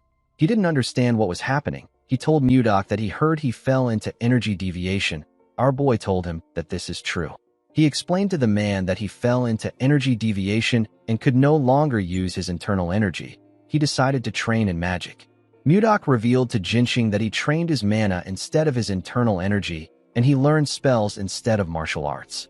He began to learn everything with the mindset of a beginner. He took things one step at a time. This was his last resort, so he gave it everything he had. While training, something astonishing happened.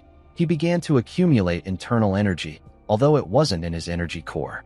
Our boy explained to Jinxing that the magic of this world is similar to martial arts. Upon realizing this, he became certain that he will be able to regain the power he lost if he continues to refine magic. Jinxing was annoyed to hear this. He released his energy around himself. He asked Mudok if he is saying that he reached the profound realm just by learning magic. Our boy quickly used his energy to raise Daphne and Jerome and move them out of the way. Jinxing released more energy and asked Mudok if he thinks that he will believe his nonsense. Mudok smiled and said that he is not at the profound realm. He revealed to the man that he has gone beyond the profound realm and entered the life and death realm. Immediately he said this, he created countless swords with his energy. Jinxing was horrified to see our boy's power. Jerome couldn't believe what he was seeing. Mudok apologized to Jinxing and told him that he has to end things quickly. He said that he has someone waiting for him. He fired the swords at Jinxing. Jinxing froze in shock when he saw the swords coming at him. He couldn't believe that Mudok reached the life and death realm after he entered the profound realm. He thought that he would finally be able to take his revenge. He let go of his sword because he knew that he wouldn't win. One of the swords pierced through his chest and took him out. The scene shifts, and we are taken to Ishilda's room. We see the princess thinking about the fact that their soldiers were ready. She knew that it will take them half a day to reach the White Castle even at their fastest pace. She wondered if Caroline can hold out without Mudok. She gently called our boy's name. Mudok asked her if she called for him. The princess was shocked to hear his voice. She quickly turned around. She was surprised to see our boy inside her room. Mudok smiled brightly at her. Ishilda couldn't believe her eyes. She quickly hugged Mudok. Our boy apologized to her for making her wait a year. Ishilda corrected him by saying that it has been 4 years. Mudok was shocked to hear this. He quickly asked the princess if she remembers her past life. With tears in her eyes, Ishilda said that she does. She revealed to Mudok that she has been seeing the memories little by little in her dreams. They were the memories of a woman named Wayan who lived in the Central Plains. After seeing all Wayan's memories, Ishilda realized that she reincarnated and Mudok came to find her. Mudok froze in shock when he heard this. He gently laughed and said that he had so many things to tell her. He thought about everything he went through in the Central Plains to come to this world. He hugged Ishilda and told her that a single word will be enough for now. The scene shifts, and we are taken to a garden filled with the lotus of love. Jerome and Daphne were clapping their hands in the garden. They got dressed up for an occasion. Miller, Max, and Stuart were also wearing good suits. The men seemed to be happy for the occasion. The princess stepped out in a unique red robe and wore a beautiful golden crown. Her attire looked exactly like what people wear in the Central Plains. She gently smiled as she walked towards the altar. Today was her wedding day. Condor threw petals in the air as the princess walked past them. Everyone there cheered for her. Tomalova stood at the front to watch his daughter walk to the altar. At the top of the altar, Mudok waited for his bride in a dashing suit. When Ishilda stood in front of him, our boy took out the pendant containing the lotus of love and put it around her neck. With a bright smile on his face, Mudok told the princess that he loves her. Ishilda smiled brightly when she heard this. She moved close to Mudok and gave him a kiss. As she did this, a lotus of love bloomed and shined brightly. Every lotus of love in the garden bloomed for Mudok and Ishilda. Guys, we have come to the end of Ice Lord. Thank you for allowing me to make this recap for you guys, and thank you for supporting the channel and always liking my videos. Let me know how you feel about the manhwa in the comments section. Don't worry guys, I have many more amazing recaps coming for you guys. Don't forget to like and smash that subscribe button for more recaps. See you guys later.